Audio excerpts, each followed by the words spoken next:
didn't push back in any way, form, or Oh, this is fashion, clear. Damn, because YouTube's clear. everybody should It is what support it one is. another. And I believe it. I think that platform over there is a great platform for our community. But right now, our community needs money in their pockets. Mm-hmm. Thank you. Thank you so much for that. And I agree with that sentiment. It would be really, really awesome um for that to occur. And so the benefit of social is that if you have a following and you have an organization, we can get you set up to be monetized. But like in everything in life, you have to it's really dependent on upon the individual to perform the action for that to occur. um and that was the whole intent on setting it up, was so that people who do have a large following or they have an organization, they can set up memberships, they can set up individual classes or other things of that nature, and then they can charge for it. So if you have a skill that you believe is worthy of monetization, and you feel like you have people that will pay to come and watch you do whatever that skill is, even if it's just talking. Social is a great place for that. So we invite everybody to come over for that. And then Miss G Watch, you're up. Yeah, I was wondering if you could explain what a co-op is and what exactly. I'm still not understanding what it is that you, how to join the co-op or what it is that they're doing. Can you explain that a little bit more? Because I didn't understand. Thank you for that, but I need to go back to Black Majority and the sister, because I want them to understand. Minds.com was recommended to me by the Art Appeal here on Twitter. And the reason why I am testing it out is because you get rewarded simply from liking and sharing content. Mm-hmm. It may not be a substantial amount right out the gate, but test it out and see if it can be a safety net. And then you can divide your time. You can say, well, I'm going to spend, once I've gotten things established in that platform, and I'll spend a couple of months trying to, get comfortable with it and get it set up like I want, and just be able to evaluate it for a couple of months and see if it's possible for me to build a brand so that it can free me up to be on a platform that's for our community, that I'm not looking to monetize right out of the gate. I may not have the kind of following that the average person have. I may just be a person who just want to share whatever skill that I have. Mm-hmm. And I haven't established that foundation of a following. So that's why I keep telling other folks about it, is because the Art Appeal told me about it. So I'm over there testing it out. I can't swear down that it's going to produce what it claims that it can produce, but I do know that we are spending every day almost liking and sharing content. Oh, that's so you're true. not going to be doing anything different than what you're doing right now. So it shouldn't hurt. So yeah, sister. How many people are on the platform already? It's a white platform, so a couple people over there follow me that are white, and I don't know why they following me. No. I ain't posted nothing but content that's in their face, but they chose to click that button. But I guess it's been around for a while, because some of those persons' profiles that I clicked on, they got tons of people following them in the case.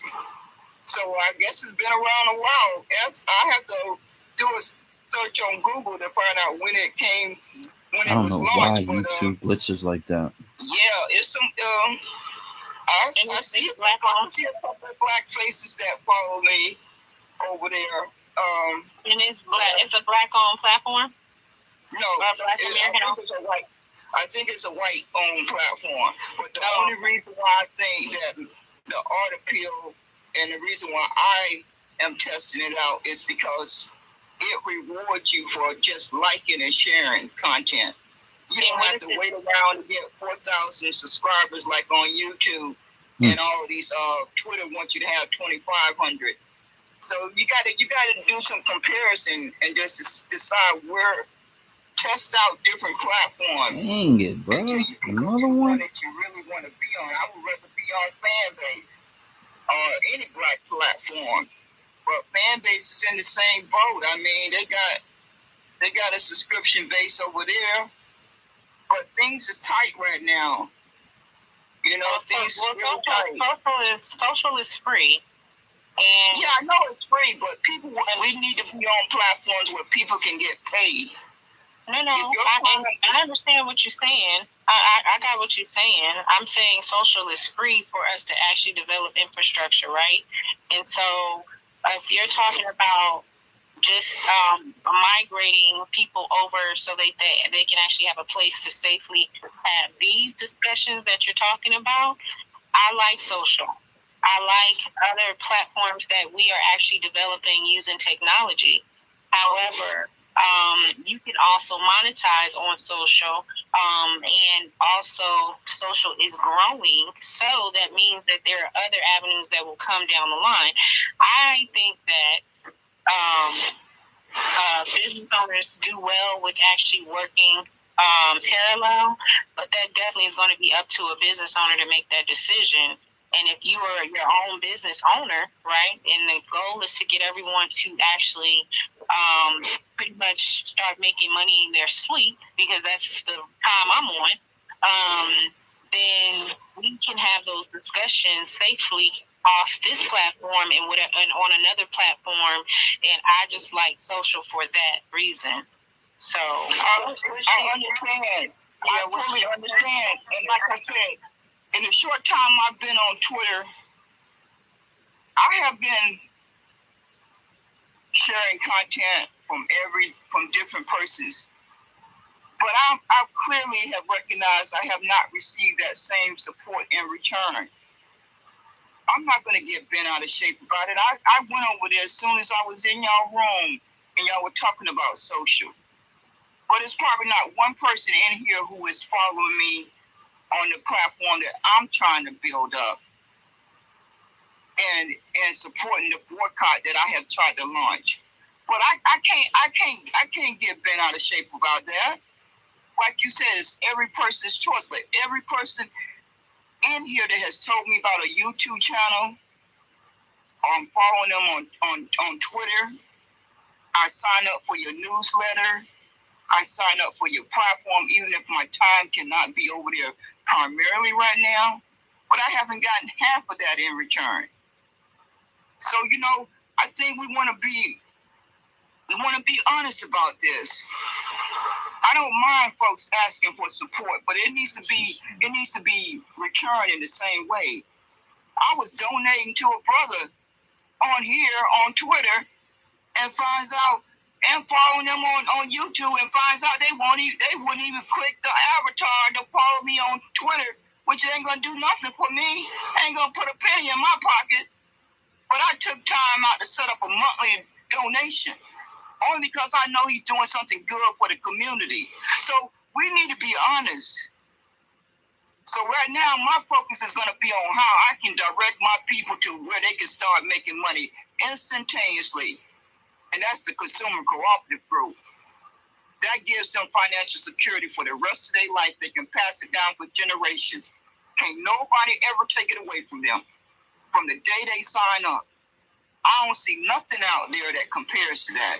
Not anything. So, sister, click on my profile if you want to learn about the co-op. I post it constantly. If you can't find it, DM me, please, and I'll break it down for you. Yes, I wanted to really quick just highlight some of the things that were just said, and I understand more about social just listening, and social is good if you have a following, and you can monetize that. And I think what Elder Boycott is saying that for people that don't have a following right away, there are other options for them, or who are not good at gaining followings, there's other options for them outside of social. So I just wanted to clarify that. Alien. Yeah, thank you for that. So man, let me see how so thank you so much for the information, of course, for the co-op and everything like that. And so social is a social platform, in fact, and it is open to anyone who would like to join. It is Black American focused, is Black American owned. All of the content is going to be driven by Black Americans. It is free to join. It is free to post. It is free to participate. It's free to chat. The platform that is built on adds features periodically, and currently they have been adding this social live feature that we just tested out. And so hopefully that'll improve. And thanks to DJ, figured out that yes, you can actually access it on a mobile device. You just have to switch over to your desktop, and you can actually operate it on from the desktop version, on your mobile device as well. So that's an awesome thing. In terms of making money on social media, not everybody, and when I say not everybody, you're probably talking about 1% of the people who actually spend time on any internet, regardless of what the name of it is, actually are on it to make money. Most people use it to keep in touch with their family, check in on news stories, post, laugh, etc., whatever. So we decided that it was very important for us to create a platform that had all of the functions of socializing and posting, whatever it is that people find interesting, but also have this function of monetization for the very few people who will want to monetize their content, because naturally Black Americans are naturally creative. We naturally have skills and talents. And for those of us who believe in ourselves enough to put ourselves out there and develop a following. All of the people that are famous today, at some point, they were just the local whatever, the neighbor, the friend, the brother, the son, and then they just believed in themselves. And I'll I'll highlight Haha Davis. It's from Detroit, Michigan. He was on $1 million worth of game recently, and he basically told his story of how he just believed in himself so much that he did not stop. He would not give up. He constantly just putting out content, putting out content, and he manifested who he is today. I mean, most people know who Haha Davis is today because he does these little funny skits, and he's um, from what I can tell, he has some substantial wealth today. It didn't start off by him having a following. It started off by him just simply believing in himself, putting out the content, being consistent, and building up a following. And that's really what monetization is. It is, do I believe in myself enough that I can have people who want to pay me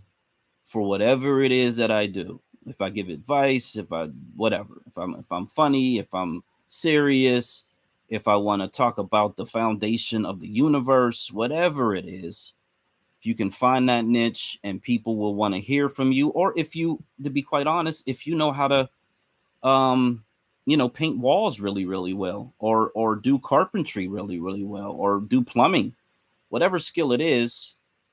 I mean, this is actually the foundation of YouTube. It's just people doing what they do, and documenting it, and letting other people eventually discover it and build up the numbers so that they can actually earn some level of income off of it. Not everybody on YouTube makes a lot of money, and in fact, it's probably a very small percentage of the people on YouTube that actually make money.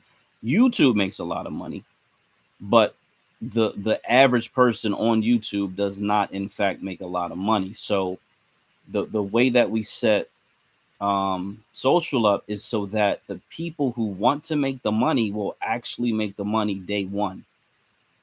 They don't have to go through a lengthy process of having 1,000 followers and 40,000 hours of videos being watched.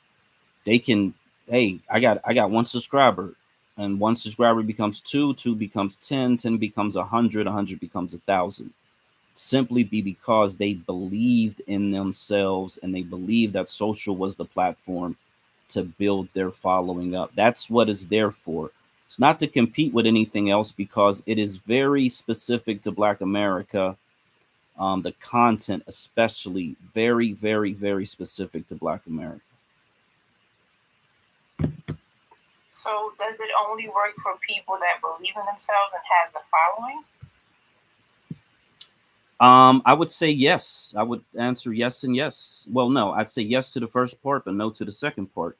If you believe in yourself, you build you will ultimately build a following. Now, we are building the platform in terms of, talking about it, advertising, getting people to jump on, add their friends and family, et cetera, et cetera.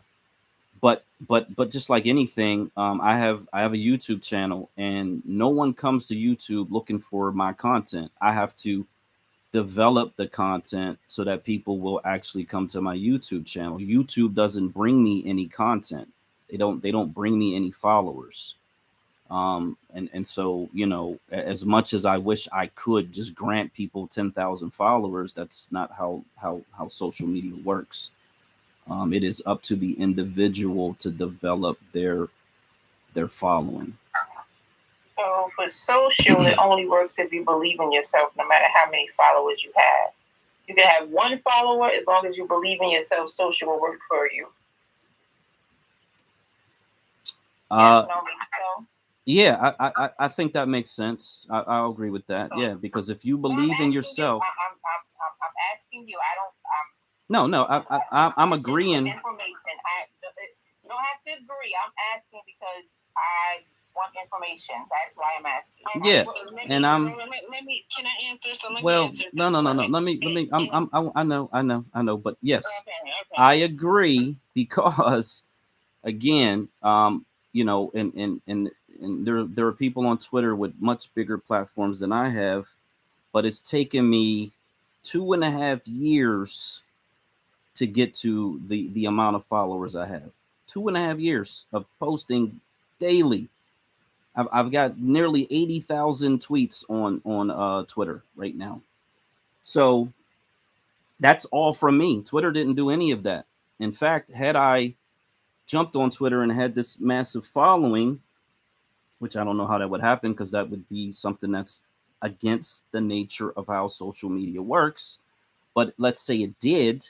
I jumped on Twitter, I signed up, and all of a sudden I had 100,000 followers. It would still be up to me to develop those followers into paying, subscribers, because people are not going to naturally pay for free content. They're just not. So I have to be the person who develops the subscribers. Right. Okay. You went from talking about SoCal to social to talking about Twitter. I thought we were talking about social. Now you're talking about your followers on Twitter. Yeah, I don't see the difference. I'm like, what? I thought we were talking about social. I was asking questions about social. Now you're talking about Twitter. So that's why I was just kind of jumping. Yeah, there is connect. There is, and so that's why I was trying to bridge the gap. So in any social platform that you have to develop your social. Right. But that's I know. Let me finish. I know. Just let me finish. I know. Just let me finish the whole statement so it can connect, bridge what you're saying to what Black is saying. So, there is a presence of building your social brand, whether or not you're just on here and just being someone who has a Twitter account, right? When you really start to want to use your account and actually build your following up, you now start to post certain things. You pick a certain niche that I mentioned earlier, and then you follow. You actually utilize that, and then now you are going to build on that brand. That's going to be your brand. You're Clarice. I always say Clarice because I know, of course, the movie, right? Hence the movie. But at the same time, looking at your profile, looking at your icon, and then if you were to match that up with social, now you're going to create a whole another following on social and do the exact same thing. In each social platform that you have, you can do the exact same thing. However, I am under the impression that having it done on social gives us another footing because it's a Black-owned platform where monetization would be better and actually allows us to open other doors. Now, that's just me. The other piece of it is I just wanted to mention that you do have people who can pay for following, like Black had talked about, 10,000 followers, and you have people who do that on Twitter, Instagram, Facebook, and the like. But because social is new in that regard, I don't even know if that's an option or if that's a thing or whatever. But you can utilize social the same exact way in regards to building up your social brand. So I don't think there's a disconnect. Do you utilize your social, Clarice, for branding? Okay, so social is just like YouTube. Yeah, all of the social media is the same. It's like, well, it was just specifically about the social. I hear a lot of talk about social. So I was sticking with one platform, not comparing it to other rest, because it made it seem like this platform was particularly different than all the rest. So I'm clear now that the difference is that it's Black-owned, unlike all the rest that they are not, and that this one is geared towards Black people where the other ones are not. So that is the distinction between social and all the other platforms out there. But the process of building is the exact same. Correct. I just wanted that's the clarity I was looking for. That's yes, ma'am. That's it. I was trying to get to that simple point right there because it seemed like when I first the information that first came about, it seemed like it was just something out of like someone tried to reinvent the wheel instead of saying, oh, this is owned and invented by Black people and it's geared towards Black people, unlike all other social media platforms. But you still have to build the following, you still have to do this, you're not going to immediately make monetization off of it. So that's it. Well, and there's more. There are more things to do on social than you can do on Twitter. So that I will say is the other difference too. So there are more communities on social that you don't have on Twitter. Matter of fact, Twitter's the Go Live community. It's just when people go live versus. If someone is not live on social, you can be in the community having chats with people and getting information for building your business. And I love that part. I love that piece of it. And so that is a great tool to have. It's a great way to disseminate information quickly without having to pay for a subscription for anything. Now, if you're needing someone needs a coach to help brand them and brand their business, I think that's different. Go ahead, DJ.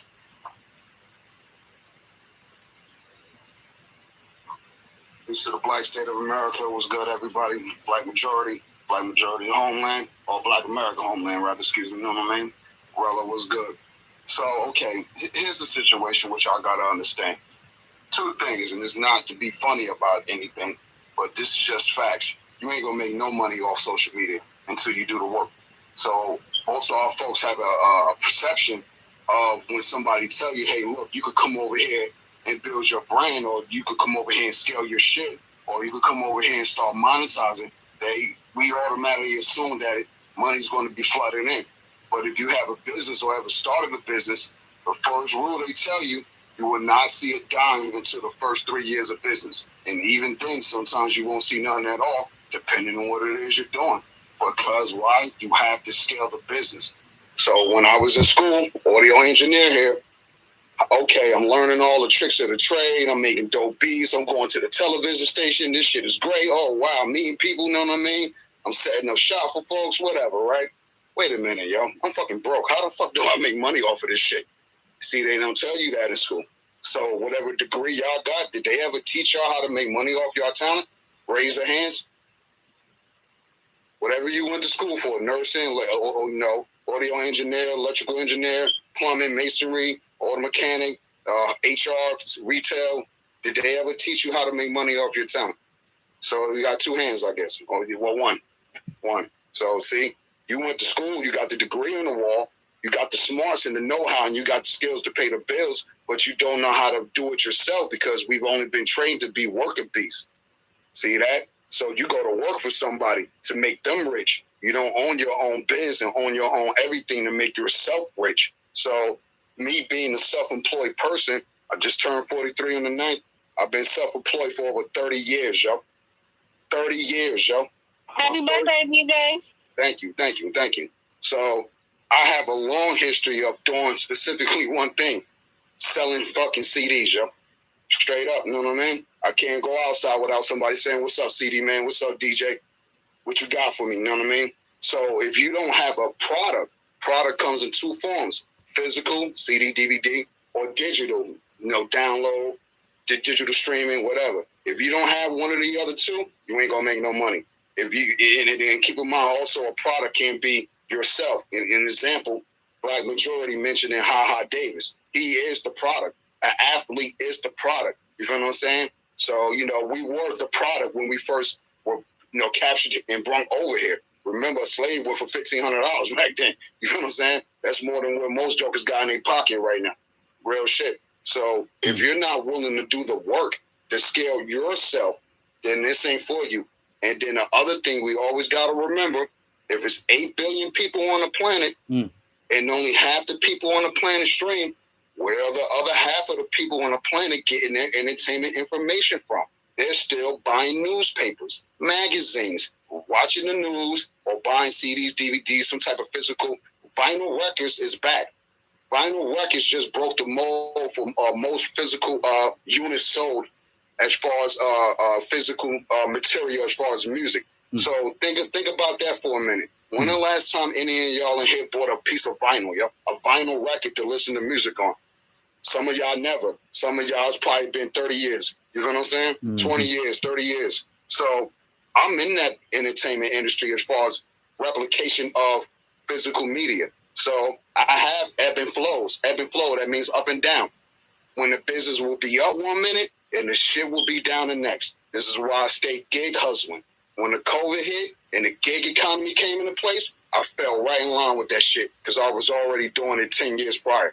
So it worked out for me, but it's also at the point where sometimes I feel like I just want to give up on the business because I don't want to run it anymore because there's two problems with that. If I'm the content creator, the person that's making the product, I am the product. You feel what I'm saying? I'm Michael Jordan here. You feel what I'm saying? On the court, all I got to do is go out there and shoot a three. You know what I mean? And I'm going to win the championship. How am I supposed to handle the HR side of the shit, the IRS side of the shit, the healthcare side of the shit? That's all part of the business too. So this is why we need to start grouping up in our particular what you went to school for, degreed up. So if you went for banking, okay, everybody that went for banking, CPA, financing, economics, y'all all take your asses over there and sit in the corner and do some work and figure this shit the fuck out.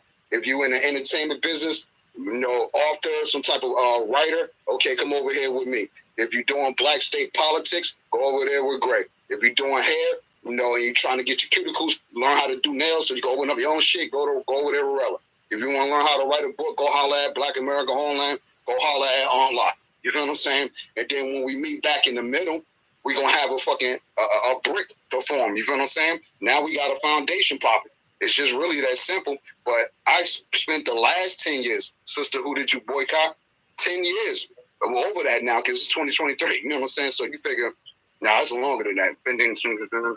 More like 17, 17, 18 years. Probably even 20 because I've been doing this fucking with computers since I was a kid. You know what I mean? I was my school was the first black neighborhood that had an Apple II come to its school. You know what I'm saying? So a lot of kids never experienced that shit, but I did. You know what I mean? My lifestyle or upbringing is somewhat similar to Byron Allen. I just don't got the billions. Why? Because the support is just not there. And, you know, Byron Allen looked up at a specific time and era where he was able to go to school, learn this shit, get a job. You feel what I'm saying? It ain't like that. I just wrote a letter to the bank, tell them, Mickey Ficky, stop sending me goddamn junk mail. You don't want to give me a loan for whatever the reason. I ain't even going to get into it because I'm black, Negro, or whatever and shit. You know what I mean? It is what it is. What's fucking what they called me back and to set me up for an interview. Yeah, y'all know what time it is. This country failing. So being that I got the idea and the ball in my corner, I ain't even going to have you sign an NDA. Just go ahead, cut me the check. Real shit. Because we obviously have to work together. It's the same thing with each other. You know, we don't even understand what that type of terminology even mean or is the shit. So at the end of the day, if you don't have a product or if you are not the product, you ain't making a dime up here on social media or in this internet shit because two things. One, you don't got the product, and obviously you're not a part of the machine. So with that being said, let's keep it music. If you were to go over to YouTube, just to nitpick on them, because I like nitpicking on them, they're the cheapest right now. And black a majority of YouTube does not make money. They never did, you know what I'm saying? Because it's a free platform, you know what I'm saying? So yeah, they charge people for streaming services because of the advertisement, but that's only to pay us content creators. And only the top tier earning, like Mr. Beast, Drake getting a hella streams, they getting paid. But us little cats here and there, nah, we ain't getting paid. And that other platform you talking about, who did you boycott? Yeah, that sounds good, but I think the numbers will eventually be equivalent to a 9-to-5 job. You might as well go to work. Because if you were to stream my music 1 million times on YouTube, that's only $690 I will receive, yo. YouTube pays 0.006 cent on a penny, yo. That's no money. You will do better if you did the Calvin route and went to go work for McDonald's, yo. So this is the whole narrative why a lot of parents never wanted their kids to go into this entertainment, music, whatever it is and shit, because it ain't no money and there's no future in this shit. You feel what I'm saying? Because we do not own the infrastructure, and we've been getting Cadillac records for over 100 years. So I got the plan. I got the solution. I scaled this shit, and I built it up. But trying to get these WPIs, that's why it's my name. White public institutions are anti-black. The bank, the insurance companies, the other companies that I'm competing with in this same business, they don't want to lend a hand, yo. That's what this shit really falls down to. And I know Allah be ready to choke me for saying this shit, but black people don't support black people. Yes, us up here support each other, but we are a niche group in a niche market. That grandma's not coming up here to talk to you about reparations because you know about reparations. So DJ, I need you to be more specific. Only a few of us support each other in the space. No, that's what I said.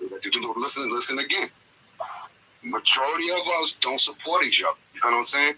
It's only a few niche. It's only a niche market of us here right now talking about reparations in the black state. Where the rest of our 40 million plus folks at up here talking about? Yeah, I'm about to move right now to Georgia. I'm about to move right now to Delaware.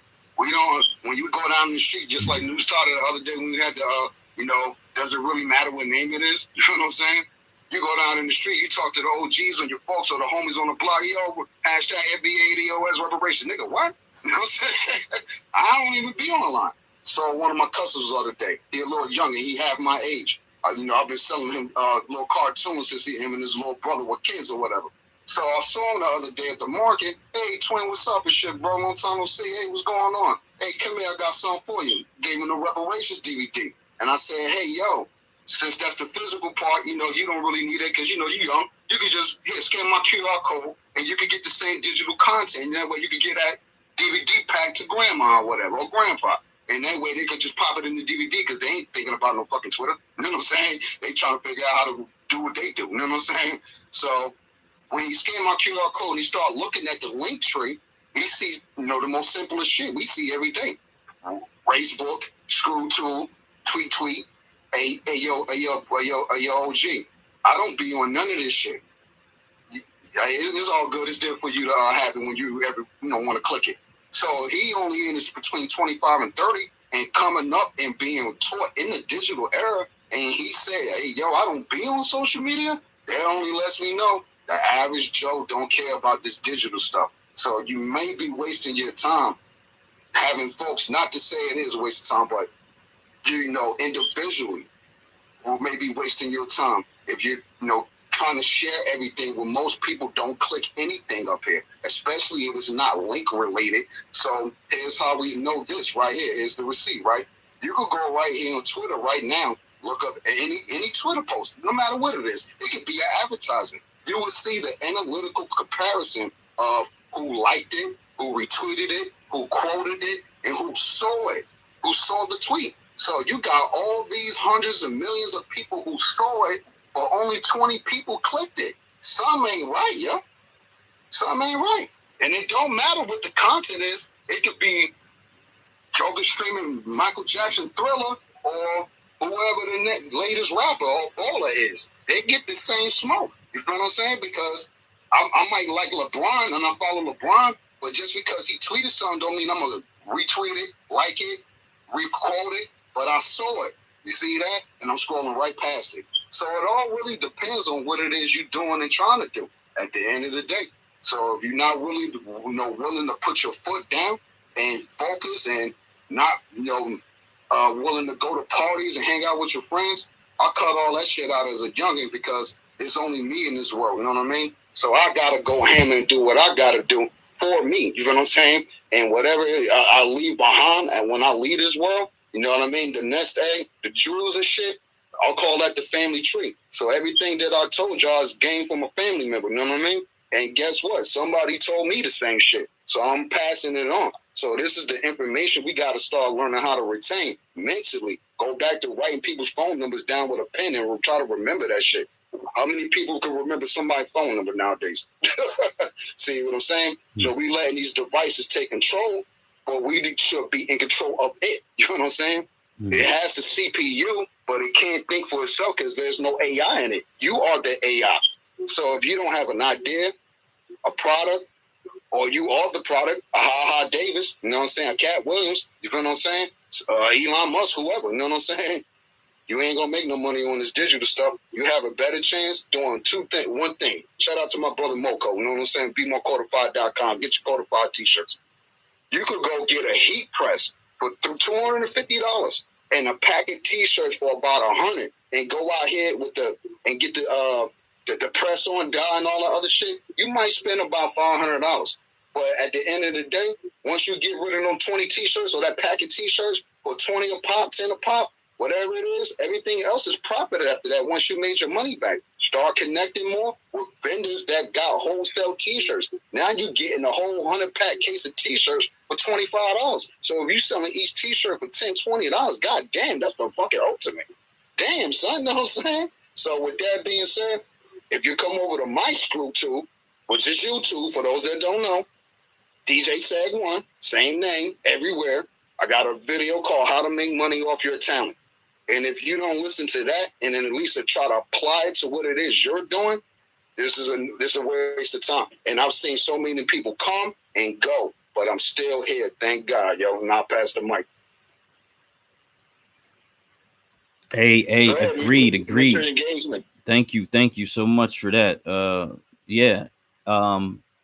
So I just want to button it up because I know Mr. Gaze is going to talk and deliver some information, but ultimately everything is not for everybody.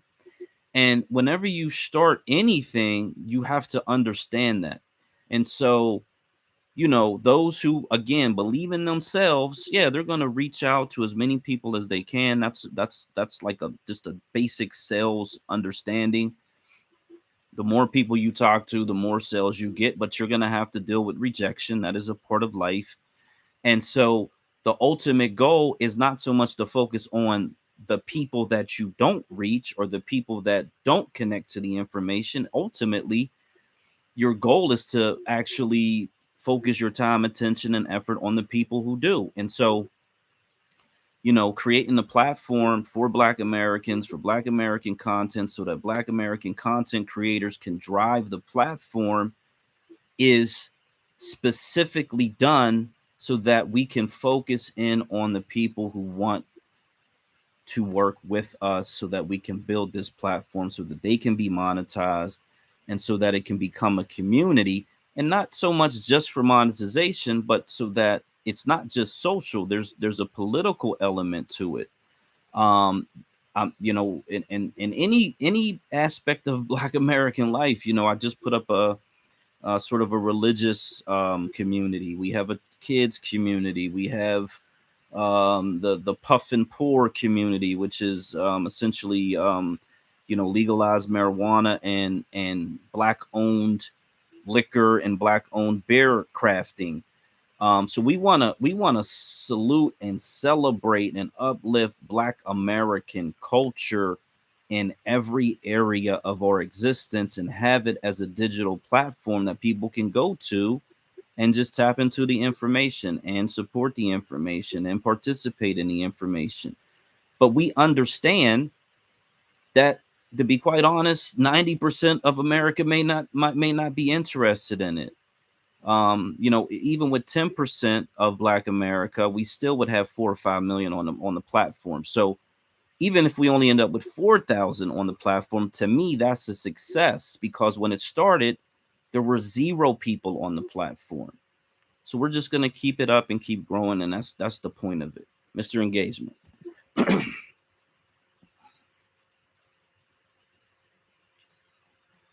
right here. I'm sorry about that. It took me a minute. You know how these phones lock up and it takes you a minute to get to it. My bad about that. They control everything. So how is Black American free? Okay, I agree. We're not as free as we ought to be. You know, that's a fact. You know, what are some ways that we can combat that? I do like the brother or sister or the individual that addresses that we should look at the Nelly Fuller and work from those perspectives and create groups, and I say groups or cliques that to address those needs. I think that that's an equitable manner, and then it's more like the different committees. You know, I think that that's pretty cool. I think that another thing that we should be pushing and advocating for is like the what do they call it, the chambers of commerce type of thing, but create more like a Negro or a Black version of it, if you get what I mean. Make it to specifically cater to us and our demographic. Like they have in certain communities like an Asian chamber of commerce. This can also breaks down to like the unions. Like we need to be pushing for our own unions. Like we were disabled from that. And I think that we need to really, really look at everything that white society has and almost do a mirror duplicate and make it 50 times better. And I think that, and another thing I do want to address is a code of conduct. You know, when we're doing these organizations and stuff, we need to have an established code of conduct that we have with each other, or people from the lineage, and people who are outside of the lineage. Those are written code of conducts that we should not deviate from, respectfully. Because if we're trying to build a nation per se, or a nation building or community building, it has to be built on some type of principles and understanding that's universal with the group. So those are just some of my suggestions, observations. I hope it's beneficial. Can I ask you a question, Mr. Engagement, and welcome to the stage. Would you be opposed to someone joining a platform that was like Tokyo Tony or Black China? I would prefer like I'm a Negro, you know what I mean? Like I want to deal with excellent greatness. So I don't see excellent greatness in that per se. I'm not familiar with their platform per se. So that's how I can best respond to that, because I'm not familiar with those platforms. I'm familiar with other black owned. They're more like in the entertainment world. So like, let's just think of like rappers and people who are into the new age of society today. Because remember, you're talking about building a collective environment, right? But you also have to account for what is happening with Black American society today in different industries. So does that mean that you would completely ignore the entire building of that bridge that you're talking about, or that's just the community that you're talking about, and then oust a whole bunch of other people because you don't like what they stand for? I wouldn't say go as far as saying oust. One, you have to find other like-minded people that has a similar code of conduct so that you guys can at least get like a front. As of right now, we have a bunch of scattered people with different scattered ideologies, which is okay, you know, but we're not getting the results that are needed to put a solid front that we're working collective as a group. Okay, so let me answer another question. That's why I said having like a code of conduct and how we do business with one another is very important. Very, very important. Because if you have somebody that's a backstabber or who's not as being forthcoming or not performing great service, then it's going to hurt the relationship, not just from a business standpoint, but also a relationship with other Black people or Negro people when they want to do other business for other people within other commerce situations, if you get what I mean. So that's the reason why I said having a similar code of conduct and an understanding that you're not only providing a service for your people and our survival, but like it has to be a higher calling beyond that. That's where I think that we're missing as a collective. I think we're going to get there. You know, we're a smart bunch of people. You know, and you got a lot of people that are. I think we can do it now. But I think we can do it now. If I contracted you, if I draw up a contract and say, hey, I'm gonna have a platform on social, and my platform, I want to sell love, right? And I want to contract with you. I draw up my contract, and you read it over, you know, give it to your attorney, whatever you want to do, and you give it back to me. If you decide to go with the contract, you go with it. If you don't, you don't. But then we develop this content and we make content surrounding love and specifically Black love, heterosexual Black love, and we sell that, right? And so I don't know if your intentions are that you believe in Kevin Samuels or you want a woman to be in the kitchen in front of only at home and barefoot and pregnant. I'm just throwing out just the hypothetical gender war terminology, right? And or whether or not you don't know if I'm a divester or all this other stuff that happens. I'm just throwing out hypothetical terminology. So we're doing these contracts committed to creating something that is going to develop a new culture in the society that we want to see. And I think that people sometimes make things bigger than what they need to be in discussions because maybe we aren't the best people to have the financial discussions in the realm of how to get ourselves set up, structured individually, right? Maybe we can only go but so far. And I think I heard somebody say that earlier. So I think I love everything that you said, but I also want to caution that we keep ourselves open to the fact that everything is not going to look the way we exactly want it, but can we get somewhere in the ballpark of landing in the same chapter? And then, you know, as the book goes on, you know, once it's finished, we wrote a whole book. If that makes sense. I'm sorry. That was I get what you mean by the ballpark. But the thing is, we need to have the core foundations of like what makes up a community, like a culture, language, religion. Like we need to go back to the really, really basics of what makes up a society, what makes up a community, what makes up a family, and what makes up a man, woman, and child. I think a lot of that, because of white supremacy, like because somebody mentioned Nellie Fuller, shout out to him. and shout out to the brother or sister that mentioned them. Like we understand that, like this underneath the system of white supremacy, they're there to design to confuse us.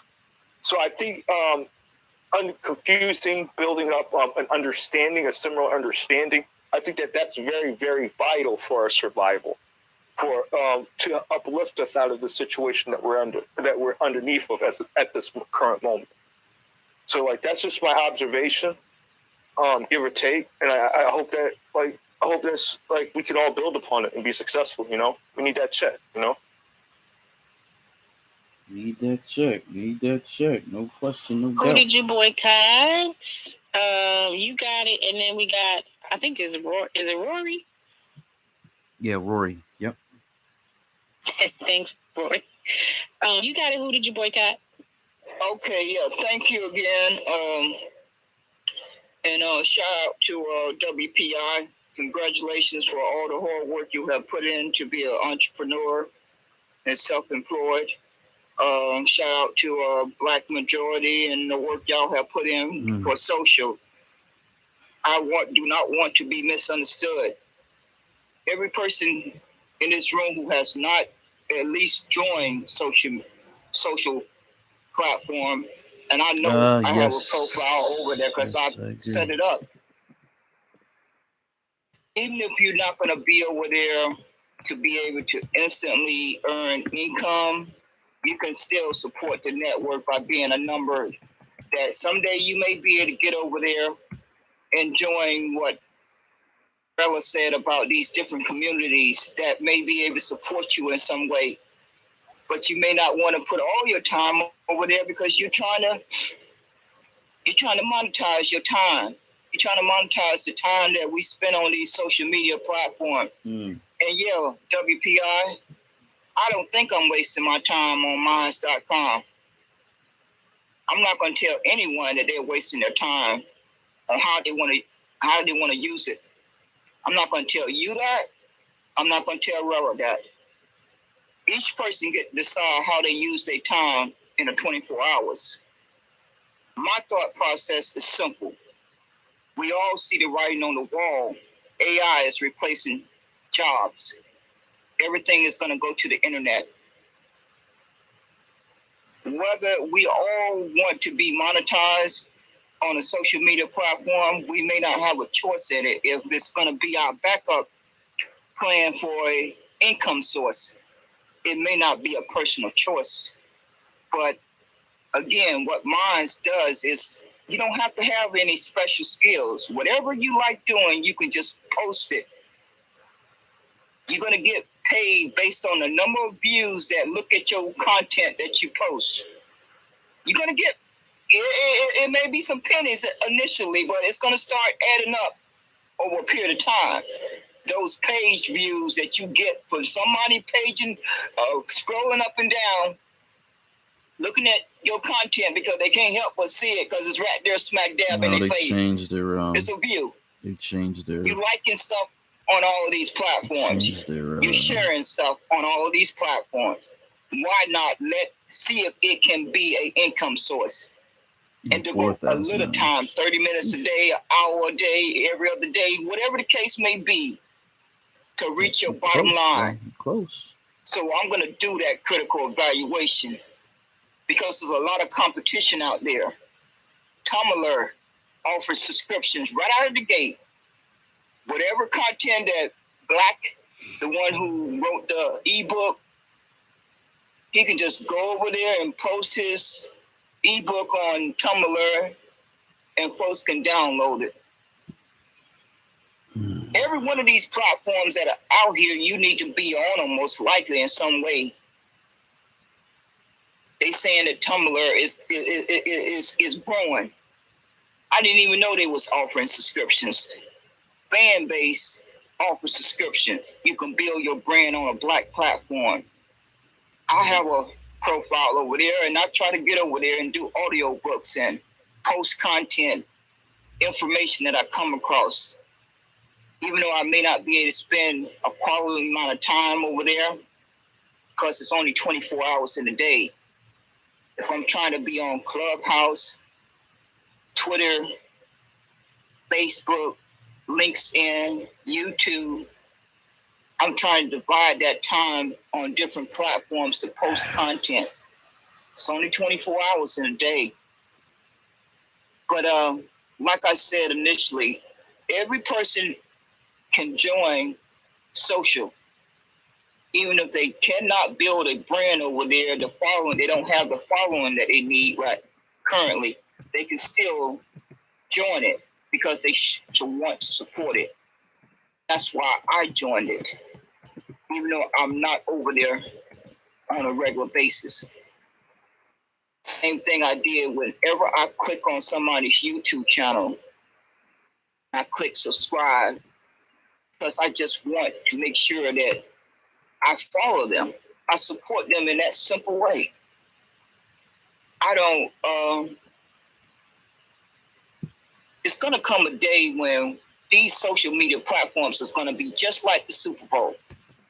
Just like the Super Bowl, they pay big dollars to get advertisements in front of Super Bowl. And if any of us have something that we want to share, we can build that platform and you can start making income right out of the gate because they got a lot of different platforms out there that want to pay you to be on a platform.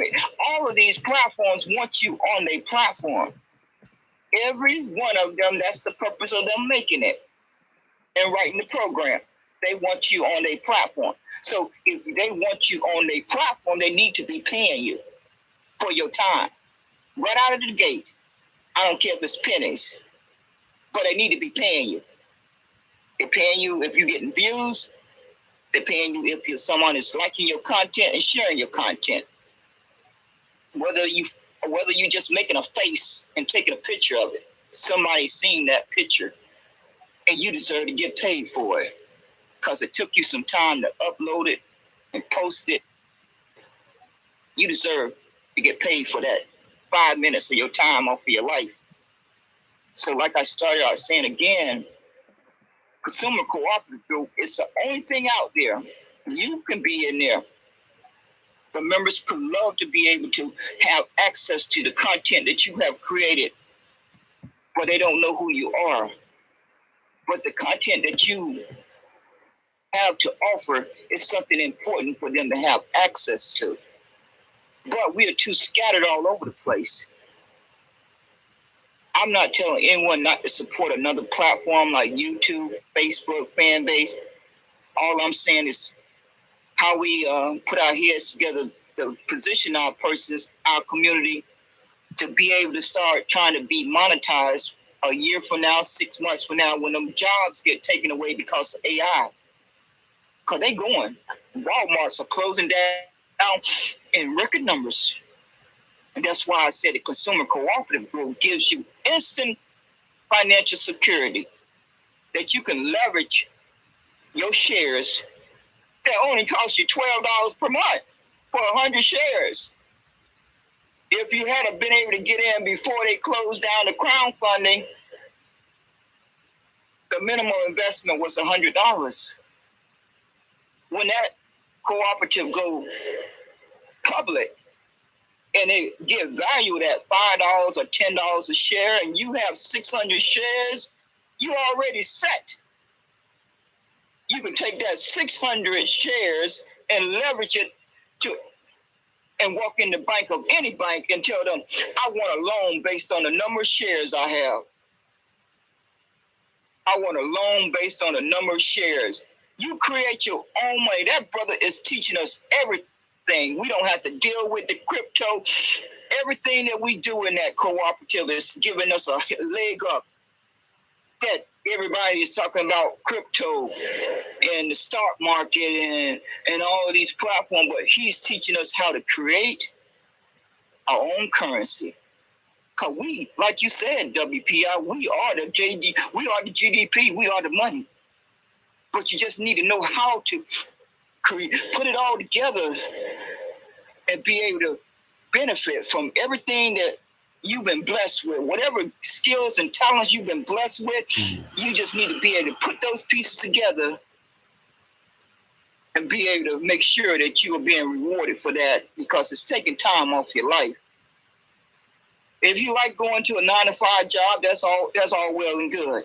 But if you don't, you need options.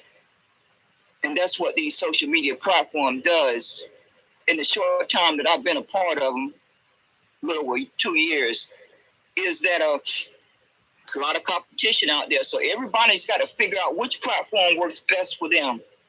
3 months from now, 6 months from now, which one is going to deliver what they're trying to achieve and trying to help themselves out day to day.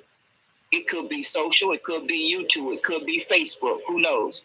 Each person has to make that evaluation.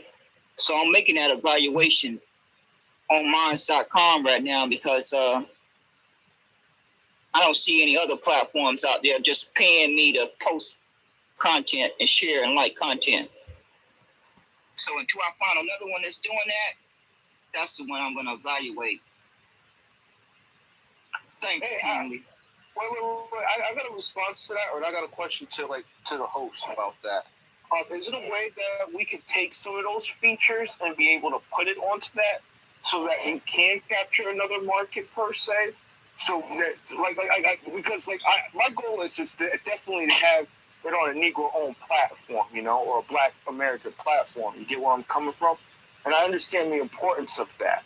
But if you're willing to leverage and write letters to the people to say that this is what we need to advocate or something, is that something that we could do as a collective or a group to address those needs, to get what so we can be more on collective on a similar platform? Engagement. I'm saying it too fast. Every person in the Black community can use that platform as a launching pad to move to the Black platform. Because if every one of the persons in this room went over there and followed each other and just liked and shared each other's content every day, how could they not help each person earn an income? If you had 20 people or 100 persons who are following you on social or YouTube, and you all went to Minds and you simply just liked and shared each other content an hour a day, you're going to get paid right out of the gate. The same thing can be duplicated on YouTube. Everyone who's on social need to be following each other on YouTube. I don't understand why we haven't monetized each other after all this time. We should have been able to do that overnight. I'm not going to preach here. I mean, it's not rocket science. That's why I pointed out that most people in this room is not supporting no platform I'm on, but I'm supporting them on their platform. I know I'm supporting you. I follow you, and I'm not talking about Twitter. I'm talking about I don't know. Okay, I don't know what platform. Yeah, I don't. YouTube, social, Facebook, wherever they tell me and point me to, I stop in my track. Reparation2023.com. I got my form in. See, I listen to what people are saying when I'm in spaces. If they are sharing that information, and I can just take out 5 minutes to go click on their link and subscribe to their channel, even though I don't believe in YouTube no more, don't mean I'm going to abandon my people who are over there. So we can just spend a day just going down YouTube channels and just following people who haven't been monetized yet. But it's just like what WPR said. We don't want to support each other. We say it out our mouth, but the proof is in the pudding. Thank you. Okay, thank you for that. There's a story up here. This pastor from, I want to say Brooklyn, but I want to get it right because I don't want to say the wrong borough. New York City, obviously. And that's what they just have New York City. But at any rate, he's the guy who was robbed. It looked like it was $1 million worth of jewelry. But I really kind of lost track of this particular individual. But talking about the bishop. Yeah, you're talking about they robbed him at gunpoint. Yeah, I remember that. It was his story. I don't think he set that up. I think he was out there. He was out there doing some questionable things. Rumor has it, like he set that up for insurance. They actually just got him on some other stuff, and apparently some information about to drop in regards to that whole thing. I was listening to it on the radio. So go ahead, Black. But I think what do they call him? What's his name in Mr. Engagement? What's his name? I can't think of his name. I know exactly the story. Jamal Bryant, they call him Pastor Holy Whore. What's this dude name in New York? What? I was cracking up laughing. I know we ain't supposed to laugh at other people's demise, especially, but yo, this dude is crooked. I'm sorry, Yeah. like sometimes if you're doing wicked, man, you had it coming. Respectfully, man, you had that. Yeah, but he locked in with the feds now. Yeah, they call him the Bling Bishop. So along with the whatever was going on with the robbery deal, he allegedly defrauded a parishioner out of $90,000 in retirement savings to buy himself luxury goods. That's one of the accusations.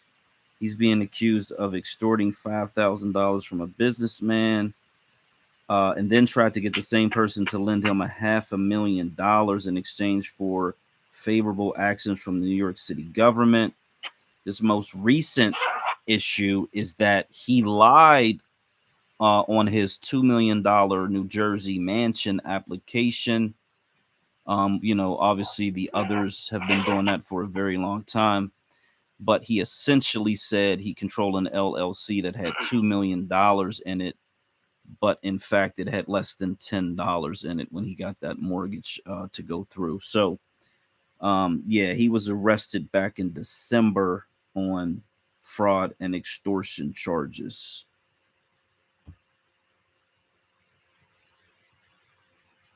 And his name is Whitehead, and there's a lot of whiteheads. So being New York City, normally you think that's would be an immigrant situation, but there's a lot of whiteheads, and they all tend to be Black Americans. So unfortunately, this guy may actually be a part of the lineage, but he is he's been trying to finesse the system for a very long time. It looks like it's finally catching up to him.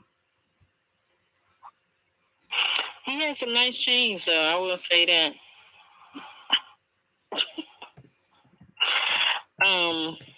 Rory, I think did Rory go and I missed him because I had stepped away.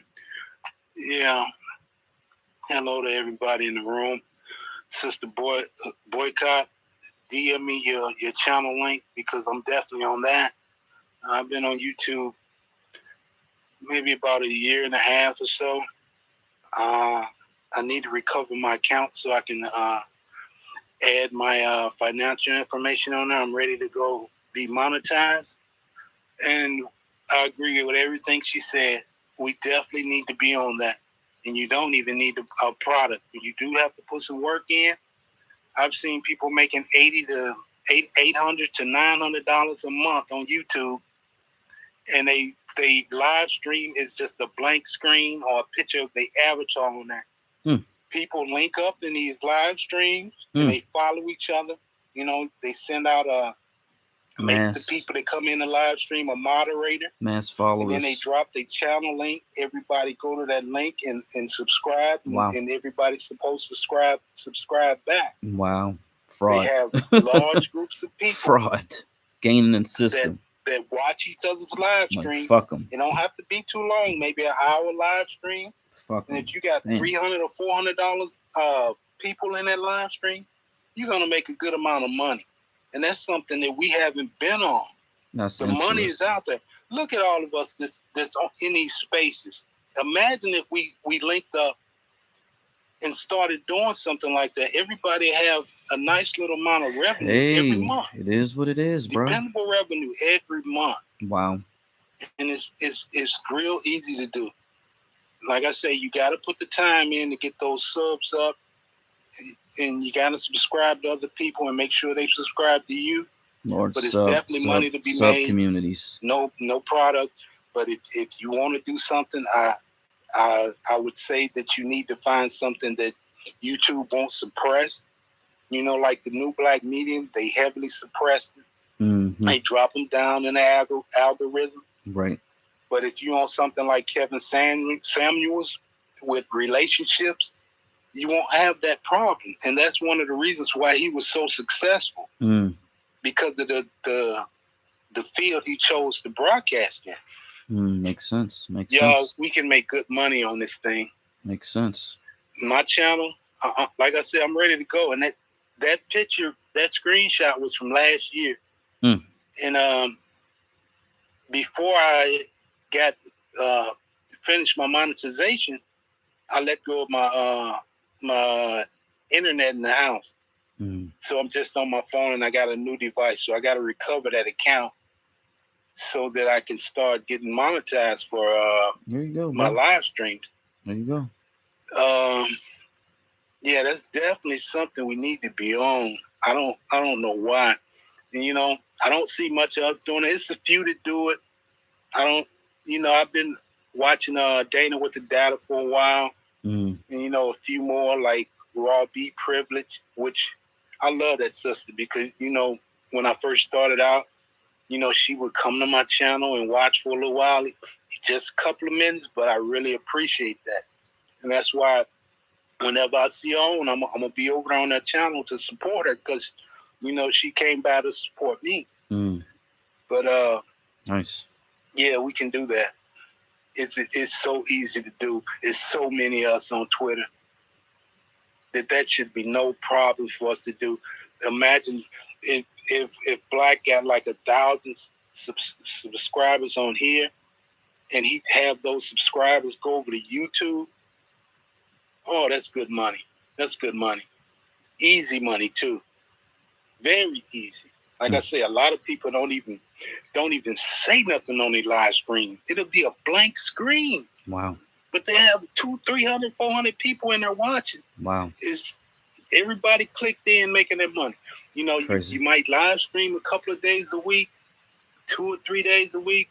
Then it's somebody else's turn the next day. Later on that day, it's someone else's. Interesting, man. Interesting. I'll leave it at that, but yeah. A subscriber. I hope a we subscriber. Can do something like that. Anybody that want to do something like that, just subscriber. Me. You can get that ball rolling. Crowd subscription. Man, yeah. Laugh if you want to. It's money involved in that. $800, $900 a month. And you sitting on your ass live streaming on YouTube. Hey, thank you so much for that.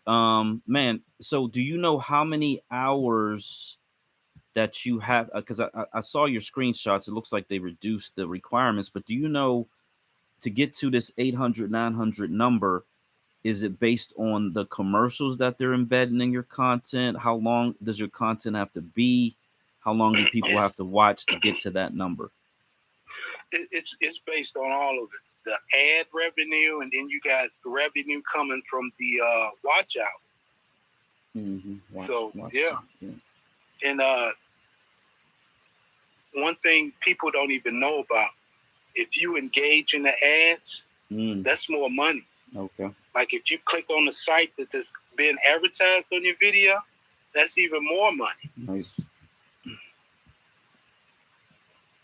Yeah, click-throughs. Nice.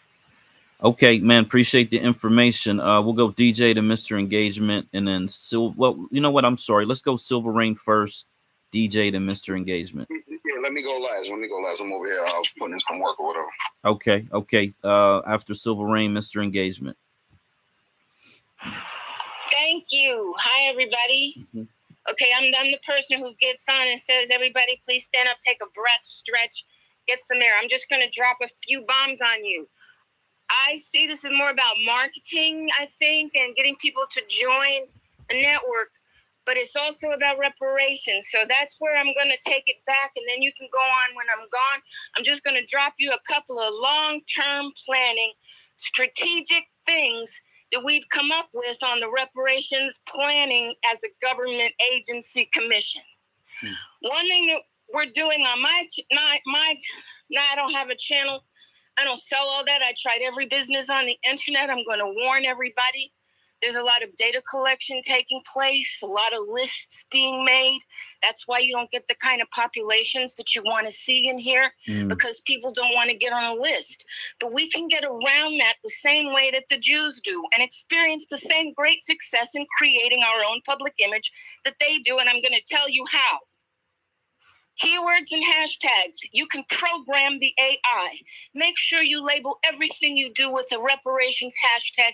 Put your name on it if you're trying to get famous. If you're trying to make a name for yourself or promote your channel, nobody's going to put your name out there but you. And the AI is all about numbers. They're all about how many times they hear the same keyword, which is the same way people organize without really being together. Most people working on reparations do not meet, do not talk to each other, do not associate, because it's so dangerous.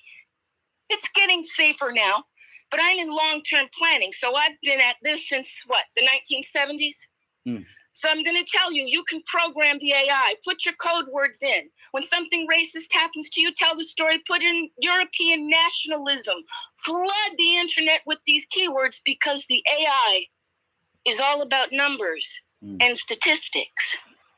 But the programmers of the AI are trying to racialize everything. You might notice that somehow your computer seems to know you're black, because mine does. Somehow my computer knows I'm black, and all my ads are black. So I know somebody's keeping track of my race, and I know what that means. That means I won't get the same economic opportunities. I won't even know about them.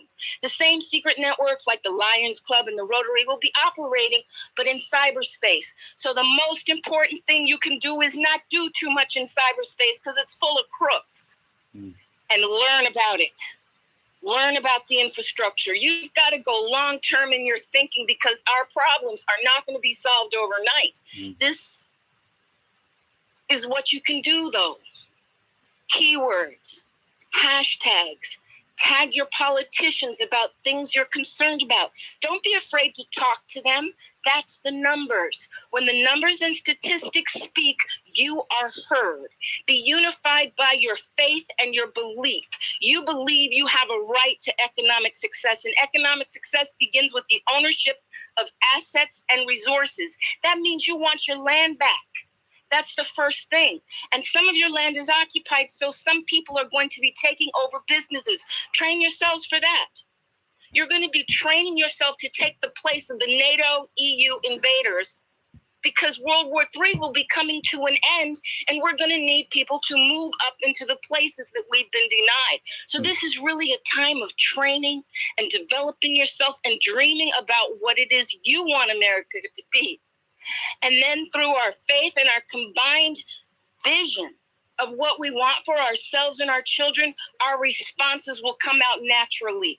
The key is to hashtag them. Tag your representatives and program the AI yourself.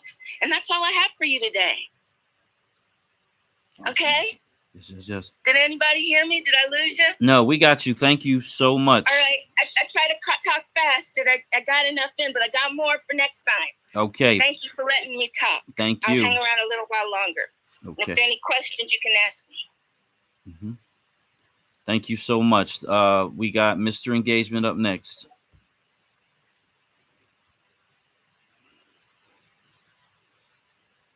Thanks. Oh, did WPI go? No, he said you can go first. Oh, okay. I really think that we should take the strategy. Silver Rain brought up something that I was trying to say without saying, was definitely the data collecting. That was the reason why I would prefer to have that on a Black American or a Negro American platform, right off the get-go. I think that, it's good to have that. If we are going to use that platform, maybe we should set up like dummy accounts to make money off of that. Well, so we get, like, I'm sorry. Do you mind if I just interrupt? If you don't mind, I'm going to put a warning there. If you aggregate and appear on the same app, it's much easier to victimize you as a group and detract you from there. That's why I would never join a bank or anything that's for Blacks only right now. You're making a ghetto. Stay open, stay out there. You're expanding the space outside, not inside. and I'll try to shut up. In fact, if I feel the urge to talk again, I'll just leave. No, can you explain a little bit more about what you mean? What I mean is that right now, contact lists and other things are being created, and a lot of imposters are out here, like Marianne Williamson, trying to get control of the reparations conversation. So if you get on a mailing list, you're right for all the ginger propaganda coming from supposedly Black people, but they won't be Black. There'll be people trying to make you think things that you shouldn't be thinking, like what's happening in California. We start the fire, and then they expand it into an enormous thing. Like, we started all of the energy that Black Lives Matter took, and all we wanted was computer technology and infrastructure for Black people so that we can catch up with the technological revolution that's passing us by, where the entire economy's moving. All of it. If we don't know that, we may as well just be out in the fields picking cotton again, because that's where we are in cyberspace. You got to get in, and you don't get in by going into little groups to talk about yourselves. You get in by getting out here and saying, yo, I got a business. I think I can find a business partner in Nigeria. What's Leslie K up to today? Does he have stuff to sell? Oh my goodness, China. China's huge. Look at all the investments in China. What can I sell to China? And Black people have a special advantage because our entertainment and athletics are world class. Once the HBCUs start becoming manufacturing of athletic and cultural talent, we're going to be so rich. Because the more work the AI does, the more we want each other back. Okay? Being with each other is going to be the prize of the economy in the future, because we're finally going to have time. You're finally going to have time. You can finally go out, see Lil Wayne, come home, stay up all night, and not have to get up the next morning to do anything. Okay? Now, how the economy is going to work, you got to build up to it. I'm not saying everybody can sit around all day doing nothing, but who wants to? I don't know anybody who is fulfilled by a life of laziness and sloth. Everybody I know likes meeting goals, getting out there and doing the do, and they like being seen and looking good, smelling clean, and that's what it's going to be about. It's not going to be about computer games. We're sick of that. I want to see you. And that's what everybody's going to want. And Black people love to be seen. We own entertainment. We own sports. And now that the distribution system that the Jews constructed to trap us is falling apart, we can do direct things. We've got Tyler Perry. We've got Byron Allen. We've got distribution systems building, but we had to kill so many of European kings to get here. You just don't know the battle that has brought us to this moment. But your investment, your money is in developing your talent and your computer skills. Because if you start joining communities, you're going to be pimped, baby. It's going to be just like the ghetto all over again. You want to get out there and say hashtag reparations, hashtag where's my land, hashtag my granddaddy left me land, hashtag slaves. We were never slaves. Dan Calloway, okay? Show me one slave ship. But if you go to New England, you can see plenty of British ships. They didn't have that. Dan Calloway can, but I don't want to get off track. Because, you know, I used to teach college and I'll lecture forever. The only thing that you should remember is you program the AI and it's by statistics. And the more you talk about the facts of your life and what you're owed, the more the system will hear you. And the more you directly tag your congressman, your representatives, everybody that sticks their head up to say, cook-a-doodle-doo, I'm a good person, and you know better, you crash down on them. And you tag them. Say, hey, you think you're so good? What about what this happened?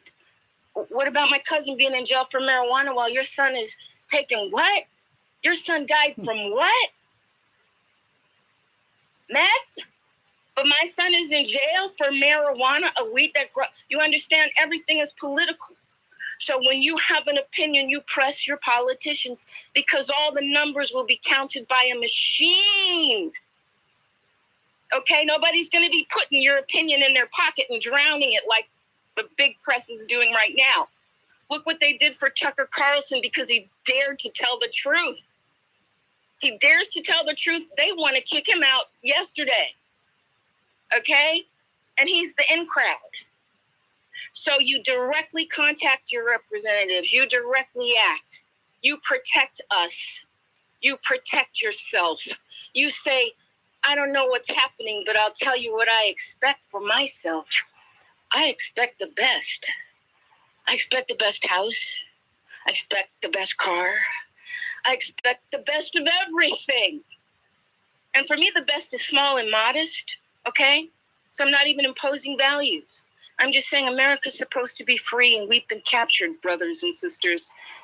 And the only way we get out is by each person fighting out of their own little cell.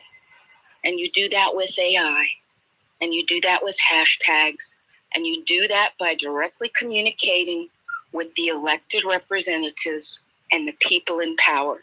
Because, surprise, surprise, the government is made up of independent private agencies that conduct business for themselves, and that's why everything is so bad. But we can fix it because we can vote. And if we're going to vote, we have to hold the politicians to account. So rather than join a separate little ghetto over there where you complain and fuss and talk about how helpless we are to fight this big, horrible monster, get out there and fight for us. Hashtags, reparations. Contact your congressmen, your senators. They're all out there, even from other states and other nations. What about the Australians? Can you say a word for them when the Prime Minister of Australia comes over here and starts bragging while they've killed all those people and they're trying to do the same strategy on us? But we're not having. But Silver Rain, I got a question. The reason why, Who are you, please? Is Engage in Black. The reason why... I engage in Black. Yeah, the reason why it was presented is because people wanted to be on a platform that we can control. You did. No, sir, I'm not. Please. If you're marketing, which is what it seemed to me, I do not mean to come in. You can see I'm driven by the message. So if people are thriving in your marketing, all I can say is be careful, because I tried every single internet business there is. And if you get a website, the people on the other side of the website are scanning all your data. If your shit's good, they'll just fucking steal it. Okay, somebody's selling my book. I don't even know who they are. Because once you put it out there, it's gone. Okay? I don't know who's selling my books, but somebody is. They cut off my contact from my contract, from my account. So I can tell you about a million stories about GoDaddy, Namecheap. I can tell you a million cybersecurity stories because I used to be a computer programmer, and my company found the first rootkit in Apple and documented it.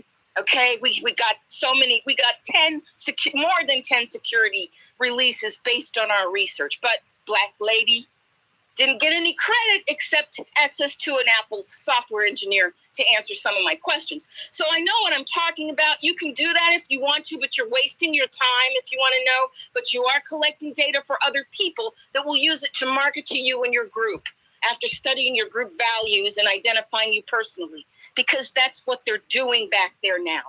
And if we learn about cyberspace, we can find out. So careers in law enforcement and cyberspace for the government are going to skyrocket. Skyrocket. Land acquisition, land management, skyrocket. Real estate, skyrocket.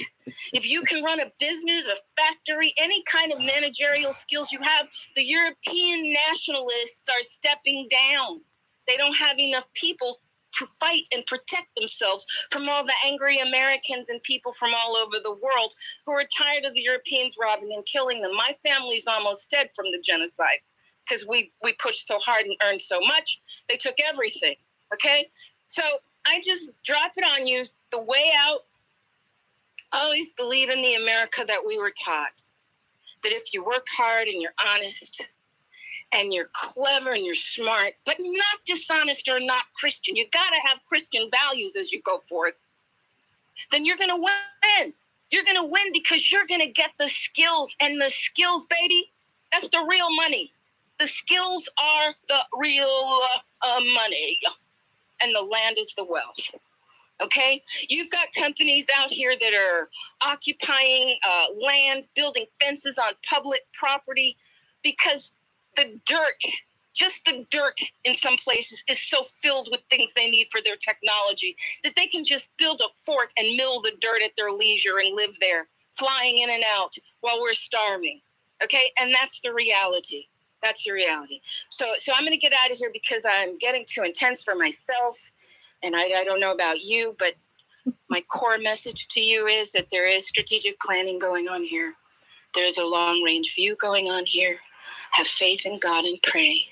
Be directed by your desire to succeed, and you will get there. We're going to get there.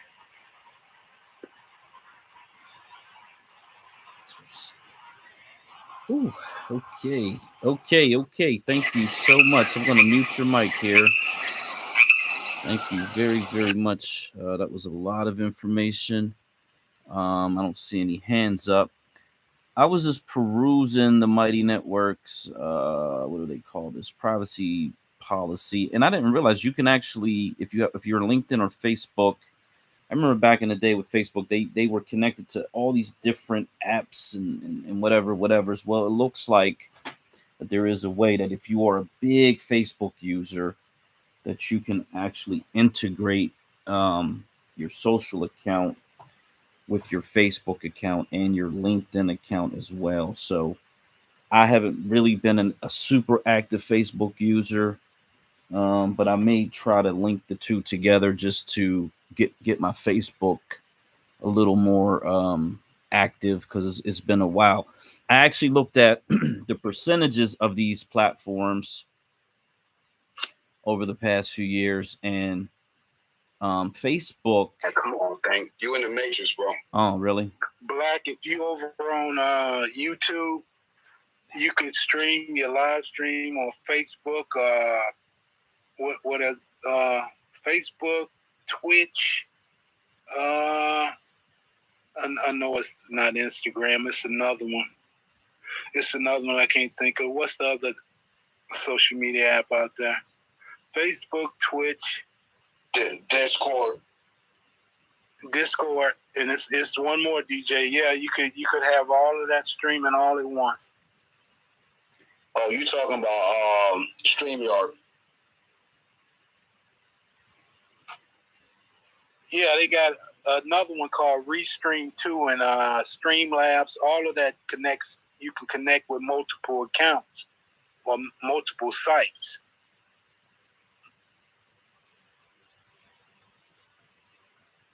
Okay, so that's through a third party app. You would set that up to have it going through all these other ones at the same time.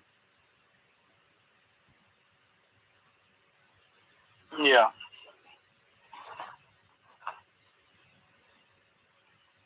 Restream is actually better than StreamYard to me, because StreamYard gives you a certain amount of hours you could stream. Versus Restream, you could stream endless hours a month. Oh, wow, that's nice. Yeah.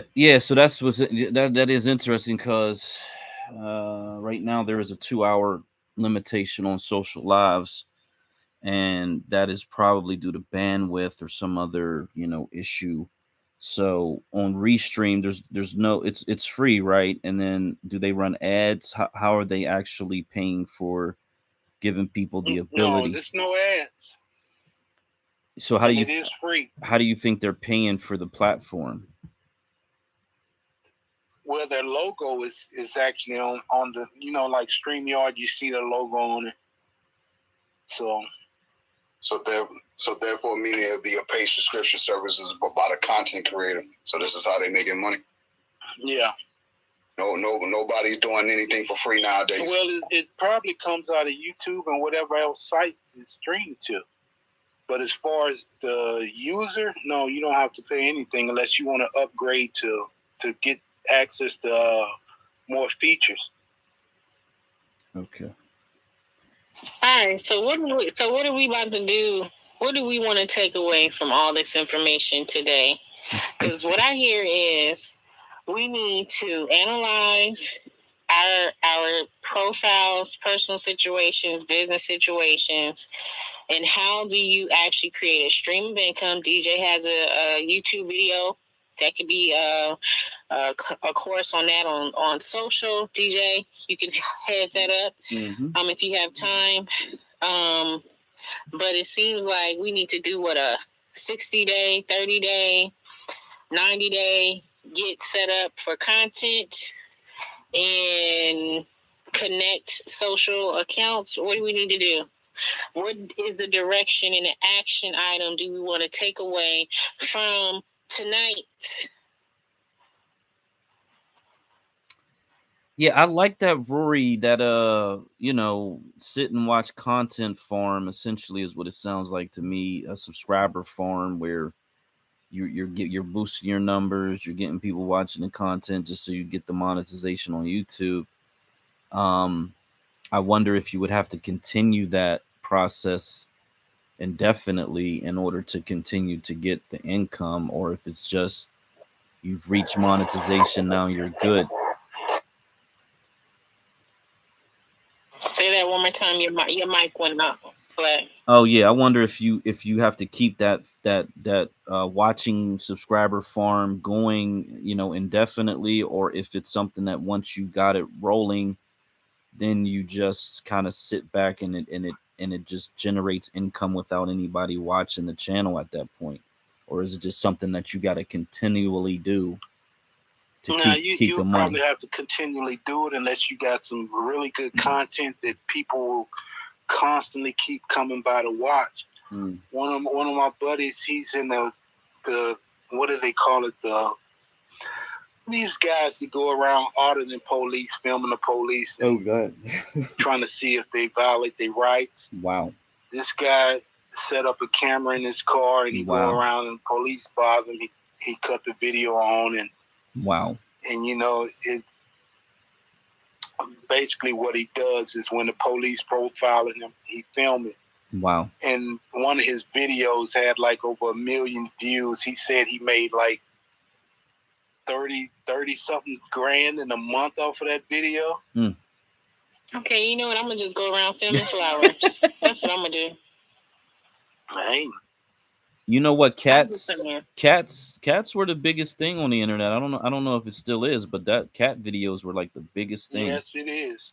Oh, that sounds like a OnlyFans. Okay, no, never mind. I'm like the black majority to Raw. Explain that in a little bit more detail. Is that on YouTube or another platform where you say that a person just sit there and watch and they earn income? YouTube. Is it a link that you have to go to or no? See that's the thing. The way I got in it, I was just somebody came by my channel and they was saying hello, and I went to their live stream one day. And I had no idea what was going on. Everybody had moderator wrenches, and they were putting the links to the channel in the chat. And everybody, you would go to their channel, subscribe, leave a message that you subscribe. That person subscribed back to you. And when you go live, the people will come into your live stream and, give you a little bit of time. But they will want you to come to theirs in return. But what they do is they get in these groups on Facebook or Discord.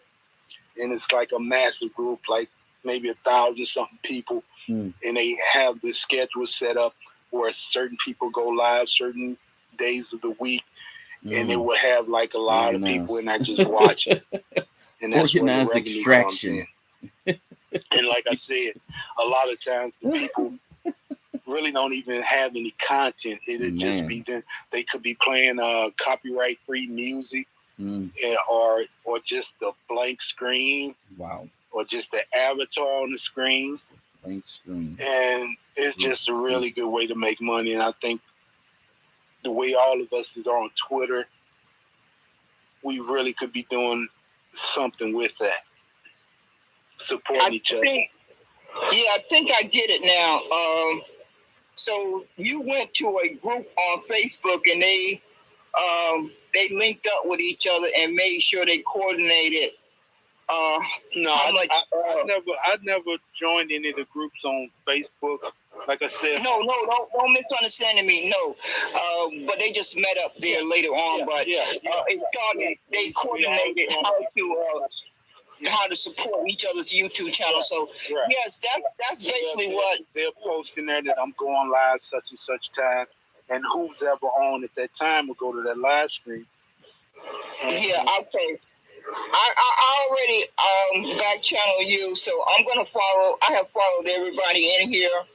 I would say like what One Love is talking about. What can we take from this?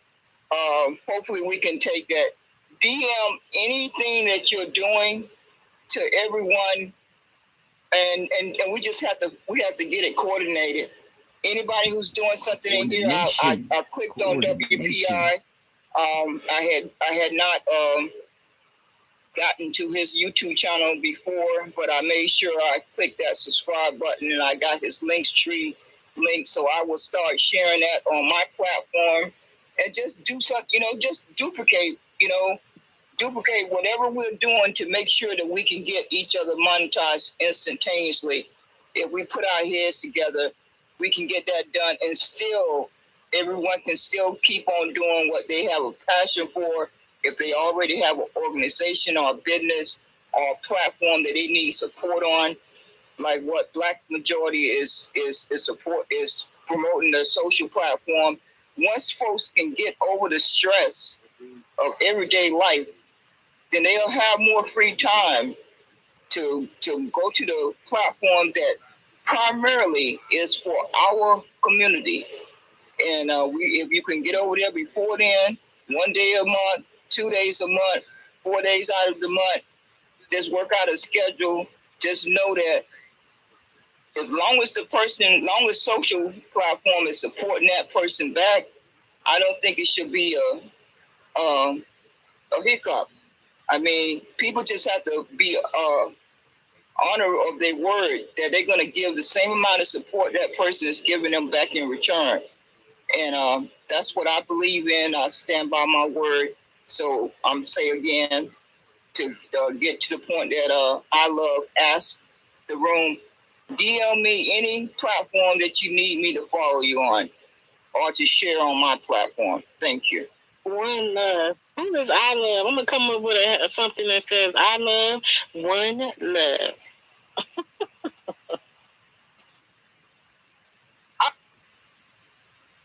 I'm going to have to get your name down. What is Rella? They call you Rella. Yes. Okay, I'm going to get it down. Thank you. Yeah, I think that's you're fine. That One Love Black. Hey, Art. Yeah. They control everything. This is why I'm going to say what I'm about to say. The social media are dying. You don't see it yet because people haven't seen the alternatives, but most people who go to the alternatives don't come back. Twitter is my last. I'm not getting on any other social media. I refuse to. For that reason, they control everything. People need to learn about uncensored protocols. If you don't want to be censored, get on uncensored protocols. It's just that simple. If you want to be censored, stay on these, either I would call them like middleman platforms or even the main platforms. And if you look at Twitter, they have 500 million users, and I posted a thing in a Jumbotron. They have 14 million in unpaid bills. So Facebook, they have 2.3 billion users, and their inactive users are growing like substantially. That's why they've been like at 2 million or around, hovering that for like the last 3 or 4 years. So we have to look at the context of what the main ones are doing and then watch what happens. And if you look at the time, this is where Twitter does shine a little bit. The amount of time an adult user stays on the platform, the highest are TikTok, YouTube, and number 3 is Twitter. So, and again, Twitter, even though it has the most used platform per time, it still has unpaid bills. So I don't know how people are planning to do a business model that's going to do that. And he's already tried the subscription. The owner, the original owner, Jack Dorsey, he's on No String now. No String is the protocol. And it can't be censored, and you can develop multiple clients for that protocol. So, like, if we get on that protocol, we could design our own client. Everybody in this room could design their own client for that protocol, and we could all talk on that protocol, and we all could use our own different clients that look totally different. See what I'm saying? So, that's the future. It's like a horse car moment, and I mean, people are gonna like their horses. I'm not trying to just deter anybody from riding a horse if that's what they want to do. But the car is coming. And I think the government knows this to a certain extent. That's why they're doing a lot more accountability. I'm starting to notice because they see the writing on the wall. If the ex-Twitter dude's already on No String, I mean, and he made this platform we're all sitting on right now. It's already there. I would recommend getting on No String mainly because you have access to a Jack Dorsey, because he's like one of the first few that's on that protocol. And hell, I could even talk to him, you know what I mean? Like, because there's not that many there. And you can sort of like, see what people are talking about that are building. And what I noticed the difference when I'm on like the Dominus client, which is the No String client, and I'm talking to people, which is one of the reasons why I haven't really opened spaces on this anymore. Niggas are built over there. Like, regardless of whatever you'll say, like, they're building because they can. Like, oh, well, we don't like this. Okay, well, let's just make this client do this. I also put jam.systems. It's on my profile. It's my pinned tweet. You can do spaces. Not only that, the code's free. Everybody can like make their own or host their own server. Your own server could run on a Raspberry Pi for like $40. You know what I mean? And you can chain them together, right? So across. Yeah. Art, excuse me. Tell them about minds.com that you told me about. Yeah, Minds is a decentralized social network, and it's and I was gonna touch on that because I'm actually gonna write a blog. The two main models that I think are gonna come out of crypto that actually have some kind of value because it has a use case is the play to earn model and the pay to post model. And basically, you get paid to post. You get paid on contribution to the community as a whole, the social community, and you're going to see a lot more type of spin-offs in Minds. The reason why I like Minds as opposed to other ones is the other ones are new. They haven't been around a while. But even Minds is already jumped on the No String protocol, and they also are on Arweave, so you can put your posts on the permaweb. So even if the community themselves try to vote you to like get off the platform, you still could open your own Minds node and still be on there. And on top of that, you can post all your posts to the permaweb, and they still can't remove you. So you always have a way that you can't be censored. And so that's the future, man. Either that or they control everything. I mean, you know what I mean? Like, we can't complain that they control everything, but choose to use these platforms in which they control everything. That doesn't make any sense. So we have to choose either the uncensored protocols and go through the filter, which I think is going to be the future anyway, because there's nothing, you know what I mean? There's nothing you can really do about it. Plus, it's logical. The protocol should be uncensored, and then like even Twitter themselves should be nothing more than a filter to the pipeline, right? Like, you have this big pipeline where everybody's talking, and then you filter the conversations out as you see fit for your platform. So if you want to try Art, I have a question. Yeah. First, I want to slow you down. I said hello earlier, and I know my bad. I know you're very analytical, so I'm gonna say hey again. And then, have you made money on these platforms without going on them? So, are you not on those platforms, or you are on those platforms? I'm on those platforms, and I've been paid on Minds, and sometimes I don't even log in. I get paid, so. Okay, so you get paid for activity, so it would scale accordingly. You know what I'm saying? So you're on them, but you don't have to actually be on them to post content. You can stay on Twitter without being on those platforms. Yeah, but the more engagement and the more it's basically, I should have said, even though I said paid to post, I like to keep it short, but it's really paid to engage. So really, you get paid on all forms of engagement on the platform. So the more you use the platform, the more there is to gain. You get paid on, when you invite people over and they use your link. So 1,000 different ways you get paid. So that's how it pans out. And then, go ahead. Yeah, I told them, excuse me, Art, again. I told them about how you explain how you get paid to like and share and pay. And I read. It took me a whole month reading that stuff over and over till I could make sense of it. And then I figured out that I could get paid for people just page views, like PAGEVIEW. Every time someone sees my content or give it an upvote. It's so many ways I can't tell you all of them because I'm still trying to figure it out. But Art knows it. Seems like you know it a lot better than I do. Yeah, you got it. And so the advertisement, basically, like right now, you are the product, right, in social media. I don't know if you guys know this. They get paid with advertisers. On the paid to post model, basically advertisement dollars goes directly back to the community. So that's where the money's coming from.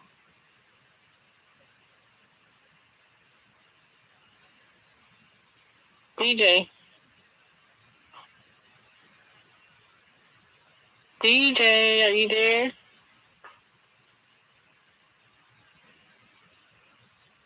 Yeah, my bad. So, yeah, I heard everything everybody said. So, again, Sister Boycott, I will never tell anybody what they should and shouldn't do with themselves. I'm only suggesting and giving you analytical data.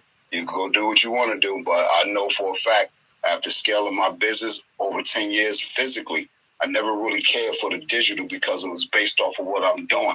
I'm doing music.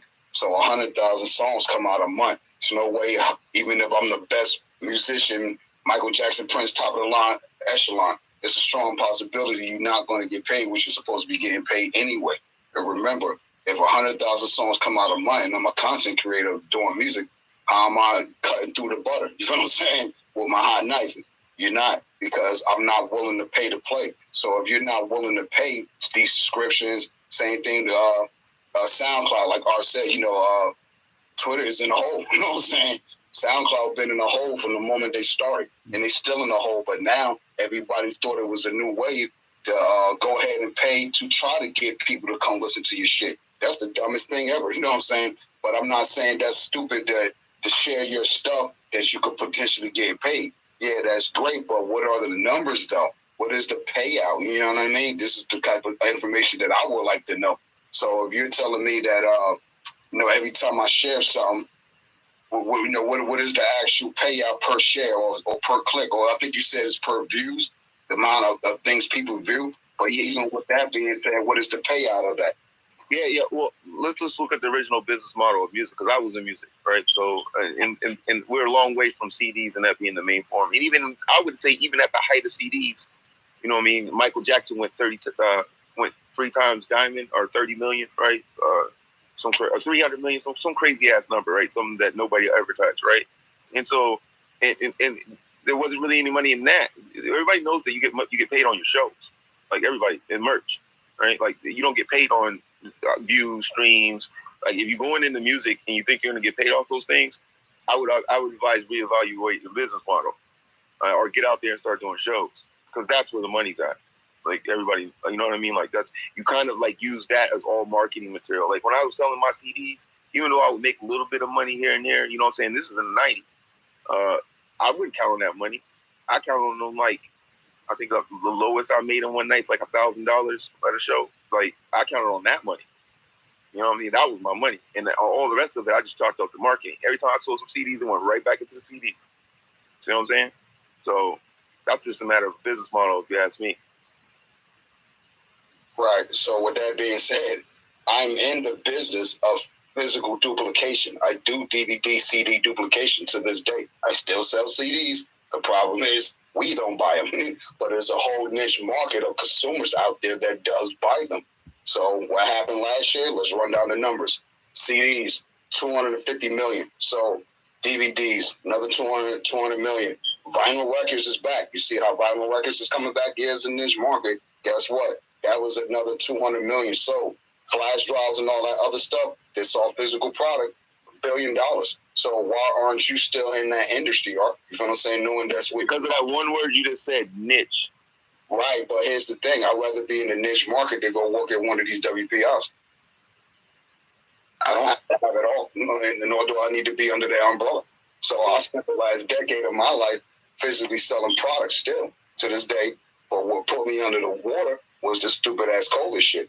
So if you go into your local Dollar Tree right now, right, what are they selling? DVDs, Blu-rays, sometimes video games out on board from there, CDs.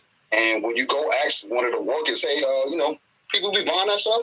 Oh, yeah, people be over there for hours on end looking through the shit with the watch. You go to your local grocery store, ShopRite, Piggly Wiggly, Whole Foods, whatever it is. 9 times out of 10, what you see outside that store, a red box, bro. So I'm not knocking anybody's business model. And look, man, cars are here, but people still do horses, right? And I'm still horses sell for they're in the market. They sell for a decent amount. You know what I mean? So I'm not hating on it. No, I'm not saying that you hate. What I'm just trying to get across to everybody is that you need a physical product. So I wasn't sure if you was up here when I said that. So the physical product could be, CD, DVD, or it could be something within the digital, or it could be you. You could be the product. So now with that being said, right? When we talking about utilizing these particular sites, okay, everybody, and I'm pretty sure you know this already, but for those that don't, everybody go over to YouTube, right, and type in Facebook being racist to black people. Or no matter of fact, better yet, TikTok stealing black content creators' content. Go type that into something in that area and shit. So why are we even giving credit to these WPR sites, Twitter, Facebook, ScrewTube, TikTok, or whatever? The government is actually banning TikTok across all governmental devices. You know what I'm saying? So they and it's the CCP we're talking about. So they love stealing information. So this could be another reason why a lot of black women go missing around the world. Because if they're, you putting in medical data or saying certain shit that's wrong with you, same thing on the back of your driver's license. If you put down that you're an organ donor and they just want to go look for a fucking liver, let me see what nigga in the hood got a motherfucking blood type C and shit, and it's about my age or younger and shit. Go make sure that person got to have an accident. That's the type of shit we're dealing with. So if we could just mosey on and build our own thing, and it don't matter if it's social, 6 zeros, African Diaspora News Network, as Phil got his own app. You know what I'm saying? Everything is app-based. So it don't matter what black network we go to. Let's just get off the white ones. You know what I'm saying? And that's really all that matters. Now, I think with everything we're talking about, as far as the scalability and how to get paid, we could do that on our own network. So again, I got a video called on my ScrewTube, How to Make Money Off Your Talent, DJ Seg 1. It's 2.5 hours long. Most people don't look at it. Some people do. But the ones that have done it and they actually gone on without me to do the work, and they put themselves in a position. So, and again, it ain't really about selling CDs is what I'm trying to even teach you. I'm just trying to teach you, hey, whatever product you got, and whatever it value it at per unit, break down that dollar and who getting paid off of that dollar. That's what it really falls down to. So since we're all here in the room, I agree with you. Who did you block today? Let's all mosey over to whatever the site you said and just start utilizing it. Everybody, hey, go make a social account. You know what I'm saying? Go make a 6 zeros account. Like you said, I'm not on 6 zeros because I'm scamming with black with the social prior to 6 zeros. You know what I'm saying? So I'm kind of focusing on that. But like you said, I do got an account over there just to support. You know what I'm saying? Now, me, as far as like supporting people in the digital, you follow me, I follow back as much as possible. You know what I mean? You like my shit, I like your shit. But it ain't like that for everything and everybody. There's a lot of, just like you see this infight hating we have up here on the end, between reparationists, you know what I'm saying? FBA, ADOS, Negro, Freeman, whatever it is, right? It's the same type of fucking hate that you get from our own people in the street. You know what I'm saying? I know you going through that, trying to sell CDs. Oh, nigga, I don't want that shit. Fuck out of here. Oh, this shit whack. Fuck out of here. I don't want to buy it. I know you've been through that shit. You know what I'm saying? Because I go through it still every day. But at the end of the day, the one thing I do know is without a physical product, you ain't going to make it. And it don't matter if it's a CD, something in the digital realm, some type of author, written content or whatever it be, some medium type article, or you are the content like, Black Majority say, like a Ha Davis. He kept pulling out content, pulling out, and now he on. You feel what I'm saying? Well, he at least got himself in position. But this ain't gonna work for everything we talking about up there. Ain't gonna work for everybody because 99% of us ain't nowhere near content creators. Don't want to open up a business and have no intentions of even really doing this type of work. Because why? They got to get up and go to work tomorrow. So we're the working beast. You know what I'm saying? So being that it's just up here again, how can we get this thing pumping? And Rory, you need a product, bro. Same thing with Gov. Hey, the liquor store was in his head, the idea. Okay, my product is love. I'm selling love for $2. Good. $2. And I couldn't leave that phone number, so she's playing. You know what I'm saying? Take this product. Oh my God! If I can't sell love for $2, shit, I'm out of business. Well, shit, I got $1.59 and $2.60 gun. What's good? That's not enough. That's not enough. Oh, no customer service. That's not enough. No, if we don't take EBT. I can't get it real quick. No. You trying to cheat me. I'm good for it. Damn, I'm around the corner. We neighbors and shit. You know what I'm saying? My name is not Popeye, and you do not look like what's the dude that kept asking him for hamburger? Brutus. Yes. Word up. No, hey, you know what? Okay, if I may excuse me again, WP, I appreciate you have turn on a light bulb in my head from listening to you, and I appreciate that. Send me your link. And I must say, if y'all three, I don't know what y'all team consists of. I know I'm working with Sister Eon and Brother LaFon and Talent and Val and a couple other folks that we have linked up, Mr. Engagement. And so we are collaborating, and y'all seem to have a good, solid collaboration over here. So just share the information. I need a list of whatever anybody is doing. Like Black has got a book already, ebook already. Send that link to me, and send your link for that CD, because we are clearly understanding that even though I don't agree with the approach of reparations by what folks are currently doing, doesn't mean I don't have to support. I think what you have produced need to get into the Negro community, the Black community. They need to play that CD and understand that we have to apply pressure for reparations. And if they don't give us reparations, we got to figure out another way to squeeze it out of them. So if we all use our platform to promote your CD, hopefully we can increase the response. And that wouldn't take much work, because we're on these platforms anyway. You have a good amount of followers on Twitter. DM those persons your link to your CD about reparations, and hopefully you'll get a lot of response. I know I've been DMing folks about the OMB, and I've been surprised at the number of persons who took the time to just reply with a heart or thumbs up. And some persons asked me to give them who did you boycott? Everybody in the room, if you have something that you are working on, or you're on social media, you have a social account. You gotta take a break. Or any other social media account, post it in the chat down below, so it stays attached to this room, and people can, follow do the following, and link up with you and do whatever. But use the chat feature. I think that's the other option here today. Actionable. Post anything if you're selling something. Make sure if you're on social, make sure you do that too. Join the communities, and add the links there, and engage as well. I just want to add, for me, I have a controversial ideology. I don't want to say what it is, but I don't want to be censored, so that's priority for me. I would assume the Black community should feel similar. the rest of the Black community. So I'm just that's my thing is not being censored. So that's why I came in here. Is they control everything.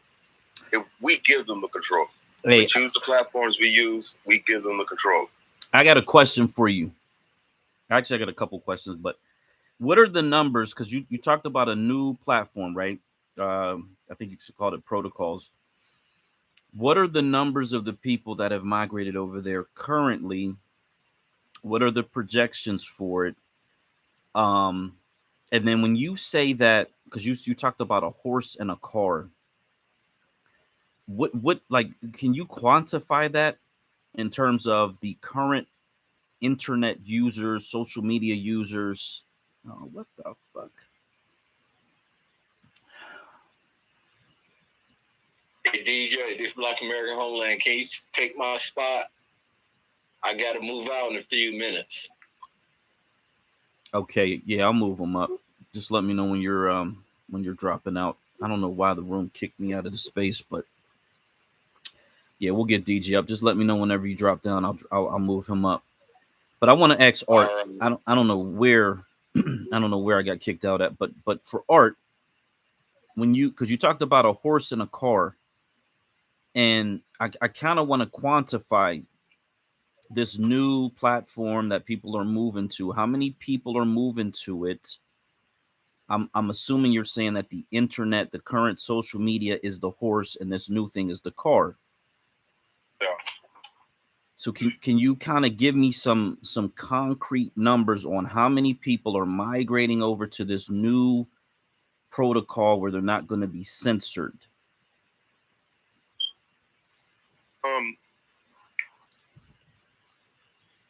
That's really a crazy question because it can't be censored and it's really hard to quantify there, right? As it is a protocol, right? So it's no centralized source to really pull that information from, to be clear.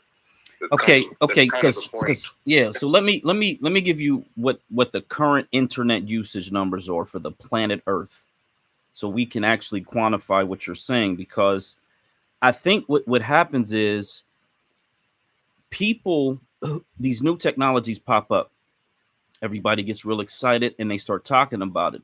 But there is such a huge learning curve from those who are active in technology and understand and even want to migrate over to new technologies versus the majority of the population, which don't, to be quite honest. They just don't want to move and migrate over to new technologies. So you're really talking about the very youngest audience that you would try to develop to grow them into these new technologies. And I'm gonna give you the numbers. This is from Statista. Currently, over 5 billion people on the planet use the internet. Nearly this is 4.76 billion. That's nearly 5 billion of those actually are on social media. This is a huge number, right? Now, of the demographic that you would want to target, which would be the 15 to 24-year-old demographic, because these are the people that are going to grow up and grow into whatever this new technology ends up being. Worldwide, 75% of this group is active on social media. So I kind of want to understand. What's that? I was gonna say roughly 4.7 billion on social media. I made an article on it. It's on my. Yeah. 4.76 billion is what this number has as the people on social media. So of that amount, how many do you assume or project would want to make the leap to this new technology where they, like you said, are essentially going to have to build out their own platforms? Do you remember? I guess the best way to answer this. Do you remember AOL and those CDs? I know that's like, and you used to do dial up and all that. And when people was explaining the internet into some kind of thing, people were like, "What the hell are we talking about?" Yada yada. And I'll remind people that HTTP that you type in, and before you type in every address, the last letter means protocol. Protocols are always bigger than actual one site things. That's just the rule of the trade of the internet. So, and I'll give you an example. Even in the confines of like crypto, right? The biggest exchange of currency happens on the Uni protocol, as opposed to any centralized exchange. Even though there's a lot of centralized exchanges. Because I wanna have a conversation. So you talked about going from a CD with AOL, which I did. I used dial-up, my first computer. It actually came with the computer. I remember it. And it went from something that required a physical action to perform to something that was much, much easier. Right. So that so that made it more convenient for people. Yeah, but right? That thing you're not. That made it more convenient for people, right? Who don't have this technological understanding, education, whatever it is. And many who don't want to have it. Like there's a high percentage of the market who don't want to know how the computer works. They just don't. Disagreeing with that. They simply want to get on it and operate it, and that's it, right? So what I'm saying is you're making something that is simple more complicated. No, that's not how technology works. Well, nah, because here's the thing. How many people, no, because here's the second part. You talked about cryptocurrency. Of the 8 billion people on the planet, how many got involved in cryptocurrency? And then how many got involved in NFTs? In other words, you keep coming up with all this new technology and you're losing people in the process. Hold on, Black. I think you're missing something here, okay? When you equate things, and this is where we mess up on it. I personally think we mess up is that we equate things the wrong way. We compare the wrong thing to the wrong thing. And so when I compare crypto to the real world, it's all the financial geeks. That's what I'm saying. A crypto in the comparison is like how many people are in the financial industry? Like, you know, the brokers and all them people. How many of those people compared to the entire world? You know what I'm saying? That's the problem. And okay, but that is the problem, and that's the problem I'm trying to get to, because you said the internet is the horse, and now this new thing is the car. No, I didn't say the internet's the horse. I said platforms like these are the horse. Twitters are the horse. Well, look, if 90% of the internet users are on platforms like these, then it is the horse, because you're comparing social media, which is 90% of the users on the internet, to a horse. Okay, so listen. This is what I'm trying to tell you. What are you saying? The fuck are you right talking now? About, when Twitter bans your account, right? This is what happens when Twitter bans all your content's gone. Facebook bans your account, all your content's gone. In the future, even if Twitter themselves, that's why they're shredding money right now.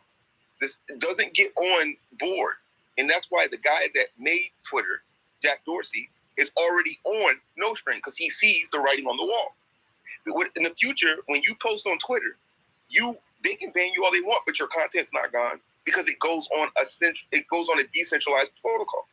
And so let's say that everybody in this room makes a different client, like client 1, client 2, client 3, client 4. So we might have this one client and it filters it one way. You have Twitter, it's one way, and then Facebook, it filters in another way, right? So you got 3 different ways it filters in 3 different clients. But every last client can tap into the protocol. Just like you look at it more like every one of these clients that we're on to do social media will be more like a browser. You're right. You have like Firefox, you have Chrome, but it all shows you the same internet. See what I'm saying? I would like to know what you're saying. I'm gonna be real honest. I'm gonna be very, very blunt with you. I have so much going on in my life. Like learning how the internet works is not one of the things that I really, really care about. If it doesn't work when I get on it, I just go and do something else. But I'm gonna tell you what the cryptocurrency numbers were for November 2022. It was 400 million out of 8 billion people on the planet. However, social media users, 4.76 billion out of the people on the planet. So when you tell me that it's very comparable because it tells me everybody to be on crypto. it tells me that a very small percentage of the planet moved over to crypto. You use it as an example. No. You brought it up as an example. Make the comparison of social media as it exists, because you basically said it's dying. You said that, and that's a quote. You said it's dying. Yeah.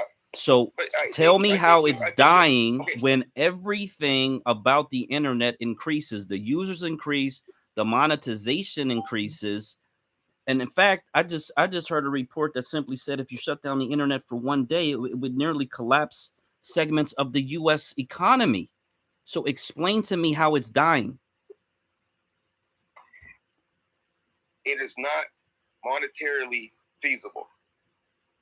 And even Elon Musk, who owns this platform, has already pointed that out. So when something's not monetarily feasible, how it's dying. It either dies off or changes.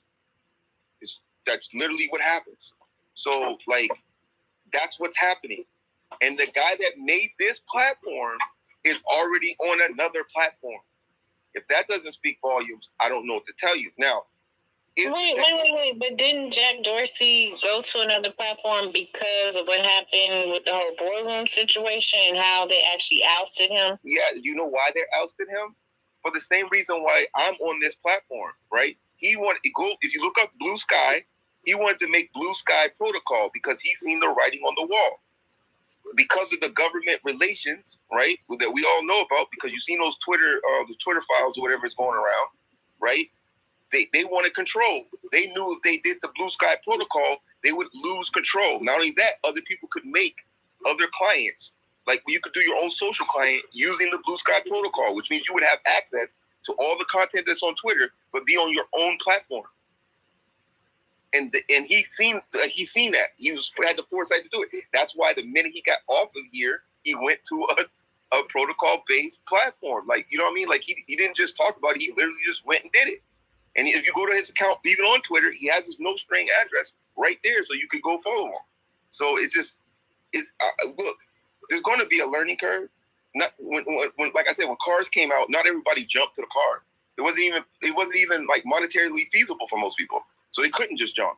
So, but over time, we see what happened, and that's what I'm saying. That's why I compare it more to a horse car moment, because it's not going to just happen overnight, but it will happen because it is more convenient. Why would I want to be stuck in a platform where they get to control the UI? If I wanted to add a feature to this thing, like if I wanted to put time limits for a mute on this space, right? Like I can't do that. But in the future, I will be. We could be in this room, hate the way this app works, and completely change it, and still not lose any of our content. That's convenient as hell. So it's convenient sells. It's coming. Like that's what I'm trying to tell people. It's just coming. And plus, the business model is 1,000 times more sound because it's not centralized in one location, pinning one group of people make a certain amount of money or don't turn a profit, and then it shuts down or some shit. You know what I mean? Like it's like decentralized in the way the internet's decentralized. Like no, you can't just shut down the internet without just shutting down all the power. Hey Black, look, you're 400 million on the crypto, right? Is that the number of wallets?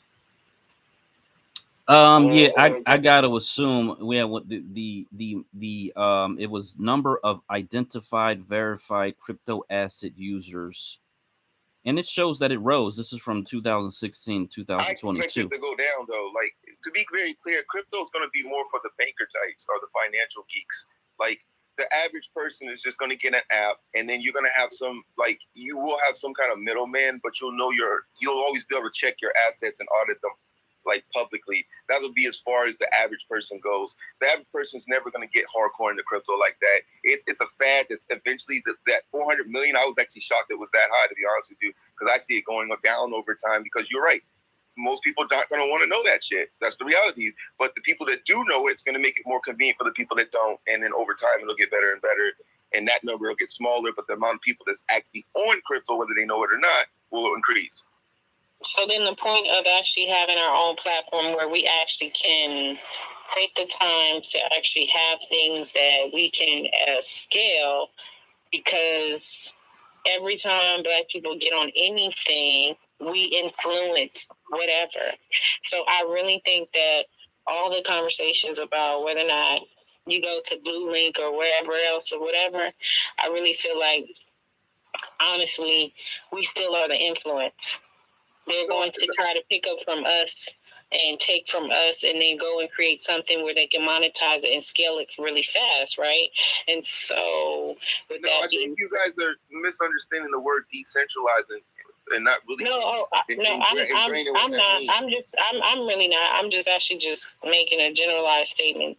I think out of my ass because I'm just making a statement, and I'm just saying to you is that for us who want to make money, and people who are older who or who don't have the time to learn technology in the way that some people are vested in it.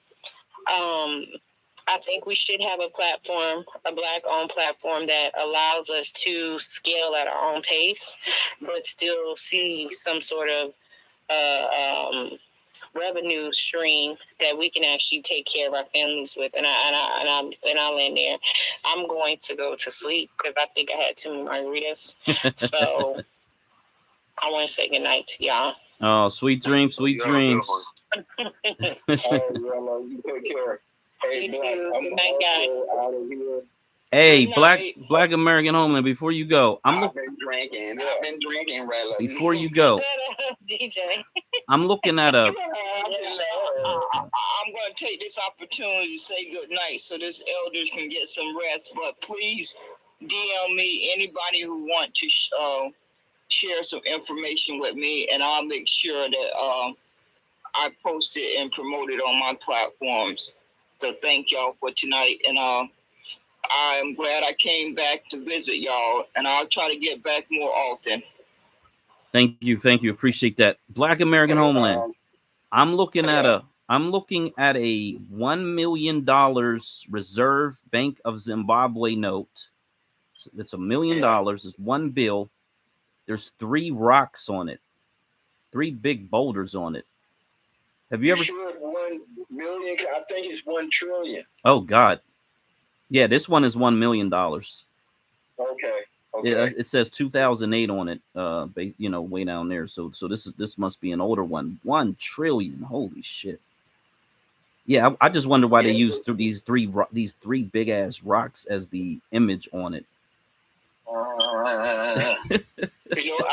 I've been to Zimbabwe a couple of times. The rocks, God, there is a area there.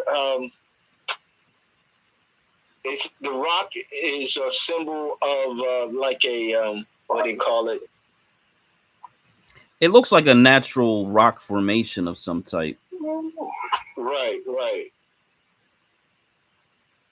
But I remember seeing that rock. I just need to look at it. Yeah, I'm not 100% sure. That's cool. It's probably some sacred thing. I'll send it to you. I'm like, damn, $1 million on one currency. That tells me the money ain't worth shit, basically. Right. It went all the way up to 1 trillion Zimbabwe dollar equal $1. Damn. That's how bad it got. Yeah. That's fucking terrible, bro. Hey, look, I appreciate everything. Everybody have a good day. And I'll see you guys next week. Thank you. Absolutely. Thank you so much. Appreciate you coming out. Peace, Black America. Enjoy your week. Thanks for posting the book. We'll be looking for it.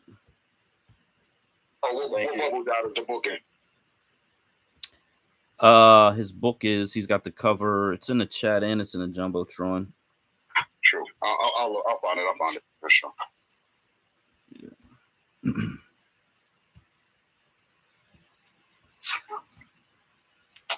Okay. Yeah, okay. Go I'm ahead. gonna be up here with you for a while and shit, but I'm actually in the back trying to clean up this damn apartment of mine. You know what I'm saying? So I'm up here if you need me and shit. You know what I mean? Okay, appreciate it. While we got some folks in the room, I'm gonna actually run down this sovereignty, because I had a chance to talk about it in News Toter space. This comes up a lot. I kind of wanted to get it documented in this space for this week, so people can have a better understanding of. Damn, I just smacked my fucking laptop here. So people can have a better understanding of what sovereignty means in this country, and specifically in relation to Native American tribes, who we always have been told are sovereign nations, and they're not. And this was a Supreme Court case. Cherokee Nation. Black, I don't want to interrupt you, but like you said that before, and can you give me a link on that or post it on the it's in the jumbotron. It's 2 and 3 in the jumbotron from the right. Yeah, so I'm gonna read it just so we all can be on the same page with it. But yeah, in Cherokee Nation versus Nash, this was a Supreme Court case. The Supreme Court held that the Cherokee Nation was not a sovereign nation, and therefore could not sue the state of Georgia in federal court. The court also held that the Cherokee Nation did not have the right to self-government, and that the federal government had the right to forcibly remove the Cherokee people from their land. That is the first one. The second one I want to actually touch on, which is really connected to this one because it deals with the rights of the descendants of those who were enslaved under the Cherokee Nation. And this is Senior U.S. District Judge Thomas Hogan in his ruling. He basically said that Cherokees, let me read it. The rights of Cherokee freedmen are tied to the rights of native Cherokees and cannot be extinguished solely by amending that Cherokee Constitution. The Cherokee Nation can continue to define itself as it sees fit, but must do so equally and even-handedly with respect to native Cherokees and the descendants of Cherokee freedmen. By interposition of Article 9 of the 1866 treaty, neither has rights either superior or importantly inferior to the other, essentially meaning they are equal, period. Their fates under the Cherokee Nation Constitution rise and fall equally and in tandem. In other words, if they change the Constitution to try to harm the Black members of the Cherokee Nation, it also causes harm to the native Cherokees because they are equal. And this is under federal law. I didn't make this point yesterday. Because the tribes are not sovereign, their constitution has no value in the eyes of the federal government. So this is actually federal law. This is a federal edict. The Cherokee freedmen have a present right to citizenship in the Cherokee Nation that is coextensive with the rights of native Cherokees. So that was the point that I didn't get to make yesterday, and I wanted to really highlight the fact that the federal government is saying we have all authority over these tribes, these so-called sovereign tribal nations. We control them. They own the land. The land is held in a trust. They said we can take the land and forcibly remove you from the land. And I really want to make this point. This is why you cannot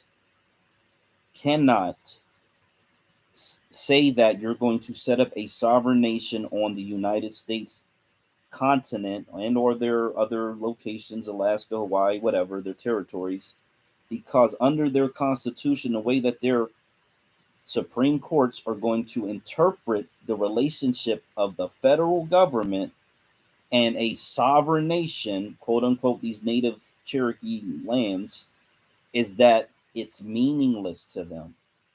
Meaningless.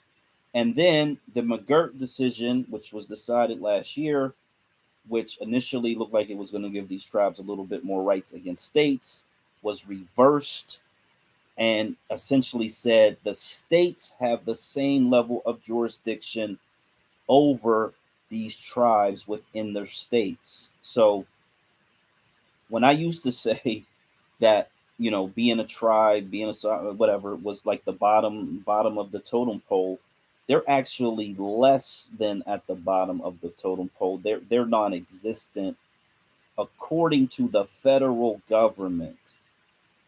And so I just wanted to really, really draw that out in this space so I could have it on record. Yeah, we all are at the bottom of the totem pole. We have this centralized entity that literally can tell us whatever they want, and they're essentially God. Like, and that's what I kept trying to tell people. That's what I've been trying to tell people. Like what you saying, how you see the Indian is how I see the common citizen. The powerless to do what? Like they go spend your money in Ukraine willy nilly. Just slop some money over here, slop some money over here. That's your money. That's me. Everybody who pays taxes in this room, that's your money. You don't get to say what you don't even get to say whether you keep your money or not. Like, you know what I'm saying? So, like, what do you mean? Like, that's what I'm saying. That illusion of freedom, I think, is the problem. That's why, like, I agree with your sentiment. But how, like, I'm saying more so based on me, the case law that I've read, not the precedents that I've seen, I would argue that citizen is the worst of the bottom barrel. If you want to be at the top of the food chain, you're a lobbyist or you own a company. That's top of the food chain. Even politicians are just nothing but worker bees. Like they're all bought. Like, you know what I mean? Like we gotta keep it all the way 100. You know what I mean? So that's why I'll be trying to tell people. I agree. There is an illusion and a delusion of freedom, and that's really what the title points to, is that people perceive themselves to be free when in fact there really isn't freedom. You got to get a passport to leave the country. With real ID, you were literally going to have a passport to even get on a plane to travel within the United States. They sort of push that back. They keep pushing it back. But I actually have a real ID because I got it right after COVID kind of was ending and right before they decided to push it back again. So, you know, there's just a lot of things that you really can't do without their permission, their you know, their paperwork, whatever. You can't drive a car without a license, you can't drive a car without a license plate, you can't drive a car without insurance in most states. So yeah, there's a lot of regulation which does start to feel like enslavement to those who have lived naturally free, as they say, who have lived in nature free, versus in this perceived society of freedom. Now we do have more freedoms than some people around the planet and some populations based on their governments, but we are definitely not free, and we don't control anything, which is the bigger part. That's actually the bigger problem. The goal that Black Majority State and Black American Homeland lays out with the, you know, the books that we put out and the plans that we talk about is to get to a level of sovereignty by having 60% plus majorities within states and controlling the state government, which actually is a sovereign entity, actually does have authority, does have discernment, does have federal funds that come into the states that can produce economic activity to prosper, protect, and empower the Black citizens of that state. Absolutely, I don't think that. I know that because that is how the country is set up. That's how the country is established. And at the point where you have state control, you can develop military forces to defend your state. Okay, so I'm gonna debunk that in two different ways, right? Civil War, clear debuncation of it. Regardless of how we feel about it, if the states had power, the Civil War would never have happened. The people would have seceded. The North would have been the North, and the South would have been the South. But they didn't have power. That clearly shows that. And then modern day, that was not. Slow down, man. Slow down. Like, okay, so you laid out a civil war, and in fact, in war, the victor decides the outcome. So, in fact, had the Confederate States won, they would have determined the outcome. The outcome is not predisposed because states didn't have authority. The outcome is the result of who won the war. Okay, listen, this is what I'm saying, bro. Freedom is what you can take, all right? Freedom is like a thing that, like, you either have it or you don't. And so that's why I say we should not call our shit the Bill of Rights. We should call it the Bill of Privilege, because privileges can be taken away. Rights can't. That's the difference. And so if all these states had a real right to sovereignty, there wouldn't have been a reason for war. There was a war because the Union thought they owned the South, or they thought that they should. That's what it really was. They thought they owned it. It's like the colonists that came in to this country that wasn't from here. thought they owned this country and they fought for it, right? But it's you didn't own it. Like, that's my point. Like, there is no sovereignty if somebody is Okay, trying to so obstruct it. let's stop there, because you just laid out an example that actually disproves what you're saying. Because in one instance, you're saying a war was fought, the Civil War, the losing side lost, and the winning side determined the outcome. You talked Yes. about the Revolutionary War, wherein which the former owner, if you want to call it that, because those are the terms you're using, the King of England lost the war, and therefore the victors, the colonies, determined the outcome. So Exactly. the So same what I'm trying to point out here, the same situation could have occurred had the Confederates won their war. so now let me tie it all together. Black Wall Street. Oh, God. Majority black state, Black Wall Street. And when this country comes together as they did in Black Wall Street, right? And you get the white rage. Black Wall Street was a small town in Tulsa, Oklahoma. It wasn't a black majority state. It was not a black majority state. It was a city. It was a town. It was a very small town. I'm just saying, let's play devil's advocate and say the white people don't want a black majority state. And what are we going to do about it? A black majority state will develop an army and military forces to defend itself. Doesn't matter what they don't want. Does not matter. Does not matter what they want. You're talking about a small town, not an entire state. You're talking about a very small town that was not focused on its defense, did not have a military, did not have planes, or et cetera, et cetera, et cetera. You're talking about a different period in time. Okay, so let me get this straight. There is a majority black state in the continent of Africa who's not in the belly. It's irrelevant. It's irrelevant. It's irrelevant. Nothing outside of America. Nothing outside of America is relevant to America. America is a unique country with a unique constitution where all the states also have their own constitution, and they all have their own sovereignty and their own authority and their own power. They all have 3 branches of government. You can't compare it to any other country on the planet. I'm going to sum this up with a Muhammad Ali quote. I don't trust anyone who treats the waiter mean but treats me nice, because they'll treat me the same way when I'm in that position.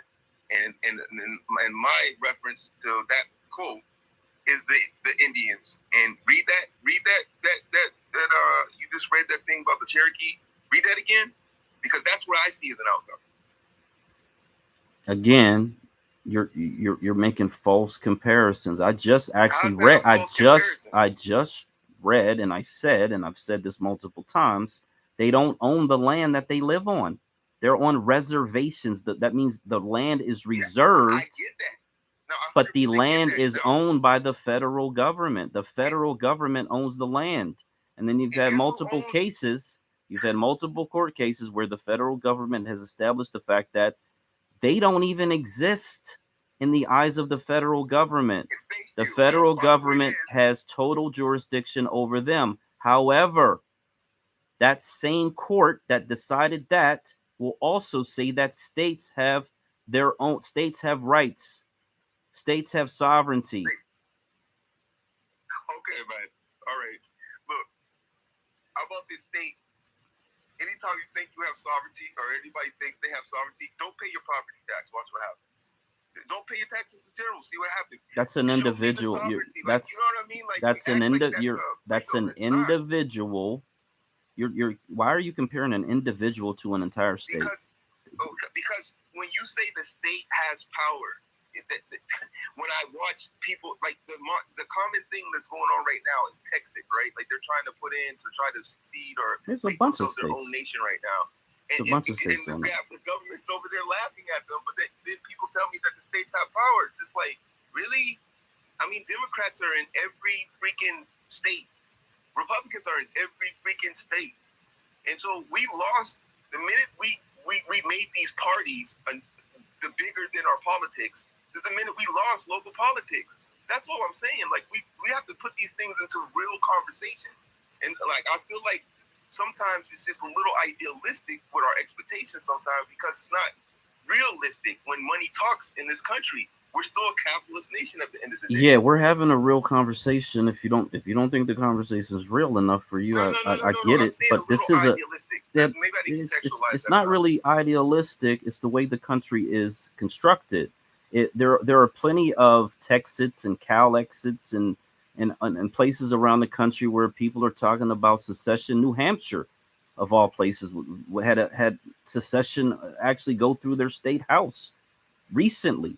So yeah, this is a part of the country, the ebb and flow of the country, and the Constitution of the United States declares that you cannot take land away from the United States. You can only add to it.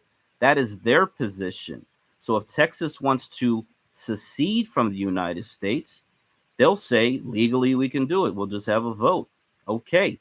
The United States government may say we don't agree. Prove it to us through an active conflict. And that's the way things go. As a matter of fact, and I want to use it as an example, but it's outside of the US, so I'm not. But it's a perfect example, but I'm gonna leave it alone because I set that parameter up for you. So I'm not gonna use it. But I'm gonna say, are you familiar with the supremacy clause in the Constitution? The supremacy clause, I've posted about this multiple times. It is very limited. It is very specific. It does not grant the federal government total control over states. It is very limited, and there have been Supreme Court cases in which states, and I'll use Obamacare as the perfect example, 14 states said, we're not going to implement Obamacare. And Trump's administration sued the states. Ironically, a Republican administration suing Republican governors, and they lost. The Supreme Court said you cannot withhold money from these states. It's unconstitutional. And they never implemented Obamacare. So they weren't forced under the supremacy clause of the federal government. They were able to do what they wanted to do because they have their own authority. Okay, but hold on. That's a little bit different than what I was talking about, because the reason why I asked you where the spirit clause and which you are, is not because of that. It's because the reason why is that the Obamacare didn't infringe on any law that had already passed, like as far as how it was that particular law was set up. But if you contradict the laws of the land, that would have been a different ruling. Yeah, because that would be unconstitutional. And so and this is the argument that people make, is where they assert that Black Americans are too stupid to run a state because they're going to do unconstitutional shit. That doesn't even make any sense. Why would we as a population want to do something that was unconstitutional? That's the only argument that leads to, because you have to do something unconstitutional for the supremacy clause to take place. Why would we do that? Look, listen, it's not. I think you took it the wrong way. To me, every amendment after the first 10 is unconstitutional. Oh God! By its very design, it took the power away from the. So the 13th, the 14th, and the 15th Amendment that gave Black Americans. The 13th, 14th, and 15th wouldn't need to exist without the 11th. It was because of the 11th. The 13th, the 14th, and the 15th Amendments are unconstitutional. This is your position. Okay, that are specifically for Black Americans. They're unconstitutional. Okay, hold on. First of all, that's a double. All those are double-edged swords. Okay, the 13th, 14th, and 15th. I actually posted an article about this. Is the very reason we're having such a hard time getting reparations, because they can't do race-based policy because of those amendments. So yeah, it's a double-edged sword there. That's all I'm saying. And so when you go to the first 10 amendments, that oh man, that's a mischaracterization. The reason we're having a difficult time, it's a mischaracterization. The reason we're having difficulty getting reparations is not because of the 13th, 14th, or 15th Amendment. It's because you have a degenerate population that have control over all branches of government, and they are making it unnecessarily difficult. but there, but So we can but do race-based policy. but the fix for that is in. It actually is already in, and it's working its way through the process. I'm asking. America's process is a very slow and tedious process, I'm unfortunately. just asking a simple question, though. But the process is now working. Okay, I'm not talking about the process. I'm asking a question. Can we do race-based policy? And then why can't we? Tell me what the reason is we can't do race-based policy. We do race-based policy? We can attempt race-based policy, but it will likely be declared unconstitutional. Why? Yeah, likely because of the amendments that you're referencing. However, that's all I was pointing out. However, the point that you're making, I acknowledge. However, through this last century and through this last century and a half, I believe finally we have arrived at what is a race neutral classification. And that's why there's all this back and forth arguing on Twitter about these classifications, because finally, through all the webs and flows and the ups and downs in the process, there is a lineage standard that can be declared to be race neutral. And for me, it doesn't even have to have a name attached to it. It simply has to have a lineage. And the reason is genetically, even way back in the 1800s, to be quite honest, there were people who passed into whiteness that had the lineage of Black Americans. Whether through whatever means they existed. And after our enslavement and into the 1900s, when these race mixes became much more consensual, there have been hundreds of thousands, if not millions, of people who passed into whiteness who share that same lineage. And so you can go to the federal government and say, we have a lineage that is not race-based because we have all of these people who passed into whiteness. Therefore, making any attempt to stop reparations moot and available to dismissal by motion. The problem has been, to be quite honest, if you want to be 100% honest, it is this hyper focus on ensuring that it's only for a specific skin tone and not the lineage of people that come through that skin tone. I mean, I don't disagree with that sentiment. I still stand by my original statement, though, because all these things became problems. Like when you do, what I don't think people understand about law in general is the double-edged sword that it comes with. And so, like, and even to your point, that's a double-edged sword in a way, right? So, and that's, I think that's the problem. And so we do these things that we think would work, but then we're like, oh, wait a minute.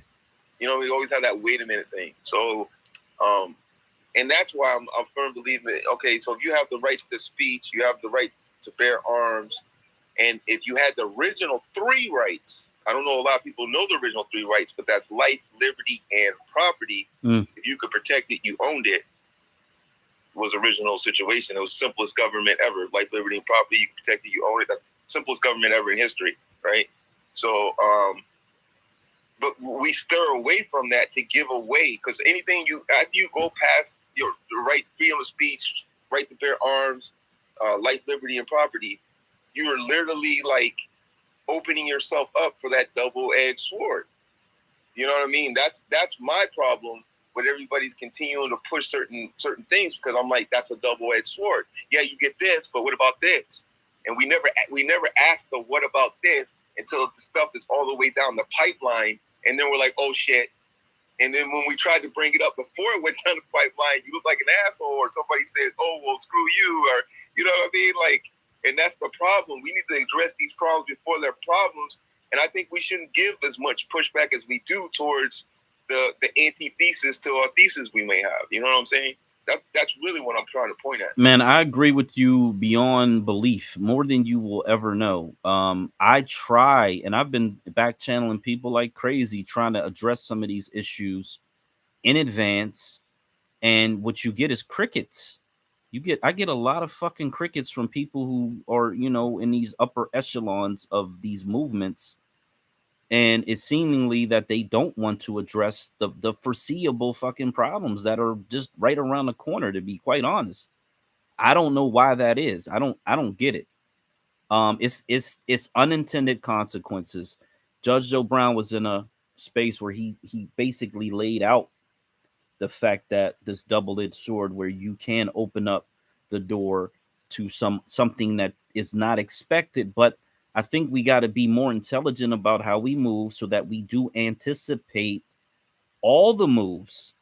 Like, you got to start anticipating all the moves and then coming up with contingencies for all the moves.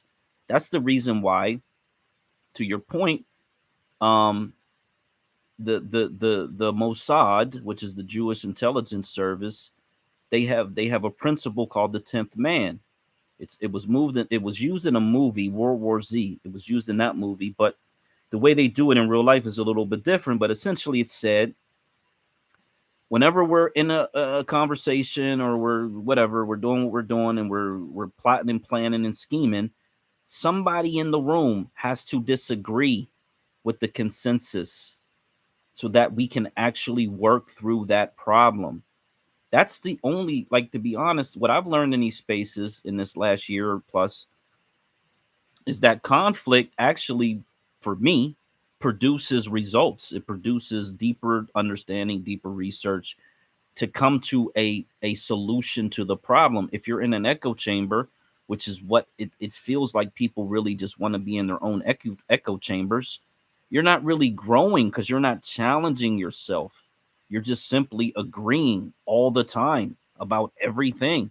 And then the first time you have someone who doesn't necessarily disagree, but has a different methodology, it becomes like this major problem. I think it's unfortunate that these spaces have developed into these echo chambers, and then we got all this pushback and backlash and vitriol and conflict. And I mean, it's really, really, really, really unfortunate.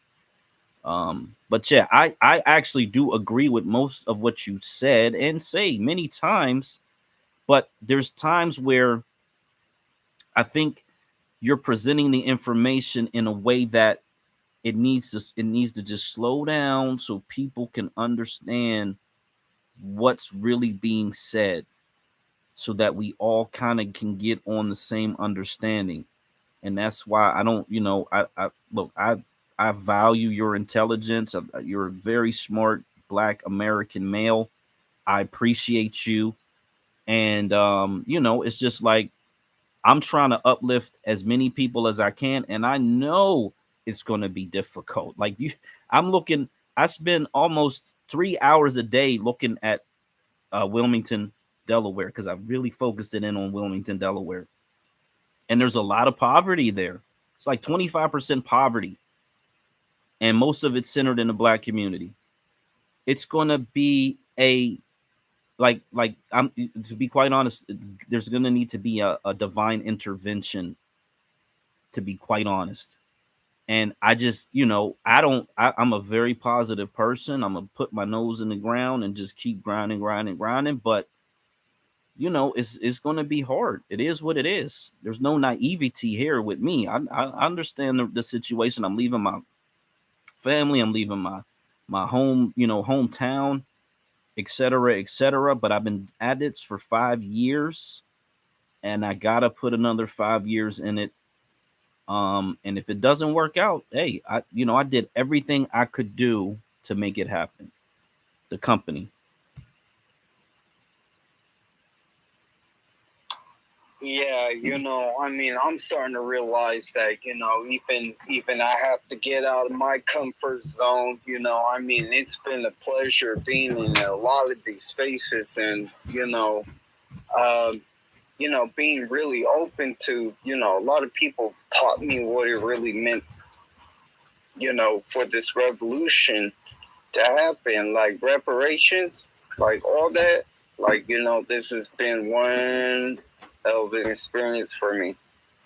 But, even, I have to get out of my comfort zone and move on to other opinions and other aspects and all the other stuff so I could grow myself. And, we all will get to that point where we're going to have to, grow out of our comfort zones and being out of, what we're, usually doing. And, I don't, congratulations to all the scholarship and everything that everyone put out and everything. I don't discredit any of it. But,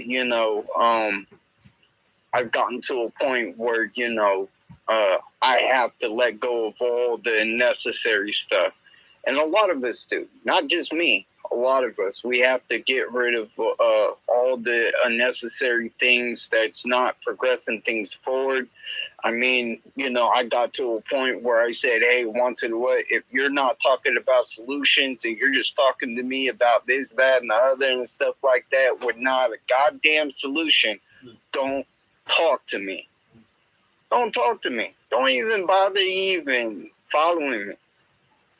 Okay? Like 100, unapologetically.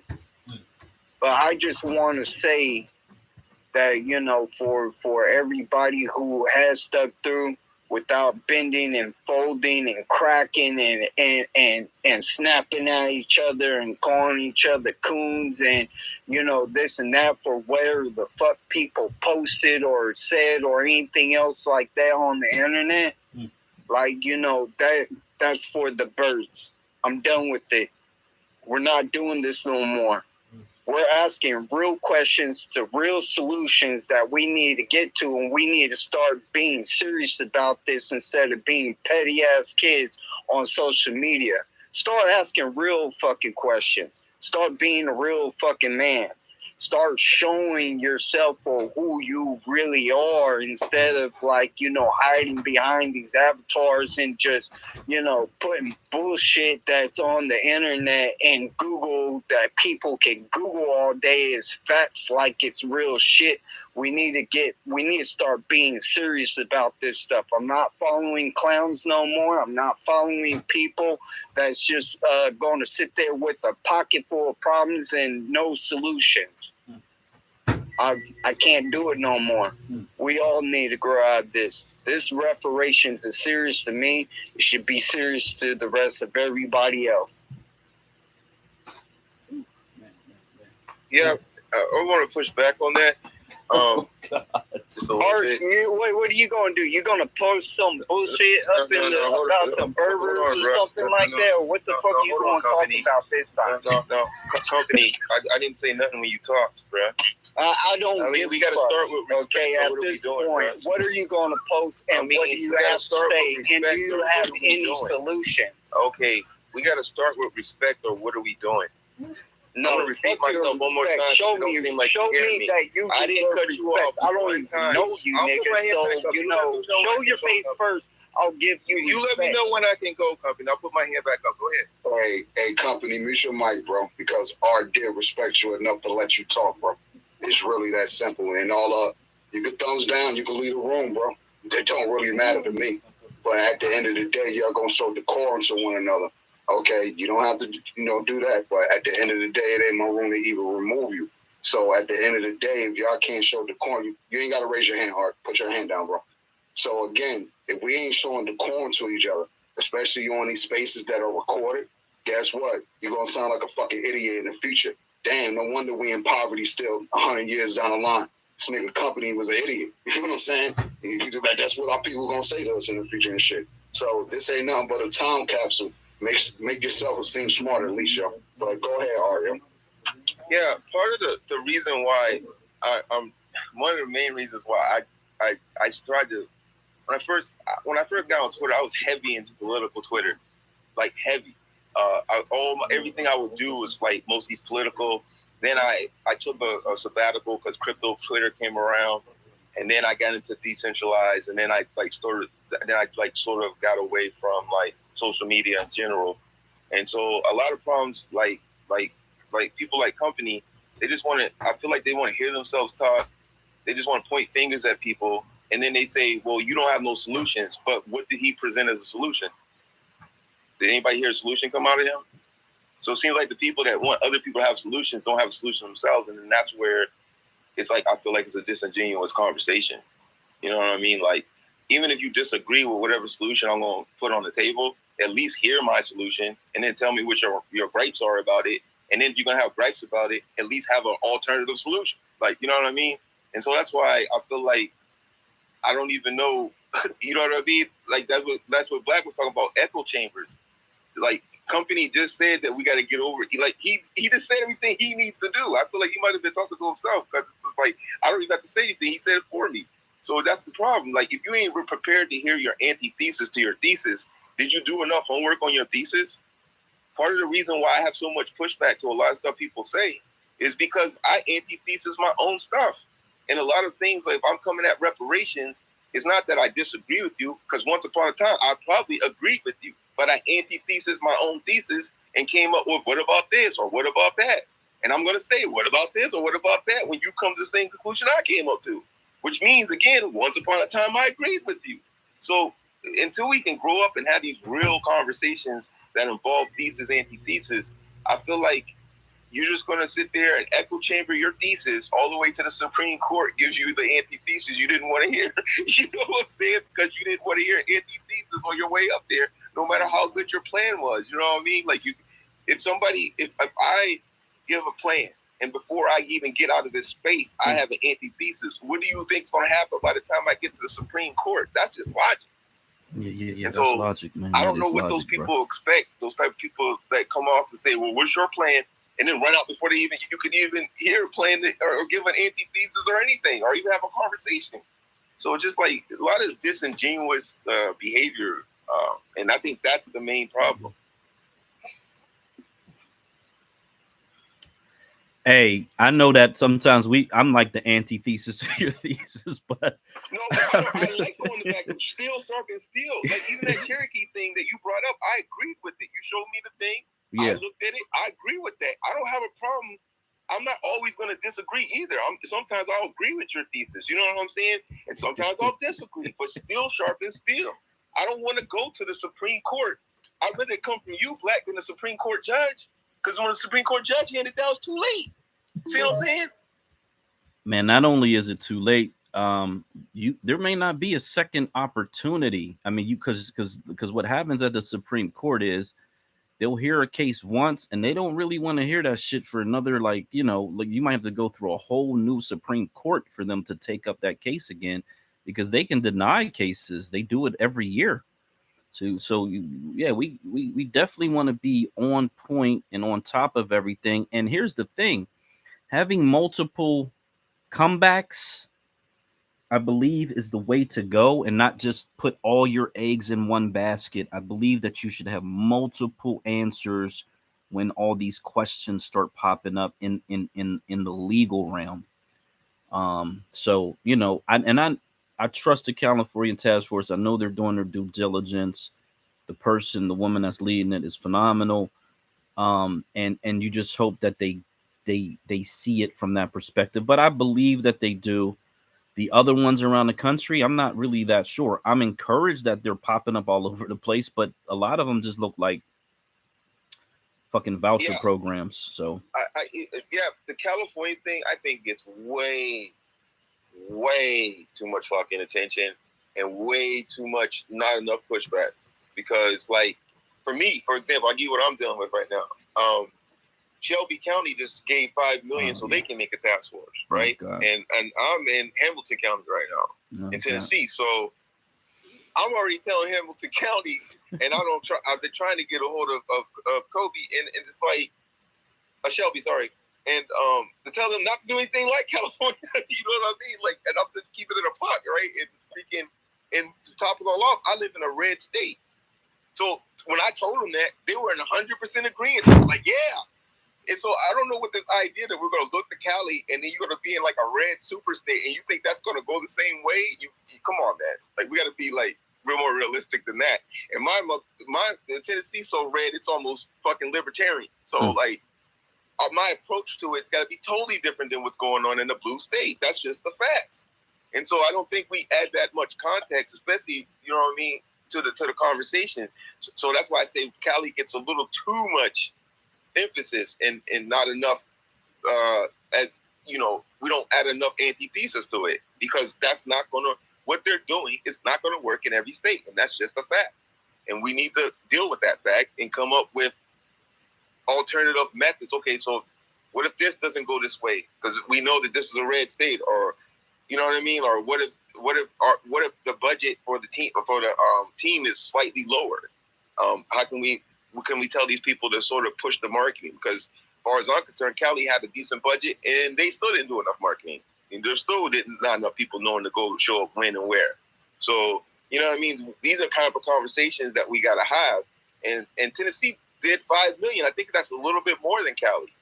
So, and I think that's a consequence of seeing what happened in Cali. So, but if you're not there to express that, or if you're not having an antithesis to what's going on in Cali, then you're not saying that type of stuff to the people you need to get things like that done.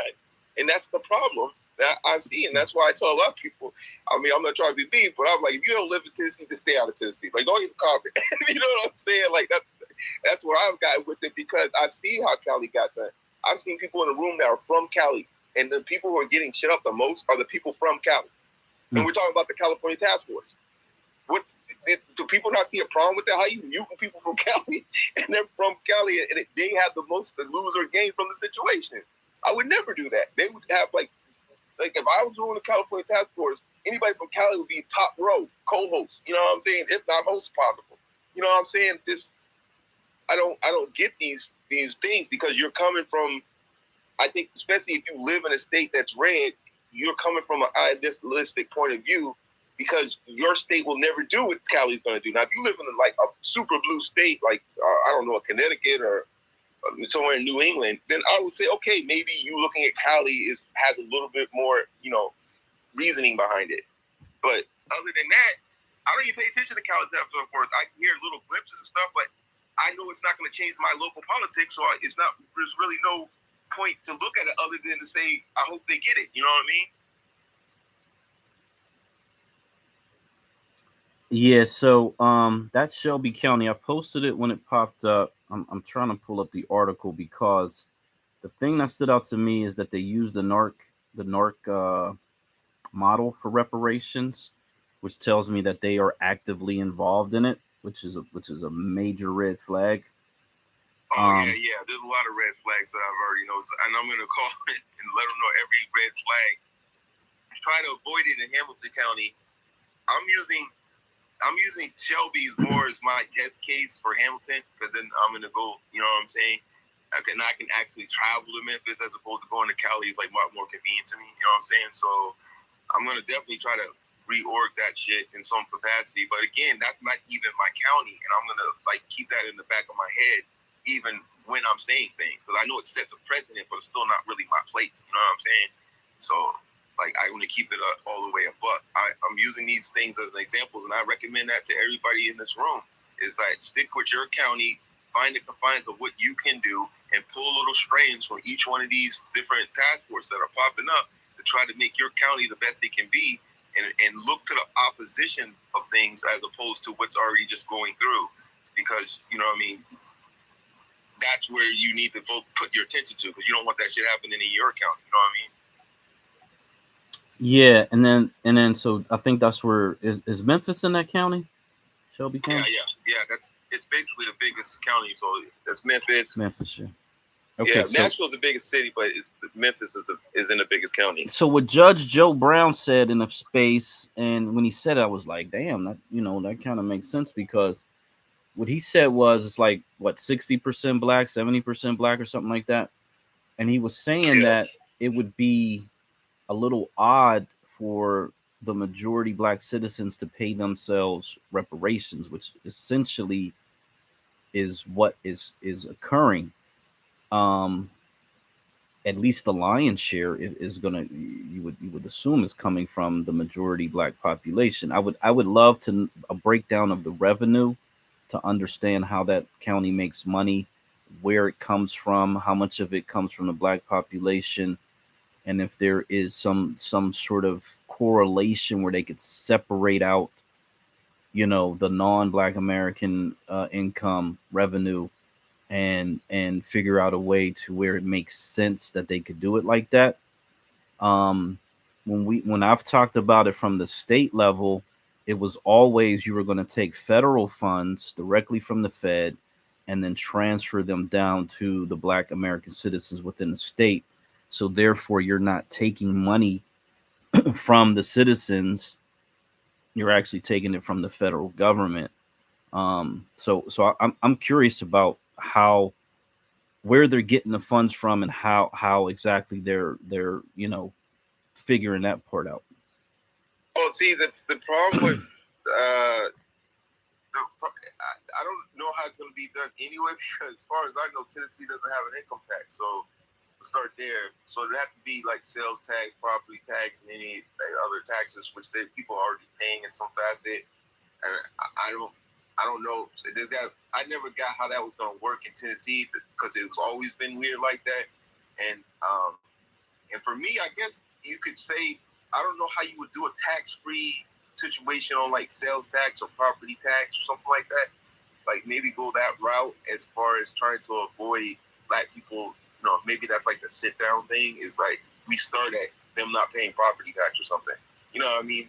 That way it's not so much coming out. Because again, like I said, Tennessee don't have income tax. You have to slowly try to pick other taxes that would make more sense to extract. And the only one I can think that would be logical, I think most people would agree with, would be property tax. And that's what I was going to propose to Hamilton County. So I don't know. That's why I say it gets weird based on the state. And now you can see why I can't even look to county. You know what I'm saying? For how we would implement our stuff. And if we're keeping it real, everybody who'd be looking at the area, they'll probably find something similar, especially if you live in a red state, or some clause or something that's holding it up from being like Cali. So you really need to be involved with at least at the county level, you know what I mean, or if not state, to try to get your things rolled.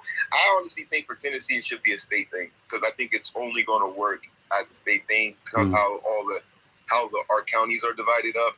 You know what I mean? So like, I just don't see logically how it would work on a county. But they got $5 million. I think they're going to draw that same conclusion, if especially if enough people speak up. And I'm hoping they come to that conclusion that this needs to be a state thing, because then it could be done correctly. You know what I mean? Yeah, absolutely. I'm gonna read the five pillars that they outlined. First one is housing.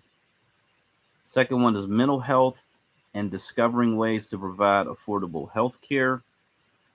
Third one is categorizing areas within criminal justice that have shown historical disenfranchisement of African Americans.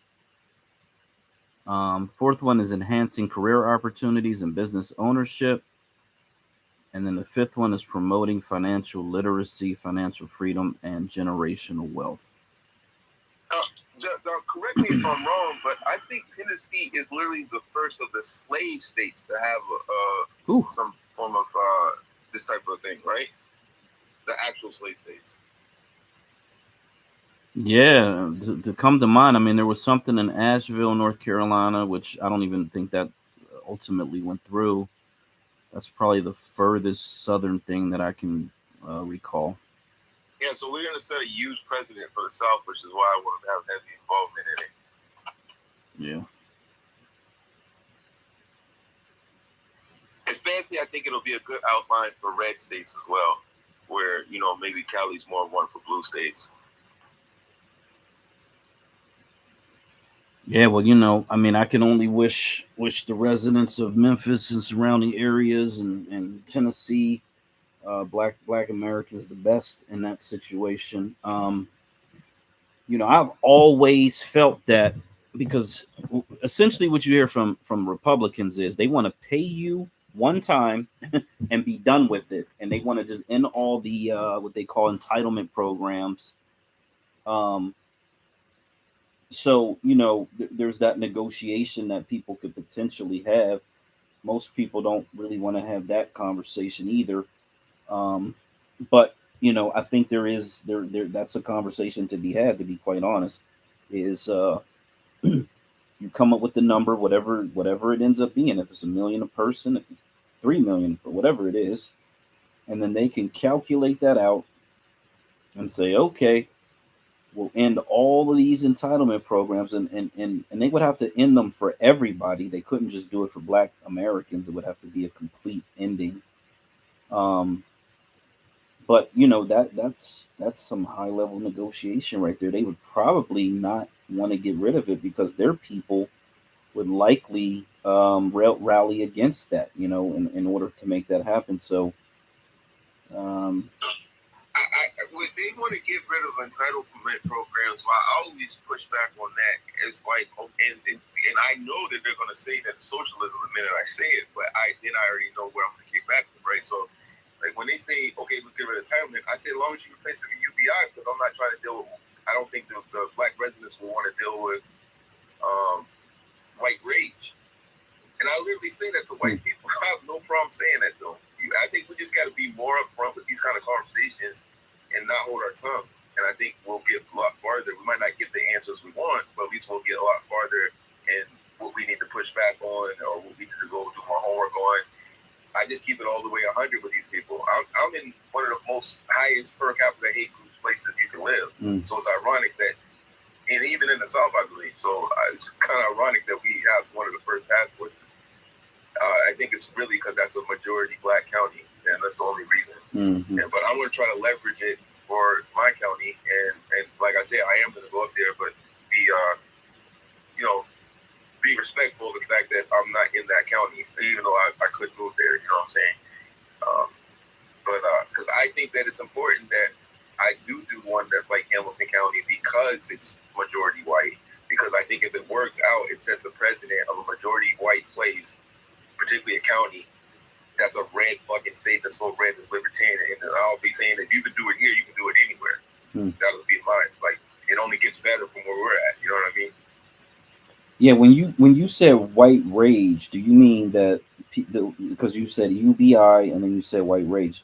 Are you saying that? Oh no! I think they should have UBI in order to stop white rage. Because if you're going to stop all the programs, and especially if it's a predominantly white area, that's going to disproportionately hurt white people. In that sense, if you cut those social programs. Right. So the counter to that would be UBI, which right now we don't have. And how we pay for it right now, we don't have an income tax, right? And so even at scale with the country, from a federal level, we pay $3.6 trillion. Now, only using that number because Tennessee doesn't have a federal in-state income tax. So $3.6 trillion. So now you can do no income tax, or you can do universal, right? So like that $3.6 trillion would be $12K a year for every man, woman, and child. You see what I'm saying? So you can either have no income tax or have it go out universal. And that sort of opens both ways, and it sort of like kills their whole this is a socialist program argument. You know what I mean? Yeah, because that's what I was going to say. If you lay it out the way you laid it out, because their people are going to suffer because they actually disproportionately benefit from all these social entitlements, that it would just be dead on arrival because if they really understood the numbers, they would actually realize that, oh, we're actually going to hurt our people way more. Again, they're going to complain, and it wouldn't go through anyway because they can't survive without the entitlements, to be quite honest. So yeah, they're I mean, that puts them in a catch-22. So I mean, it'd still be a really good negotiating tactic. You know what I mean? Yeah, so that's why I don't mind pushback because it gives me the open up opportunity where I can throw a tip for that with them. You know what I mean? And then the person generally thought that might work because they're like, usually I don't like UBI, but when you put it like that, you know what I mean? Like, so so you just gotta be aware of certain things and where your actual pushback is. A lot of times we just assume that the pushback's one place, so we start going off on the tangent in this one area. And a lot of times you just gotta sit back and like look at the painting and come at it a different way. If you come at it a different angle, you'll get a different response. See what I'm saying? Yeah, absolutely. 1,000%. Let me see what you put up here. Oh yeah, Twitter, Elon Musk. Well, Elon Musk, like he got that loan from the Saudis, I guess, or one of those Arab families over there. He's in bed with them, so whatever's going on with the money at Twitter, whatever. I mean, he's so locked in with them. He's got a lot of shit going on. I don't think it'll be an issue as far as them shutting Twitter down or whatever. People are leaving the site, and that's just that. It is what it is. I mean, these sites are not permanent, but I mean, if we look at social evolution, right? I had one of those charts that show you what was the number one over time, right? People forget like Friendster, MySpace, and then you had the Facebook era, and then Instagram smashed them, and now TikTok's the thing. Like, bro, that's why I feel like the clients are going to get more and more, and it's going to get faster and faster. But the protocol, that's why I strongly am into the social protocol level thing, because you already see it's that way. But imagine if you could have took your content along the way from MySpace, and that's what the protocol level thing would create. Like, I could keep all my content across the board, whether I posted on MySpace, whether I posted on Facebook, whether I posted on TikTok, it wouldn't matter. I was going to have all my content, it was all on the protocol. And I think once people start to realize that, it's going to become more and more of a thing. You know what I mean? You know what? That's interesting. Because when I had another platform, and one of their things was, oh yeah, if you leave, you take the data with you, right? That's how they kind of sold it, and most of them do sell it that way. However, when it was time to close it down, to be quite honest, even if I could take the data, there was really nothing for me to do with it because I didn't intend to go from that platform to another platform. It really would have served no purpose.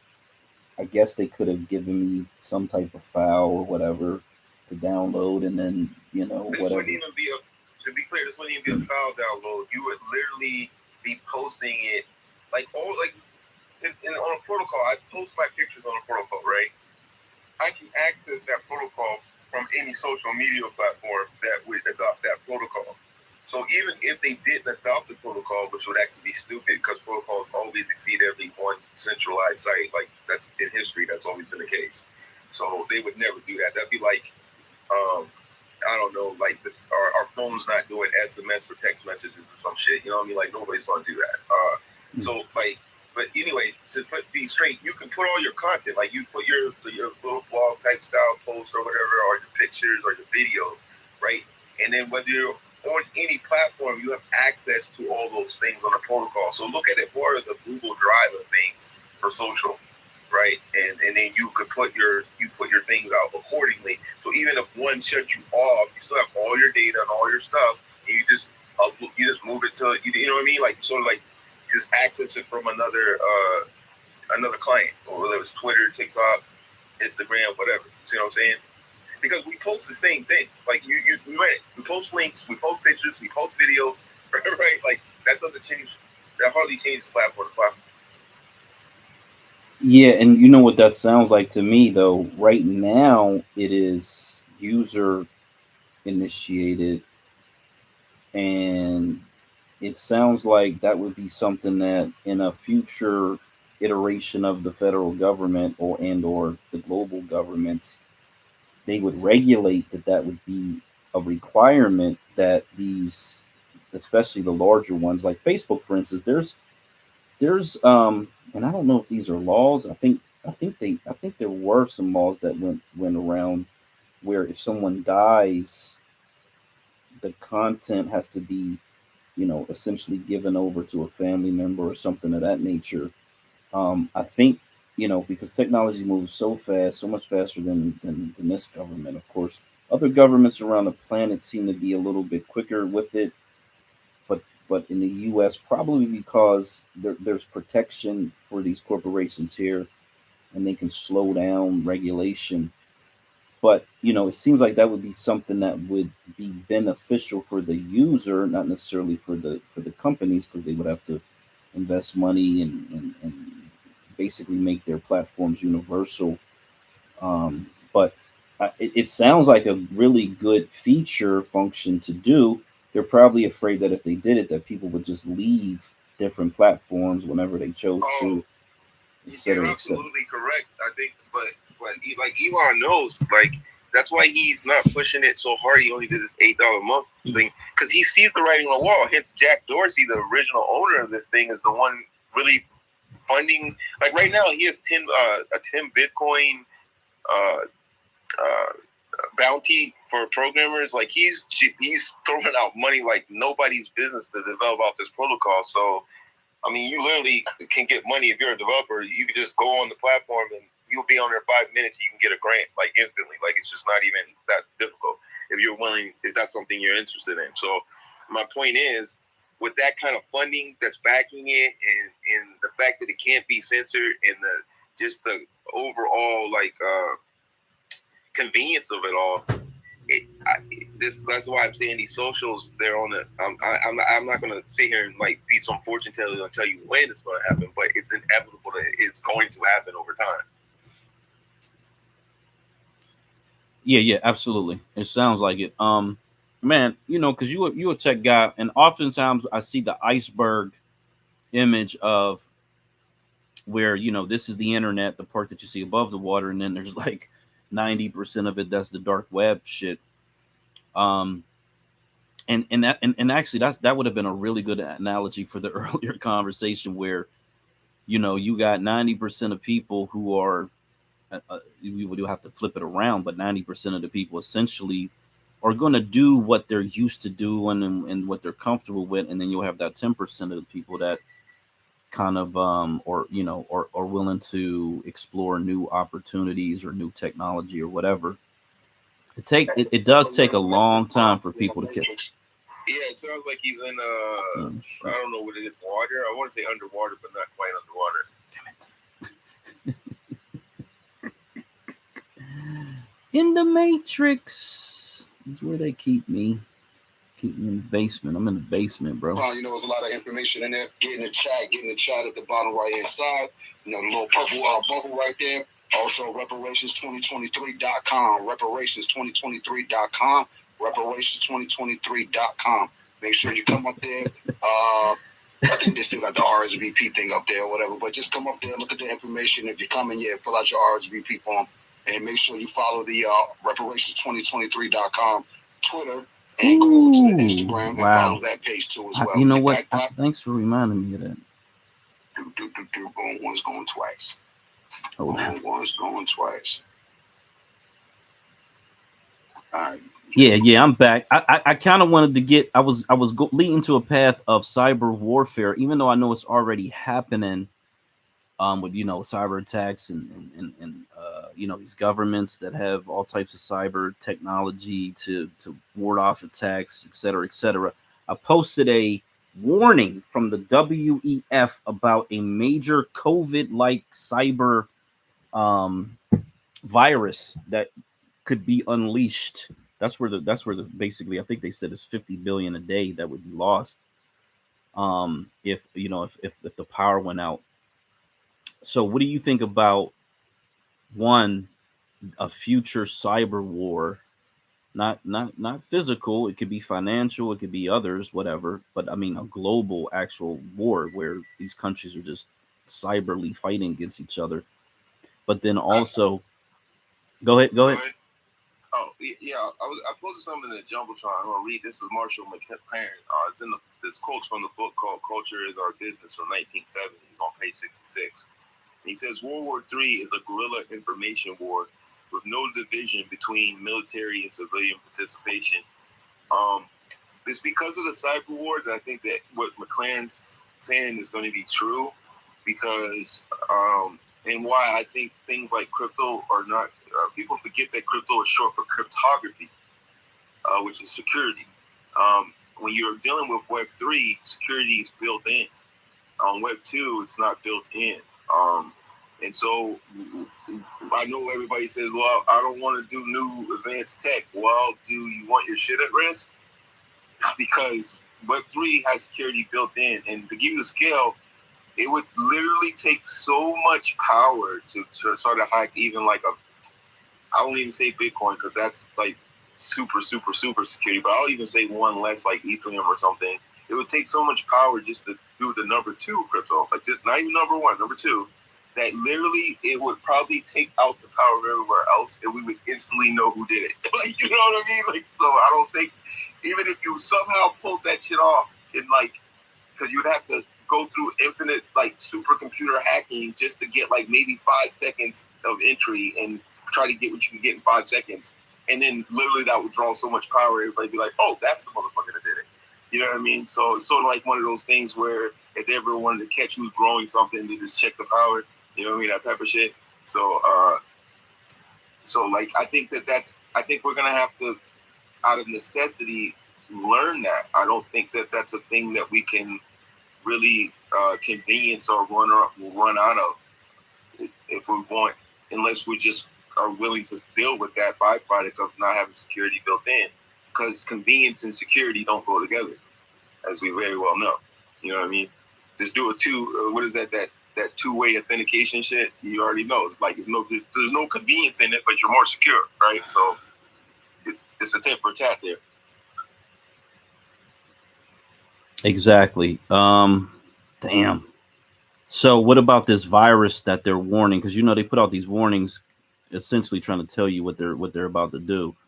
Telling how long it'll take for it to happen. But this virus that'll be like COVID-19, but on the internet, that's gonna essentially tear down a lot of computers, maybe lock computers up. I don't know what the ultimate deal of it is.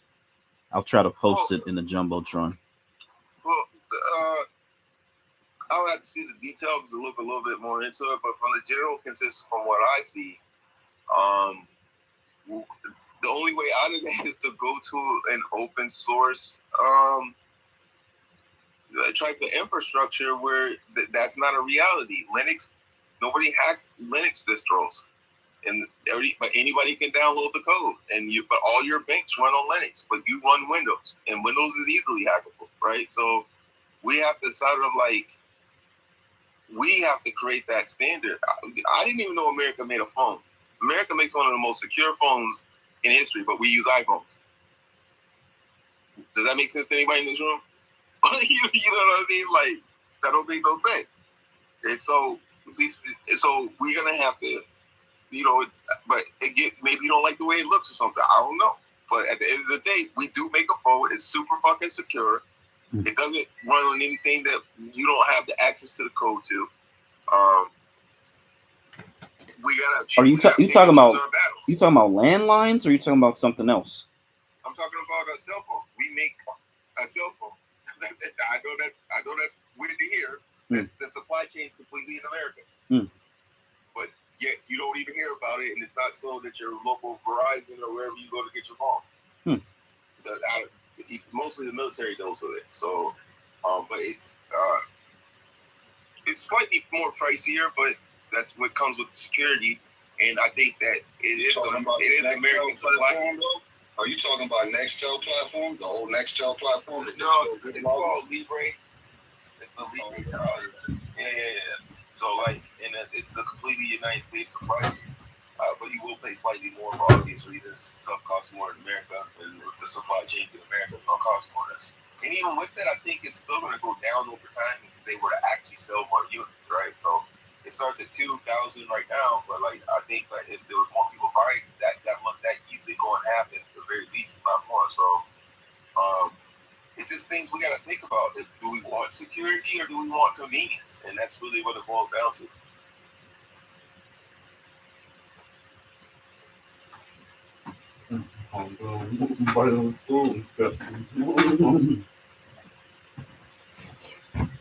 Yeah. So I never really bought the argument of, overseas outsourcing products being made for them to be cheaper, because you do so much damage to the economy anyway, that it would actually be way more beneficial to have quality made products that cost a little bit more. You're paying people a lot more, and then you're contributing to the economy. It doesn't, and I mean, I'm not a like economist or anything, but it just doesn't make any sense, bro. You know what I mean? If we made our own cell phones for the complete supply chain in America, yeah. You know what I mean? I don't even know. I can't even really count the amount of jobs that would fucking make, because we need at least 300 billion phones. Like, you know what I mean? At a bare minimum, like that. I don't know how our government is pushing that in an era where we need jobs, but that just tells you that they're not. I don't feel like they're looking out for our best interest when you have solutions right around the corner like that, and it's a clear path. Everybody can see that's clearly going to open jobs and make money and increase our security all at the same time. And the fact that they're not even bringing that to the table. And another thing that had me weirded out was 2016. You had the people say that the elections were rigged. You had the Democrats saying it, right? 2019, the Democrats tested out a new voting system of which you could actually run from your phone. Not only that, it has instant tallies. 2020 election, they don't use it. Matter of fact, they tried to use some third-party bullshit app that they didn't even test in Iowa, and it failed. It almost like they looked like they tried to set it up to make it like you could never vote on your phone, but you can bank on your phone, which makes absolutely no fucking sense to begin with. But, I'll digress on that point. But my point is that here's the Democrat, and then Trump loses election. He says that it's rigged. So now you have the Democrats that said it was rigged in 2016. You had the Republicans say it was rigged in 2020. They tested a system that said that it worked great in 2019, so much so that the independents, who got way less funding, like, I don't know, they didn't get the billions that the Democrats and Republicans got, and they used the system, and it was flawless for them as well. So it technically got tested twice, and they had instant tally. We were waiting on the results. Like, the minute the last vote came in, the independents knew who won. Versus, look at the main parties. How many months did it take us to get the freaking results? You know what I mean?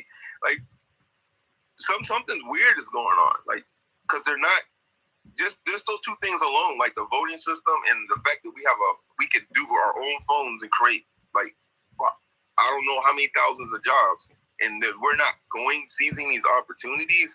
It makes the government look kind of disingenuous in my mind, and that's kind of why my pushback to government has been so hard, because it's almost like they don't want to fix the problems, and on top of it, want to cause more problems. You know what I mean? Like, just from my perspective. Yeah, there's voting infrastructure. Man, there's two things. One's called voter canvassing, and that's where they essentially can, look at an election, and then they check the ballots and make sure that they sign here, or they essentially are looking for a way to remove votes based on technicalities. That is like a big part of, especially those national elections or any election where it's kind of close. They do this canvassing thing, and then there's something else that they do, some type of audit or whatever, where it's basically the same. Maybe they're looking at if this voter is alive, or if they have the right address. It's all technicality things that they do, and both parties do it, and they actually do it, especially on the presidential election. I've heard this from multiple people who are in and out of DC, that they have a way to essentially, and this is in states where they know it's going to be a close race because historically it's close, where they can just shave off votes, and they can essentially put the person into power that they want to get into power. So That's the way it works. Well, that lines up with the fact that they didn't use a system that you literally can publicly audit. Because once the system that they used in Colorado, the minute the vote goes in, not only is it instantaneous and we know the results, but you can go audit your own vote. Like, you can literally go online and look at your own fucking vote to say, oh, yeah, that's me. Like, you know what I mean? So when you have public audits, you have even less issues of those kind of issues. You know what I'm saying? So, like, that's what I'm saying. What gets me, where it's really a problem, is how do you not fix a voting system when your main thing for government is literally at the minimum supposed to offer you is representation, and they don't want to do that, right? And then at the same time, they know how many people use phones, and you know that the phones are possibly compromised because they're made in another country, and you don't want to fix that. Like, you know what I mean? Like, it's a lot of that shit just don't add up to me, because they're like, you can't vote for your phone because it's not secure. Okay, let's make our own phone then. You know what I'm saying? Like, problem solved. You know what I mean? Like, the shit is just crazy to me. Like, it's just like they're not trying to fix the actual problem. Because it'd be different if these solutions didn't already exist, but they literally already exist. We don't even have to create anything new. We just use what's already been tested and they're already there. And they're not doing it. And that's what makes me skeptical. Yeah, that's the politics. Because I mean, if you really wanted, number one, everyone would get a paper receipt. I don't know if everybody does. In my state, we get like a stub, but you would get an actual paper receipt of your votes. You would have that, just like an ATM. And then there wouldn't be, like you said, if it's electronic, which I didn't vote in the last election because I basically took a vow to not vote until I'm in a black majority state. So I do plan to vote in 2024 because I will be in Delaware by then. But they have it set up in a way that they don't want to be able to verify it. They don't want you to be able to verify and know what the vote tally is. And again, on these local, like a local election, there might be 1,000 votes, depending on the size of the little town or whatever, maybe 10,000 votes. Those ones, it's a little bit harder to play around with the numbers. But when you're talking about statewide elections and national elections, you know, it's just so much confusion. And you know, they show the videos of people bringing boxes in and wheeling boxes in and wheeling boxes out and all this. Like, I mean, it's theatrics, unfortunately, but it is what it is, and that's how they control these offices, again, where they want to get a certain person in there for a certain specific reason. Everything that I'm hearing about Trump is that the Republican establishment does not want him to win. Even though he's got his supporters and everything else, is that they didn't want him to win the first time. They thought it was kind of a joke. He ended up beating all of them. And so now they're like, you know, they got this war in Ukraine. They got this liberal world order that they're trying to hold on to, or whatever the case may be, or establish, or whatever it is that they're doing, this global cabal that they got going on. And they essentially believe that Trump will come in and kind of, you know, not destroy their plans, because the president doesn't really have that much authority, but he could certainly slow it down.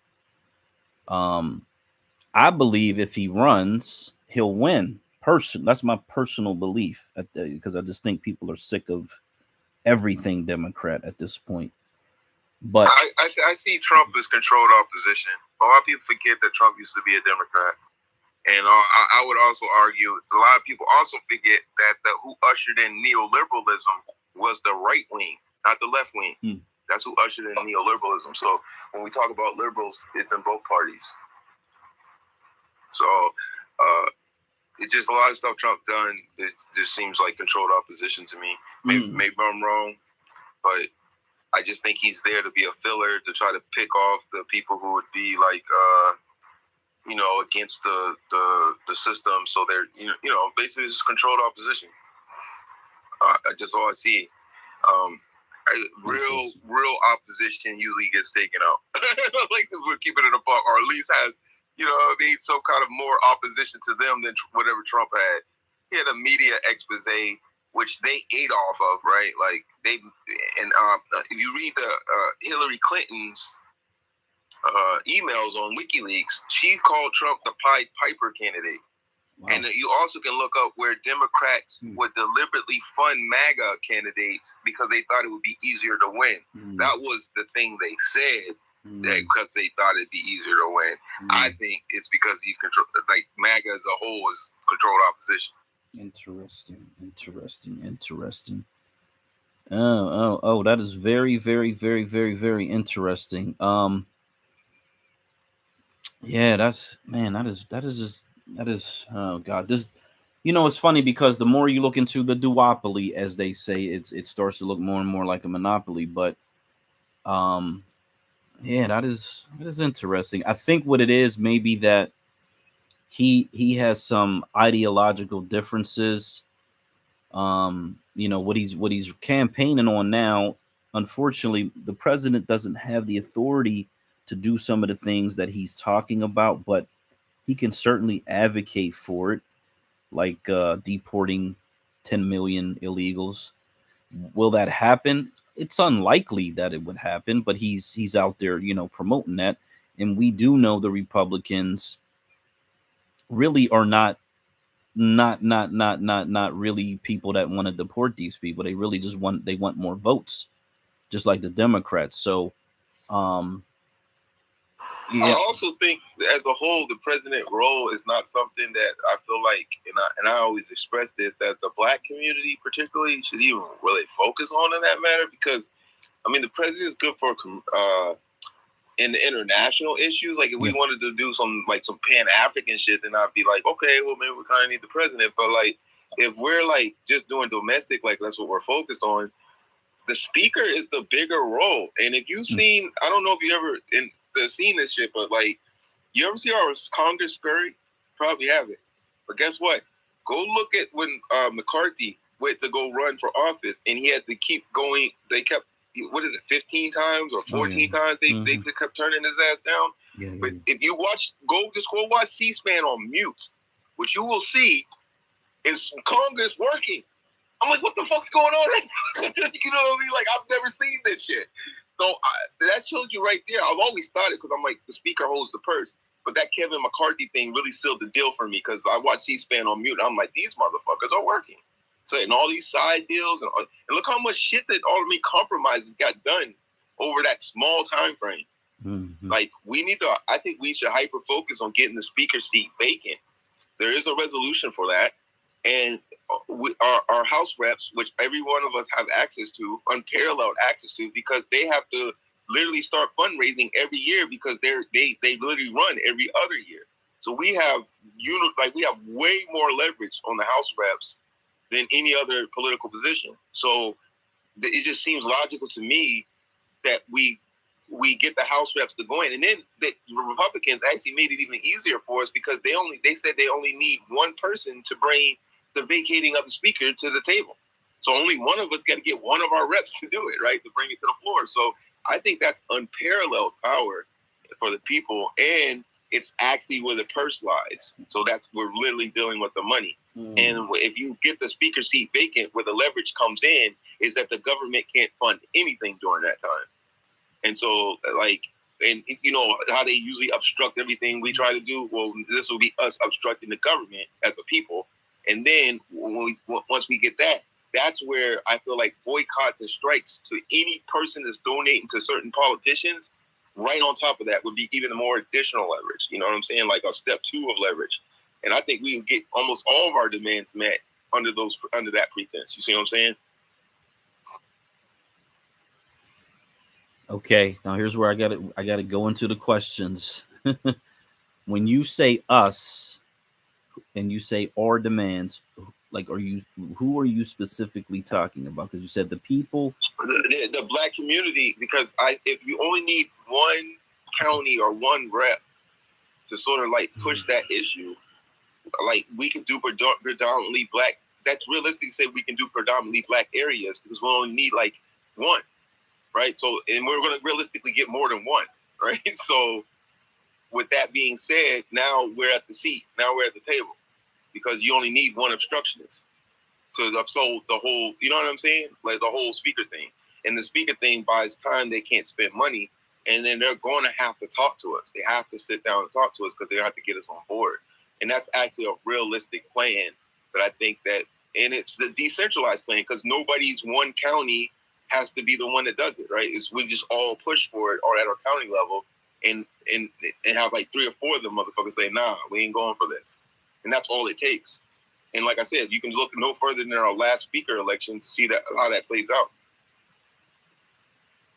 It was only a handful of them. Wasn't that many that held up the whole process.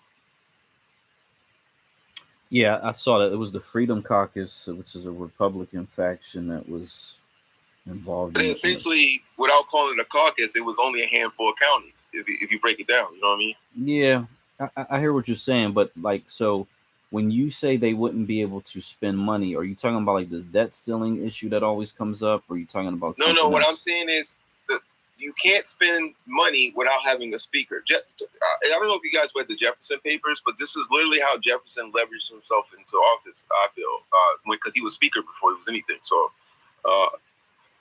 just knowing that leverage. And if you play to that leverage, the speaker can't spend money until they get another speaker. And if you have opposition to the speaker getting in, because right now you have the Democrats and you have the Republicans split, and you have a handful of independents who have disproportionate say, I would say. And now you add these other people at the county level that are like other opposition, right? And so like the Freedom Caucus, if you will, numbers, and they're controlled. There are controlled opposition, so to speak. You know what I mean? Of okay, you can't spend any money if we ain't getting our shit. We're gonna make sure there's never a speaker. And I think the longest the speaker got held out was for, don't quote me on this because it's a little off, I think it was almost a year or something, give or take, maybe longer. I don't know. But this tactic's already been done in history is what I'm getting at, more than once. So, and it yielded results every time, including this last time it just happened. So, and I think it's more of a realistic plan than trying to get a president and pray they do something every 4 years. You know what I mean? Like, we can literally do this every year, and there's no time limit, and there's no limit on the amount of times you can try to oust the speaker. So we literally can just do this every day, all day. Start campaigns, man. We can look up stuff on Kevin McCarthy right now. Start campaign, put that shit out. Tell our reps, look, don't you be voting for this motherfucker. Look, we want that shit vacant. We're not even voting you in unless you're going to hold that speak. We need you to put that vacant. You need to put that vacant. And there's a resolution for it. And like I said, we only need 1 rep. So we don't, you know what I mean? It's not even, we don't, even with our threat, we only need 1 person to oblige by what we're saying to do. I just think it's a lot more of a realistic approach. I'm not saying it's 100% flawless. I'm just saying it's more realistic than what I've heard.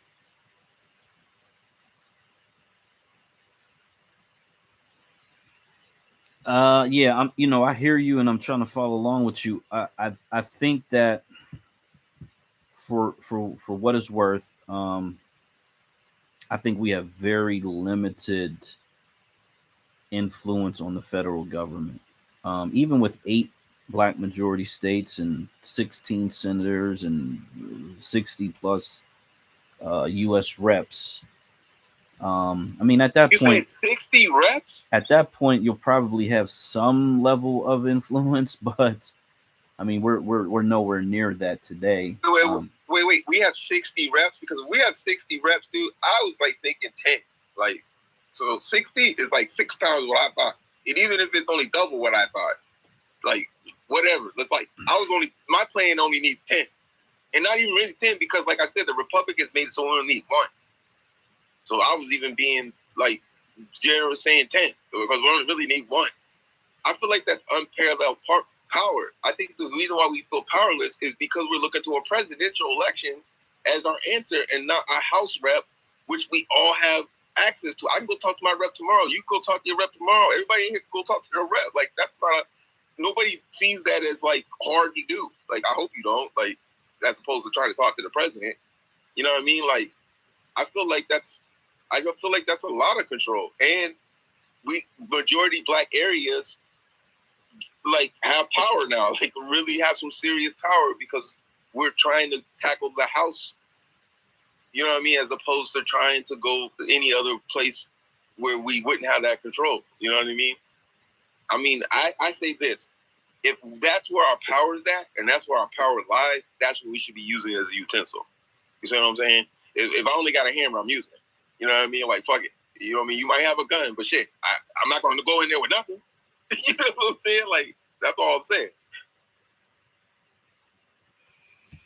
Yeah, no, I hear what you're saying. I'm trying to find when it happened before and how long it is, because the thing that came up under this last, what do they call it? The debt ceiling, raise the debt ceiling, whatever, is that the Constitution requires the United States to, essentially pay its debt. So I wonder how that would affect that part of the Constitution, and if there was some extended absence of a speaker, if they would have to insert someone in order to get that part done.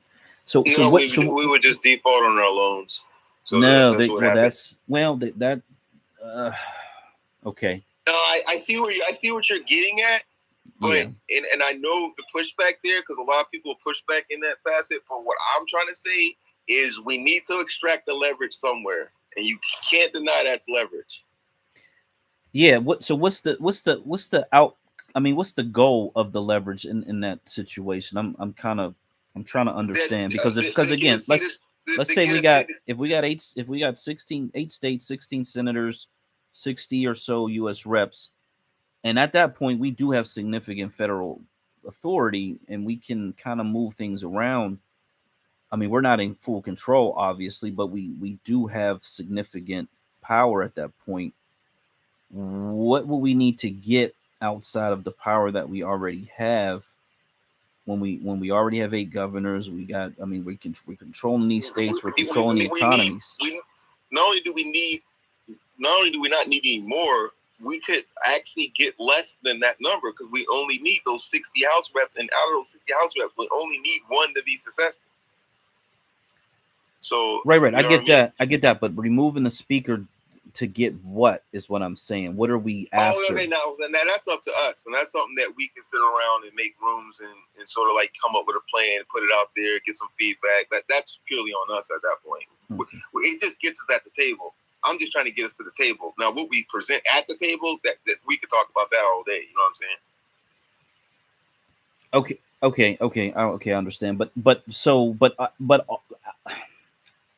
at the same time, if we develop and establish these 8 majority states, and we have 16% of the Senate, and likely, man, who knows how much, what is it, 435, and we got 60, so we're looking at probably like 15, 16, probably the same amount, 16% of the U.S. House of Representatives. Wouldn't we kind of already be in a position to get what we need and what we want at that level? I mean, that's essentially how I see it. We'd already kind of have the leverage. Yeah, but what I'm saying is that you don't get, there's no leverage like federal leverage, in my opinion. It's good for states if they have that, but if you happen to be the 6% that lives in Cali, that means really not, it doesn't really mean that much, right? So what this would do, the strat that I'm trying to propose, even the people who had like counties that were majority black in California would have say, or have some control in the situation, or be able to help us with this situation. You see what I'm saying?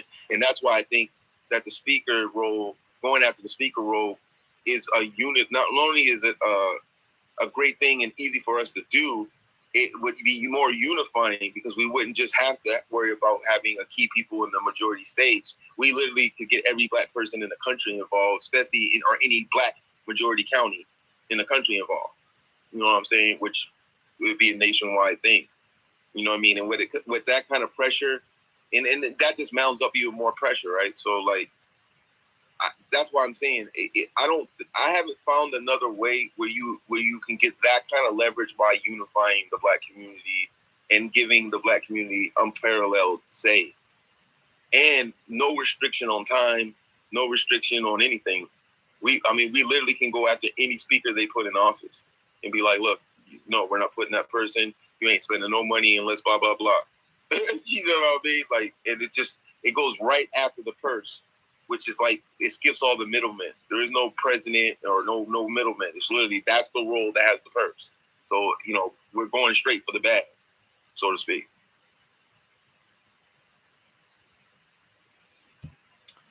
Okay.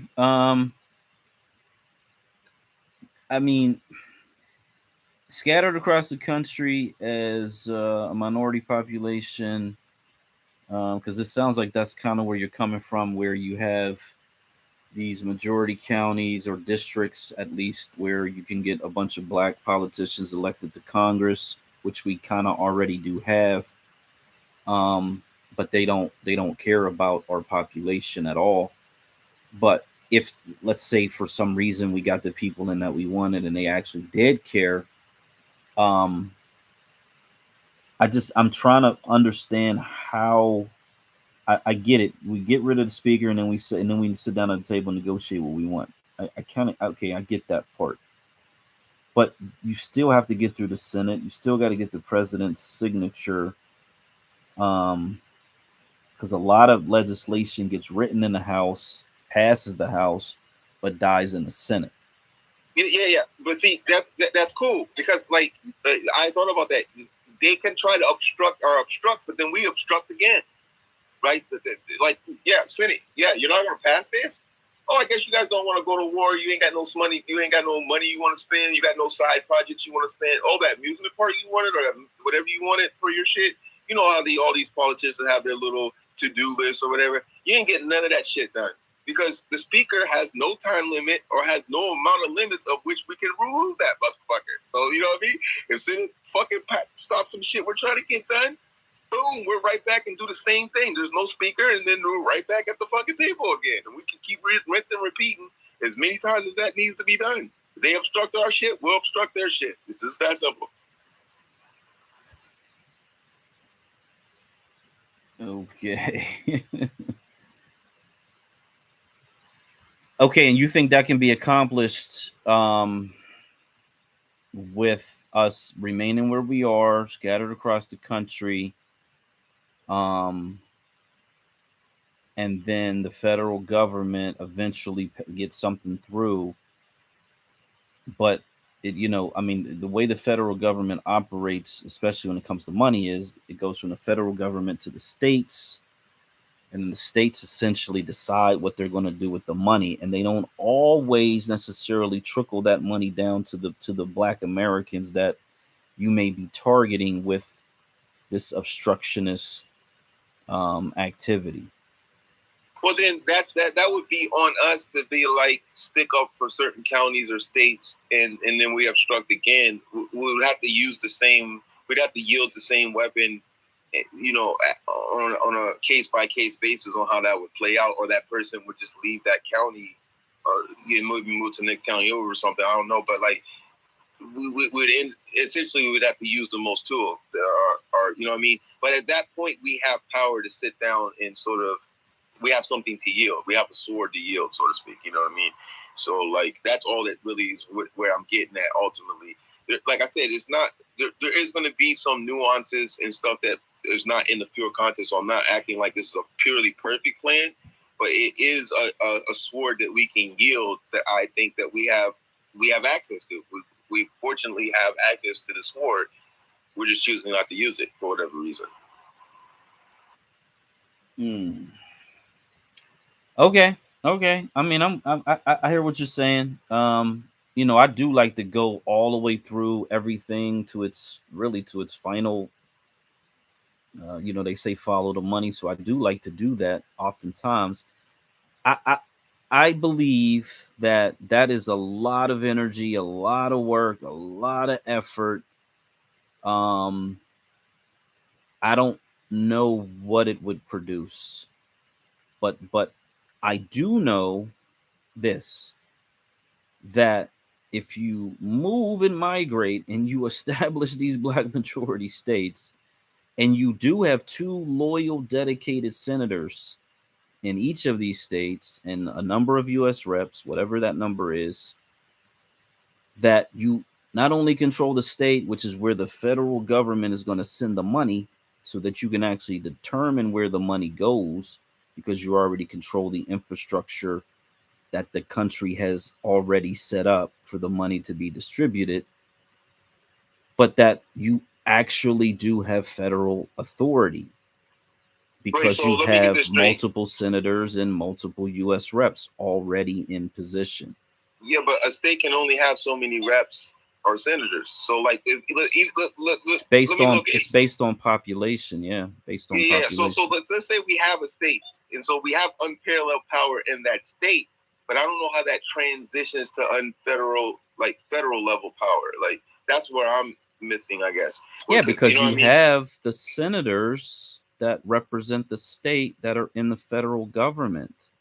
Yeah, but that's and you have like the US one reps. out of or 2 out of 100, or like let's say we get all the majority black states to be actual majority black states, Yeah, right? let's say And we that get would 8. assume that Let's we get 8. everybody- Let's say we get 8. That's 16. That's 16 Yeah, but senators. okay, but there's 100 senators, so that still could 16. have like 80 It's people. 16% of the Senate, and it would probably be 16% of the U.S. House of Representatives, because it's based on population proportions. No, I get that sentiment, but what I'm saying is like where I'm confused is how does that translate into federal leverage being the key word? Because you have 16%. Okay, so for instance, right now we have what, 55 US reps that are black Americans, quote unquote. And to use your phrase, they have this power, but they don't do anything with it. Well, why don't they? Because they don't represent us. They don't care about us. They're not going to do anything for us. You get one more person up there that is supposedly going there to be for us. They're going to get peer pressure, turned around, spun all the way completely around, wedgied up, and then they're going to be doing exactly what everybody else is doing up there, because they don't have a base. They don't have a foundation. I guess where I'm confused is that it's like you're counting on these handful of people that we might elect in these majority black states to not turn turncoat. And I don't like to put the power in the gatekeepers, I guess. And that's I guess that's the best word I can use. Even when I presented my plan, we have 60 reps, but we only need one of them to be a turncoat, which is a lot more realistic than trying to get, would you say, 16% on code, and even then we're still not the majority.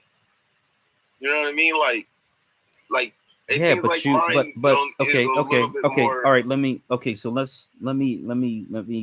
let's pull it back, dial it back. So the plan is to get, but again, this is the problem with why I don't really understand why you would put faith in one person to play obstructionist about a speaker position that only happens every other election. No. Listen, I told you there's no time limit. You can remove the speaker today. Look in the jumbotron. I posted a resolution to declare speaker vacant. That literally can get brought up tomorrow. Our speaker could be out by Monday. Okay, so you bring up the resolution and it has to be voted on, correct? Yeah, but when it gets voted on, when it gets voted on, it's sort of like the same way the speaker vote, as that speaker has to get so many votes.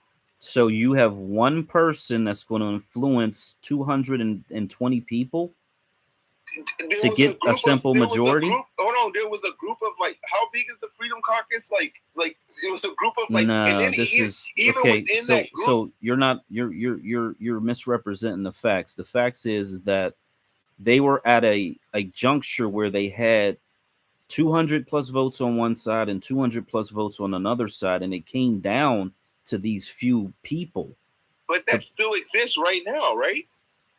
It doesn't exist all the time. That still exists. It doesn't exist all the time. Certainly may not exist when they understand what you are trying to accomplish. In other words, Why would they allow you to put up a vote to remove the speaker knowing that you're going to use it for leverage? Okay, because listen, the fact is you can bring it to vote with one person. So it's not about whether they know or not. They based on what the Republicans just passed. Okay, and then they vote no because they have confidence in the speaker and they think you're just some wacko who is just causing problems. Okay, but it doesn't, just because of what they think and what's law is two different things. So that's what I'm saying. One of the conditions of the new speaker that got in office was that only one rep could bring it to the floor. They bring it to the floor, and then what? The opposition. They bring it to the floor, and then they have to vote. Again, why would 220 U.S. congressmen vote to remove the speaker? What would be the reason for it? For the same reason they didn't want Kevin McCarthy in there in the first place. What I'm saying is, if there was a speaker that was the greatest thing since cottage cheese and it was a champion for the people, you would be absolutely correct, Black. But our last two speakers are so shit, this plan will work. Because literally, they don't. Look how many times Kevin McCarthy he barely skid in there on the time he did. Okay, here's how politics is going to work. Okay, I'm gonna just try to lay it out for you. You're gonna put that thing up for a vote, and people are gonna come to you. Let's say people are like, oh, okay, oh yeah, 200. Let's say 200 people are like, oh okay, yeah, oh okay. Well, guess what? Now you owe 200 people for some future vote, and that's and you're doing that, not even guaranteeing that it's going to pass the Senate. Hold on, again. Whatever it is you're trying to negotiate. Hold on. If you're this is what I tell a lot of people. If you're telling me that I can obstruct the government from spending money, which I think we all can agree in a capitalist nation is the most important thing, and that we can't get our demands met by literally stopping our government from spending money, I don't care what plan you're bringing to the table, it's probably not going to work. I'm just saying, I'm not trying to be like, you know what I mean? Like, if we can literally stop their money and that won't get us a seat at the table, I don't know what else you're going to do to get a seat at the table. Like, I mean, I just don't see it. Like, what else can you do that's better than that? Like, how do you top that? Like, you know what I mean? Like, where's the leverage for that? How do you top that? You actually have senators who go to Congress because they're voted in black majority states. To the people, I should have been more clear. Leverage to the actual people, not to a politician and pray that that politician does the right thing. That's not leverage. So we've had plenty of discussions on what a foundation is, a foundational voting base, and the fact that these senators live in the communities that they are elected from, that these U.S. reps live in the communities that they're elected from. They are held accountable by the people because they now live in a black majority state where the people are going to demand that they do their job. And if they do not do their job, they won't win a re-election. For a U.S. rep, that's 2 years. So they are going to have to do what the people demand.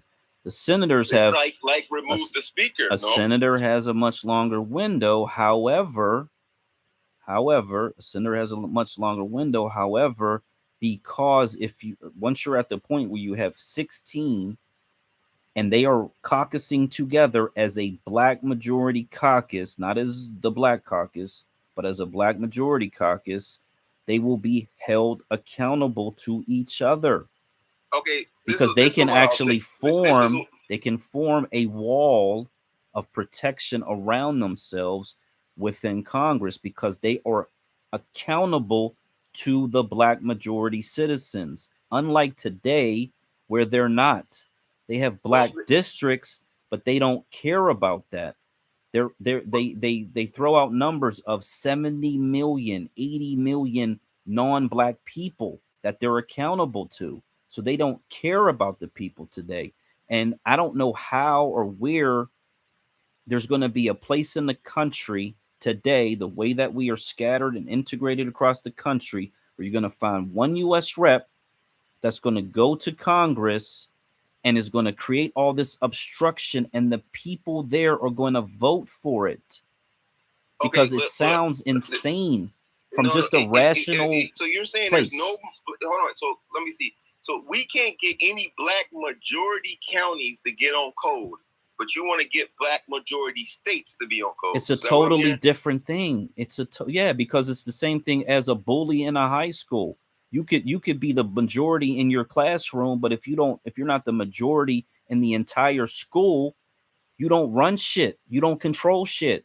I think the reason where we differ maybe is that I think you might see politician in the role, and I don't mean by any particular politician. I'm saying the role itself. I think you see that as an ally, and I see that as opposition.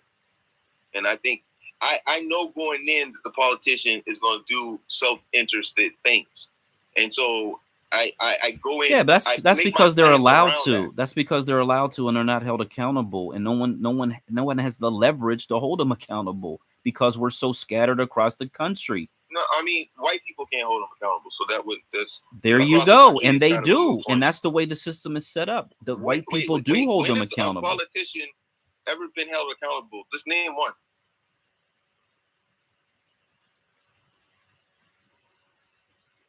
The ones who don't win re-election, the ones who are recalled within local, state, and county elections. Become lobbyists. I'm sure they're crying. No, that's. like, I mean, you know what I mean? Like I'm just keeping it a buck. It's a career change. That's fine. It's like everything's not for everybody. So if monetary hit, everybody, but I'm not concerned about their personal existence. I mean, for me personally, elected officials at the state, county, and local levels will be held accountable with incarceration if I have my way. The federal government, there's really not a whole lot that we can do, but we certainly can hold them accountable in the sense that they lose their position. After that they can go wherever they want to go, as long as they're no longer harming the people of the state. Well, look.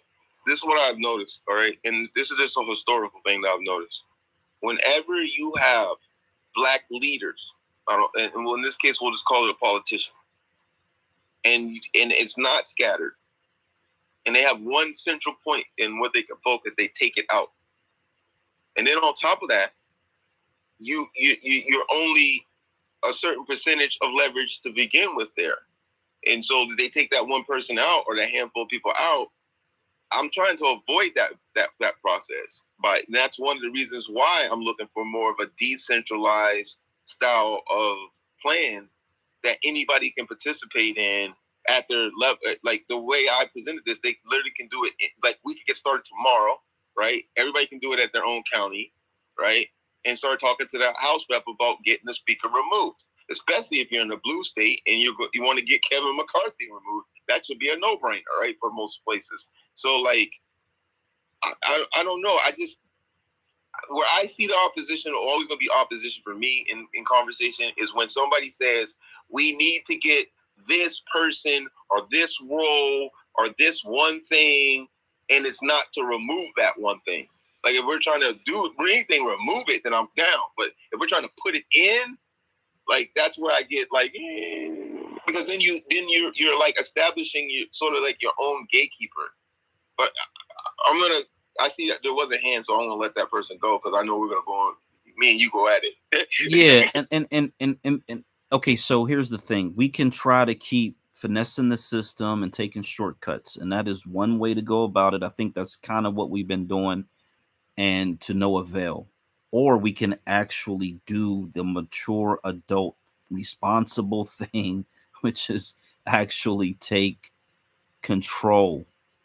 Take responsibility for taking control and not let people go to Washington and simply do whatever they want to do because they are accountable to the people. There's a significant difference. Well, that's where we differ. You think politicians are accountable to people. I don't like because we're not concentrated enough to hold them accountable. So, for instance, if we have this majority in a state and we control the press, we control the news outlets, we control the information that is broadcast throughout the state at the very least. We can hammer them. Breed of lobbyists. We can ham. Well, oh man. You're kind of fatalistic because because the reality is that's a part of politics. Unfortunately, that's a part of the system. Unfortunately, and it doesn't matter if you're talking about someone who's a pastor of a church. There's a story up in the jumbotron about someone who's supposed to be leading God's congregation who's corrupt. People are corrupt. So that's a part of the process. I guess why I'm confused is like when I say let's get these House reps together to remove the speaker. There's you give me a little bit of pushback, but then simultaneously, that's not that person literally holds the person. And if that role, to me, it's like if that role is not important enough to like go after and remove it when we have unparalleled power to remove it. I looked at the story, and what the story told me is right before the Civil War, there was a Massachusetts Speaker of the House that wasn't necessarily removed, but he was held up for 133 rounds of voting. There you go. Yeah, it was 133 rounds. But I don't know. I don't right know how long 133 rounds of voting takes. I don't know if that takes a week, a month, or what. To be fair, nobody knows. But yeah, but I didn't know it was that many rounds. But yeah, that's what I'm getting at. That right there. I fully understand what you're saying. I just, again, I don't believe that one person is going to go to Congress and 220 reps are going to side with them against a speaker that's already in place because it interrupts. No. You keep looking at it just interrupts the function of government. And why would they do that unless there was a reason? Because it gives them an opportunity. Because you got to look at the self-preservation. If I know that Kevin McCarthy, right, is in office and the speaker, I'm not naive enough to go to red states to talk about getting those reps to remove the speaker. I'm going to try just to be in part of the clause. But I'm going to go after the blue states to remove Kevin McCarthy and the blue reps because that automatically gives us an X amount of people because they're not going to vote for a fucking Republican. Like, you know what I mean? Okay. Oh man, like we because we're saying it's a duopoly. They work together. They have backroom deals. Like we know all of this is going on. Again, I just don't understand why we think one person could convince 200 of these people to go along without significant resources. I said we only need 1 out of 60, not that we would get 1 out of 60. To be very clear. I think that even the vote of removing the speaker, if that was the case, because they didn't like that individual person, they also know in order for the government to run, they have to have a speaker. So what you would actually probably do, because it's called a power vacuum, you create a power vacuum, and then everybody who covets that seat would be vying for that seat. And whoever had the majority of votes, Republican or Democrat, whatever, they'd be vying for the seat. They'd be making backroom deals so that they can get in that position because that's a powerful position. I don't think it would be vacant long enough to create this leverage for Black America. I just don't see that in history working. Has it been orchestrated to remove that speaker? Because I don't remember a time in history when that happened. And that should tell you that it's probably not going to happen because it hasn't happened, right? I mean, no, especially not for our benefit. In other words, why would they do anything for our benefit? Okay, do you ever wonder why the most powerful position in the land is the easiest to remove? Almost like that was made that way. I'm just saying, people should read the Jefferson Papers. I think they'll find it interesting. Okay. We got What Said and then Shah. Hello, Miss the only male Cruz in the building. I just wanted to interject for a second and say for Art's plan with the speakership of 3 things. Number 1, the speakership is tied to the majority party, which is currently Republicans, hence why we have McCarthy.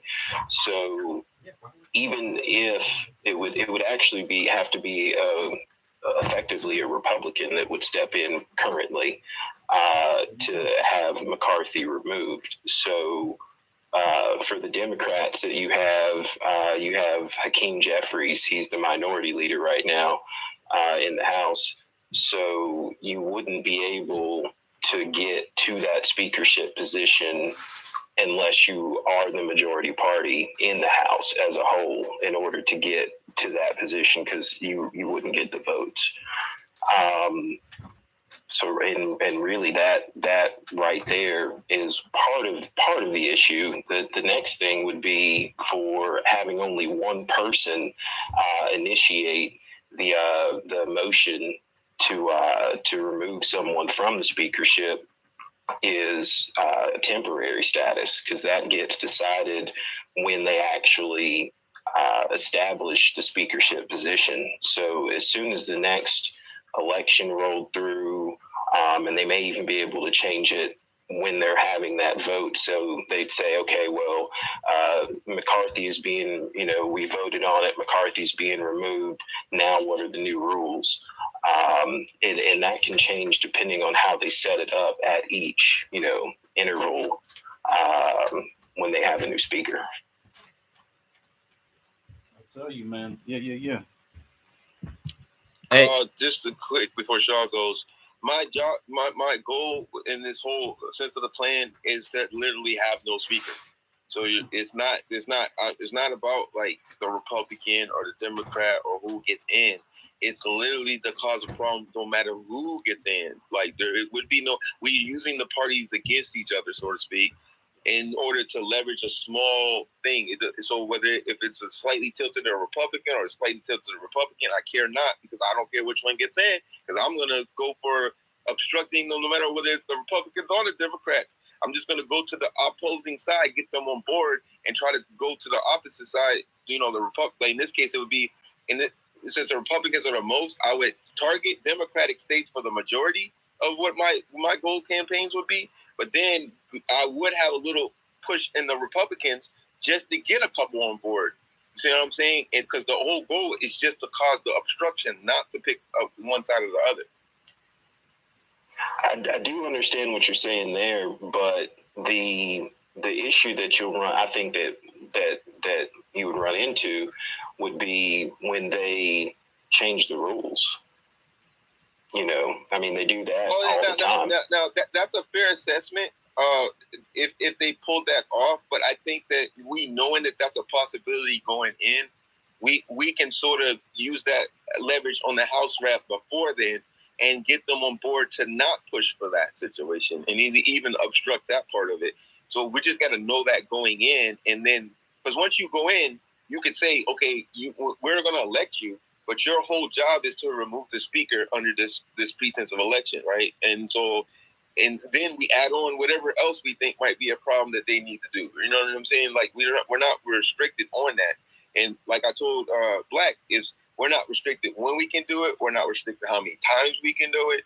You know what I mean? So until they make that up, and then we're literally gonna, like I said, we can tell them what our demands are to even get the speaker out. Like be like, look, you got to be against the speaker. I don't care what party it is. Blah blah blah blah blah.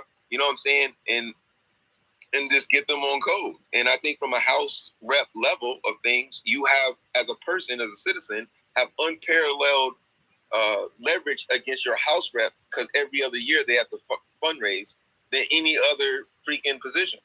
So they'll definitely listen to your demands. So that's all I was getting at. Now, I'm gonna send you this. This is from the Robert C. Byrd Center, but they describe a attempt to remove a speaker. And this is to what Said's point. What said. It says, then the House followed with a resolution to vacate the office of Speaker and elect a new one. So he kind of was on point that, so if you do this removal, they're gonna just put in the removal to elect a new speaker. Now you're saying you're just gonna do it over and over again, but again, my first question. How would you get 220 of these U.S. reps to agree with you? And then why would they do it over and over and over again? I think you're saying 220 instead of the difference between the two parties. It's like, I don't need the 200 either, because they're almost split. They're only lean in one direction. We only need the lean difference. And since you said there were 60 Black reps in office, that definitely makes a lot of that lean difference up. You know what I'm saying? If not more, way more than what we need.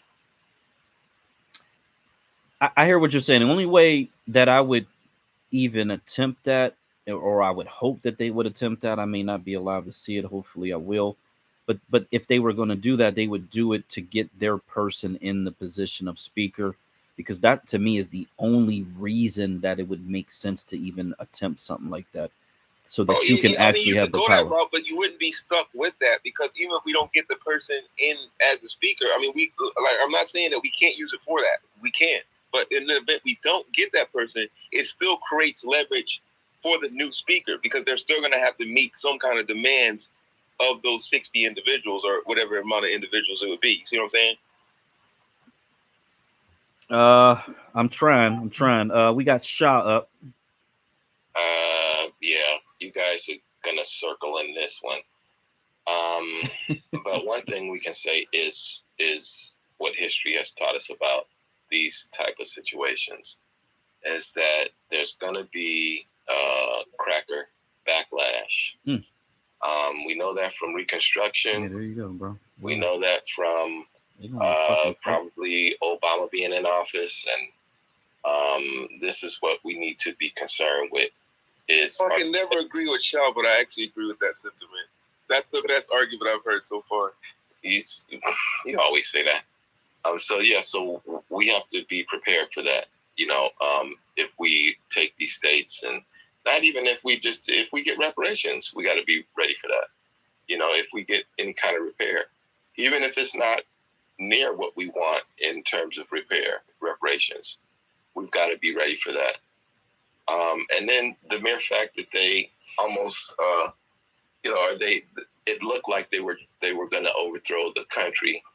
That was a form of backlash, and they're just pissed off and mad about shit in general, and they're imploding in on their own selves. The white folks are, fighting with each other, but I'm just saying, y'all, this is what we're talking. We're dealing with this, and this is the part where, for me, I have to look at this whole move to make these majority states, and we're dealing in this hostile territory. Like, I mean, did Katrina tell us anything? Teach us anything? Black folks trying to escape this fucking flood and shit, and they're Jackson, Mississippi. Yeah, or Jackson, Mississippi. I mean, we can use, and this is today's stuff. Yeah, I'll tell you what the lesson is. The lesson is, if you don't control everything, you control nothing. And you're not going to hide within the population anymore, because they're bringing in hundreds of millions of immigrants, quite literally. They brought in 100 million Europeans over the last 200 years, and they're going to flood the country with as many immigrants as they possibly can. You're not going to be able to hide within the population anymore. And your great-grandchildren are going to look back and wonder why their life is as horrible as it is. Well, yeah. And because of that, some of us are like, we need to go to another plan. Another plan would be to settle somewhere else where it's black friendly. My thoughts is that, the resources are, and it's sort of a ground zero for the struggle and fight over the resources. It would be Africa. Sierra Leone president said 3 days ago that he is giving free land to African Americans or to the African diaspora. That was 3 days ago. He made that announcement. So wait, Sean, let me get this straight, man. I just want to be straight here. These people sold us, bro. Oh my God. Last time I don't know if you. Hold on, let me finish, Sean. Hold on, let me finish. Last time they had this, was it Libya that let people over, and then they killed those people. They killed those Black Americans. Yeah, again, I'm just saying. I'm just saying we're going through the scenarios here too, though, and we're looking. And my brother man is talking about what are our grandkids going to be doing when they're when we're in this situation here. So we need to look at other alternatives. And as much as we have some historical bad feelings about things with history. We need to look at, we need to move past a lot of that kind of stuff and move forward, because we are repatriating places like Ghana and all over. It's not just Ghana, and it's not just Nigeria. It's also Tanzania, Ethiopia, Botswana. Yeah. I'm no offense to anybody in all parties. Do what you want to do, but I'm not going back to fucking Africa, bro. Like when they take their continent back, I'll think about it then. But until then, I see motherfuckers praising the Queen over there. I hear about Black Americans getting killed in Libya when they went over there, bruh. Nah. That's not the answer. It's getting killed in Libya. Okay, right. I'm just saying that was one attempt at it, though. That right. We've never made a massive attempt outside of that because of the result. So I'm just saying. Hey, Shop. Let me say, I'm in agreement with your plan for the people who want to do that. I'm fully on board with the people that want to go take that flight. I'm all with it, because here's what I want the people from America that go over to Africa.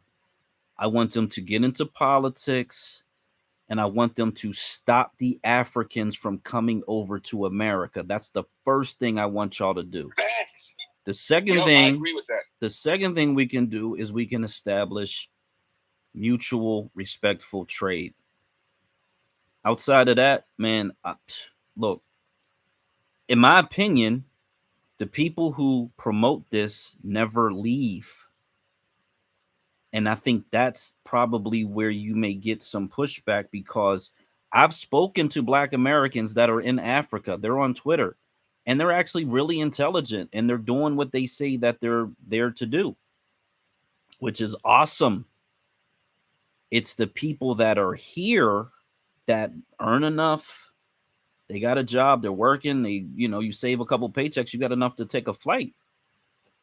That's where I think people are like, why don't you ever just take the flight? Like, what is the plan to actually take the flight? I think, though, based on what you guys are talking about, and I'm listening to my folks here in this country talking about our options and talking about, what could happen. It's a lot of cons. There's a lot of cons, There are pros, but there's a lot of cons. And I'm saying that with that many cons, we need to be having another option, another plan. And, those of us who are making those moves. Wait, when you say another plan, and let's just completely take race out of it. Let's just look at the numbers, right? Why would I leave a place where I'm 48 million out of roughly 300 million to move to a place where I'm 48 million out of 1.2 billion and think I have some kind of control? Like, you know what I mean? Like, the way that's broke up is that 1,300,000,000 is over a very large area, and you're dealing with these states that have been set up by colonization. And what they need in Africa is they need expertise. They need people that know. They need doctors. They need engineers. They need people that know tech. It's not just money that they need. They need things that's going to help build. And they can't provide that with 1.2 billion people. You don't see that's my thing. Like, how do they need these things with 1.2 billion people? This is crazy to me. No. Like, how do we have it as 48 million, but they don't have it as 1.2 billion? Come on, Art. I'm just keeping it a buck. Disingenuous. You think you're going to sprinkle 48 million people on the 1.2 billion, and that's just going to fix everything? This country has taken. First of all, they've taken a bunch of shit from everywhere. Northern California alone brings a GDP in of $560 billion a year. That's 8 million people in the Greater Bay Area. That's just the Greater Bay Area. That's not even talking about Northern California, like Eureka and Weed County. You said what? Did you say something about making money? No, I said that the GDP of Northern California alone that's not going to be relevant once you move to Africa, though. So no, but the point I make, that you missed the point. The point I'm making is that the United States and the Western world has raped everybody else, and they're sucking up all the resources in the places where they're going to stop raping Africa because African Americans move over. Right, and this is the dilemma that we have, because if we're here and we're going through all the shit that we've gone through here, we've got to really look at this for real and say, do we want to continue to go through this shit here? Because every time we try to build something, they tear the shit down. Have you heard of AFRICOM? Have you ever heard of AFRICOM? I'm aware of AFRICOM. Do you remember what happened to Gaddafi? Like, what are you talking about? Wagner Group too. And even like when we look at that situation, now we're looking at the pros and cons of Africa. What are we dealing with? And I think that we have better chance in Africa with AFRICOM there. They're not AFRICOM in Africa is not like the United States Army in the United States. Bro, this is when I'm gonna tell you when I became anti-African. Is when I seen an African problem, bro. No, hold on. No, I mean anti moving over there, not anti-Africa like I hate Africa or something. I'm saying like anti-move over there. When I seen that we had a black president of the United States, and we had a guy that was about to unify all of Africa's money under a gold standard, and somehow that shit got fucked up. That's when I'm like, this shit's not going to work. Somehow, it's not somehow. It's about the petrol. It's about a position. So this is what's changing the game as well. BRICS is changing the game as well. Russia, China, India, South Africa, and Saudi Arabia is the swing country that is going to make the shit really sway economically toward BRICS really working. And this is what the war is about with Russia. And it's not about Ukraine and Russia. It really is about this alliance that's happening and the petrodollar trying to stay alive. And I'm saying that we've got to look at these global things that are going on. These countries in Eastern Europe are getting their gold out of New York and London. In 2017, they got their fucking gold out of the Federal Reserve in London and New York. Why? 2021, Basel accreditation that rates currencies and give currency. These motherfuckers give the value of currency all over the world. The people involved: Japan, Germany, United States. I'm missing somewhere else, Switzerland, maybe Switzerland. These are the people that rate currency. So what they did is in 2021, they rated gold back to what it used to be in 1972. So gold has the value it used to have, tier 1 rating, and it is as liquid as cash. That happened in 2021. And in 2017, all of these countries started pulling their gold reserves back into their country and start buying gold and other precious metals. What's that about? That's because the U.S. dollar is on the way the fuck out, or it's potentially. Yeah, I get the U.S. hegemony and everything. I do have a little bit of pushback. I'm just gonna say that's a different set of oligarchs, to keep it short, because we got hands strong. I know me and you is gonna go back like being black. They're still sharp and still, but we should let the hands go. That's all I want to say. Get some different points of view. Yeah, that's the point I'm making, is that BRICS alliance is changing a whole bunch of shit. So we need to be ready for that. Yeah. So I do want to say two things. The war in Ukraine is definitely more than about Ukraine. There's no question about that. The Saudi Arabia part of BRICS, I wouldn't trust them to walk away from the U.S. in that way, because of all the countries involved, they, to me, are the most exposed, and they are the most ripe for U.S. occupation. Did you see what happened though? They're talking with Iran. That's a big deal, and the protection is Russia. The protection is China. So they making alliances with China because they made a whole big statement saying that they, in the future, in the next 50 years, they don't see their usefulness with the United States, but they see their usefulness with a partner like China, who's going to need petroleum, whereas the United States is not going to need it. They're trying to go alternative energy. And so they made that statement. And their protection, the big deal is that they need protection, and their protection is China. And now Russia is part of that alliance. That covers that whole, they don't, and then they're making friends with Iran. That just happened in the last, few days that they're, having talked with Iran. That's unheard of. There's a shift, man. It's a global shift, and we better pay attention.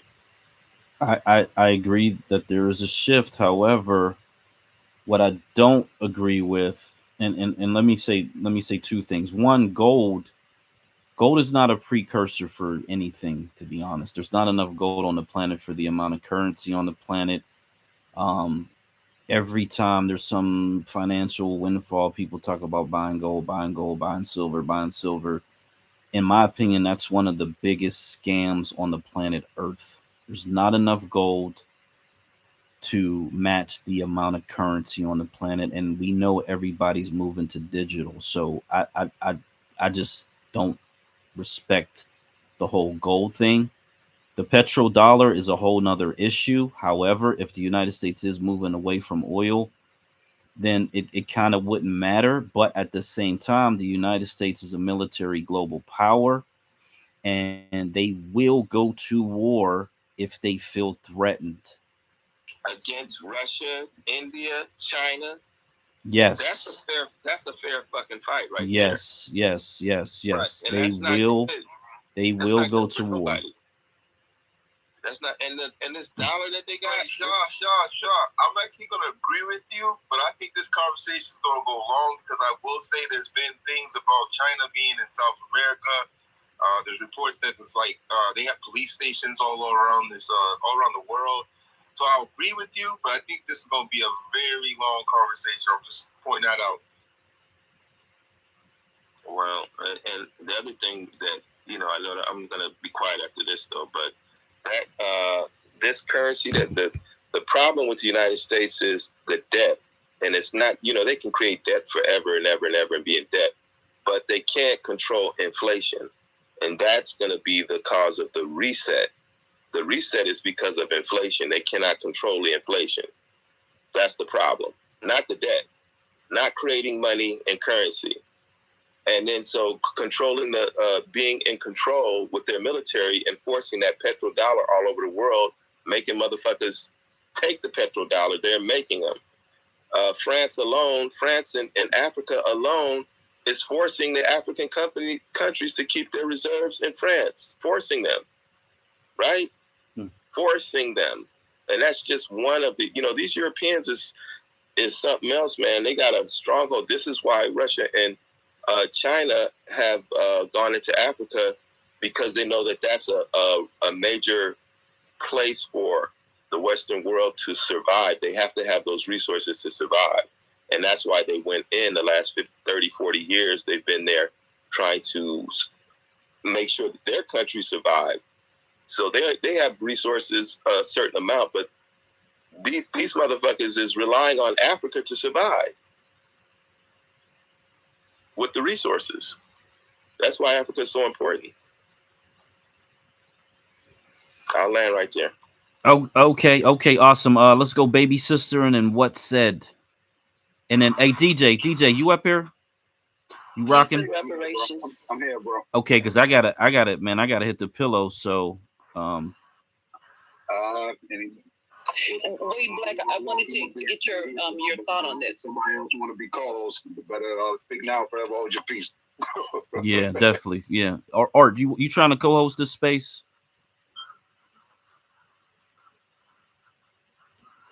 Just in case I get dropped down, even though I ain't going to sleep. You know what I'm saying? Okay, baby sister, I'm here. Peace and reparations, family. Should have happened 2 fucking seconds ago. Hell yeah. Make baby sister call. She ain't going to sleep. All night long. On house music. I'm up. 2 things. Shaw, when you were saying how that we should, go back over, and I'll paraphrase it, go back over to Africa, that would be somewhat okay. But in order for me to feel comfortable, and I just tweeted this, I would have to know that the people in Africa wouldn't come over here to get what they needed. Exactly. If they stayed on their own continent and got their education, their hospitals, and everything that they say they come over here to get, then maybe I would feel more comfortable going over there. But it doesn't make any sense for us to leave where we're from and where everybody wants to get something from to go someplace else if you guys don't stop coming over here. I don't know if that makes sense to you, but I'm just putting it out there. The other thing is, America is a bully, but just like we know, when somebody tags you, you're going to tag them back, and you wait until that most vulnerable position, and we're in it. And I think everything that we are getting from other countries, because we went over there and we tried to stronghold them, but saying that we did it for democracy, but we just made those people, be holding to us. Every fucking thing that we're getting outside of America, we can have right here. We have oil, we have coal, everything we need. We don't need to go to these other countries to get this shit. We don't have coltan and cobalt. Control. Whatever. Whatever. There's no. No. Let me finish. Let me finish. I didn't interrupt you. Yes, cobalt and all the rest of it. But here's the deal: Africa has it, and in my simple mind, when Africa was selling the people that they, captured under a different type of reality, I'm not gonna go into it. I'll just leave it like that. When we stopped. When these crackers, these demons said, fuck this, we're going to breed these people. In my Black American mind, that's how you come up.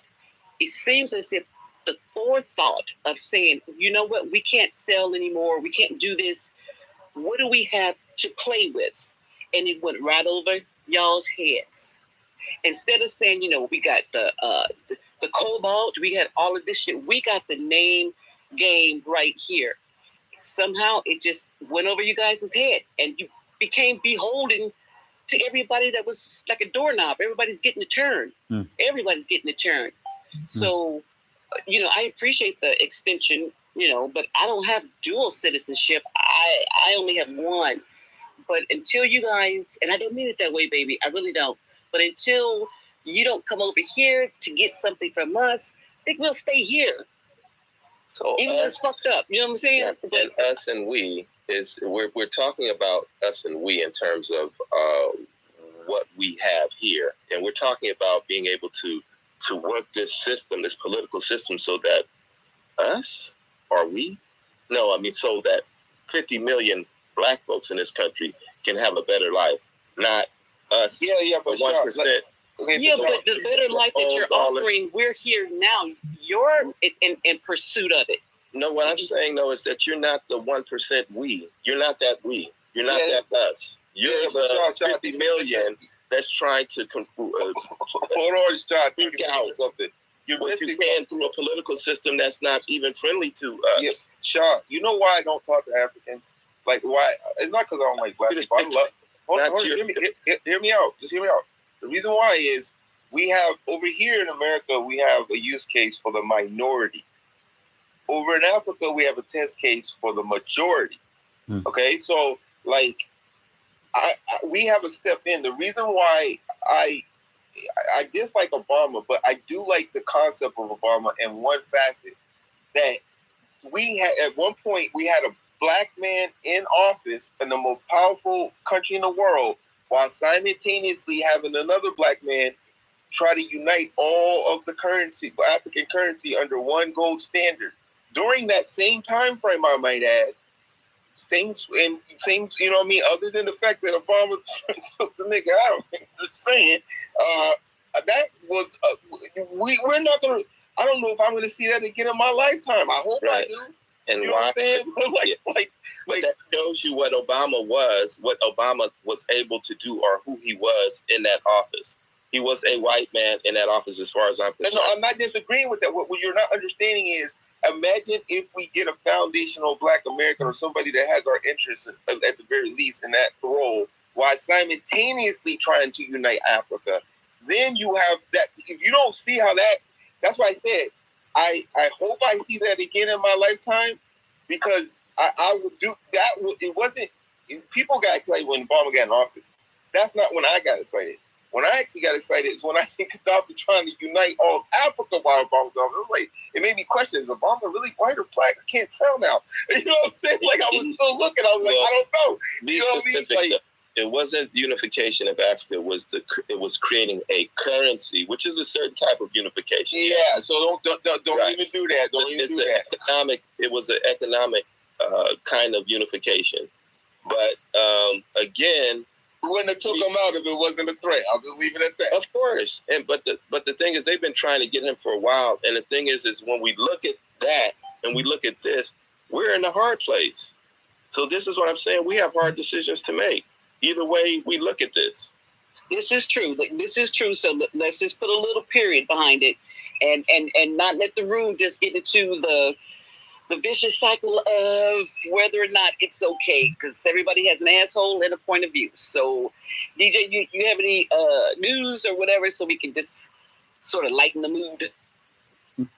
Yes, ma'am. Yes, ma'am. How you doing? You know what I mean? But no, I hear what you're saying for sure, 100%, baby sister. And this is why I'll promote our other sister, Mouthy Megan.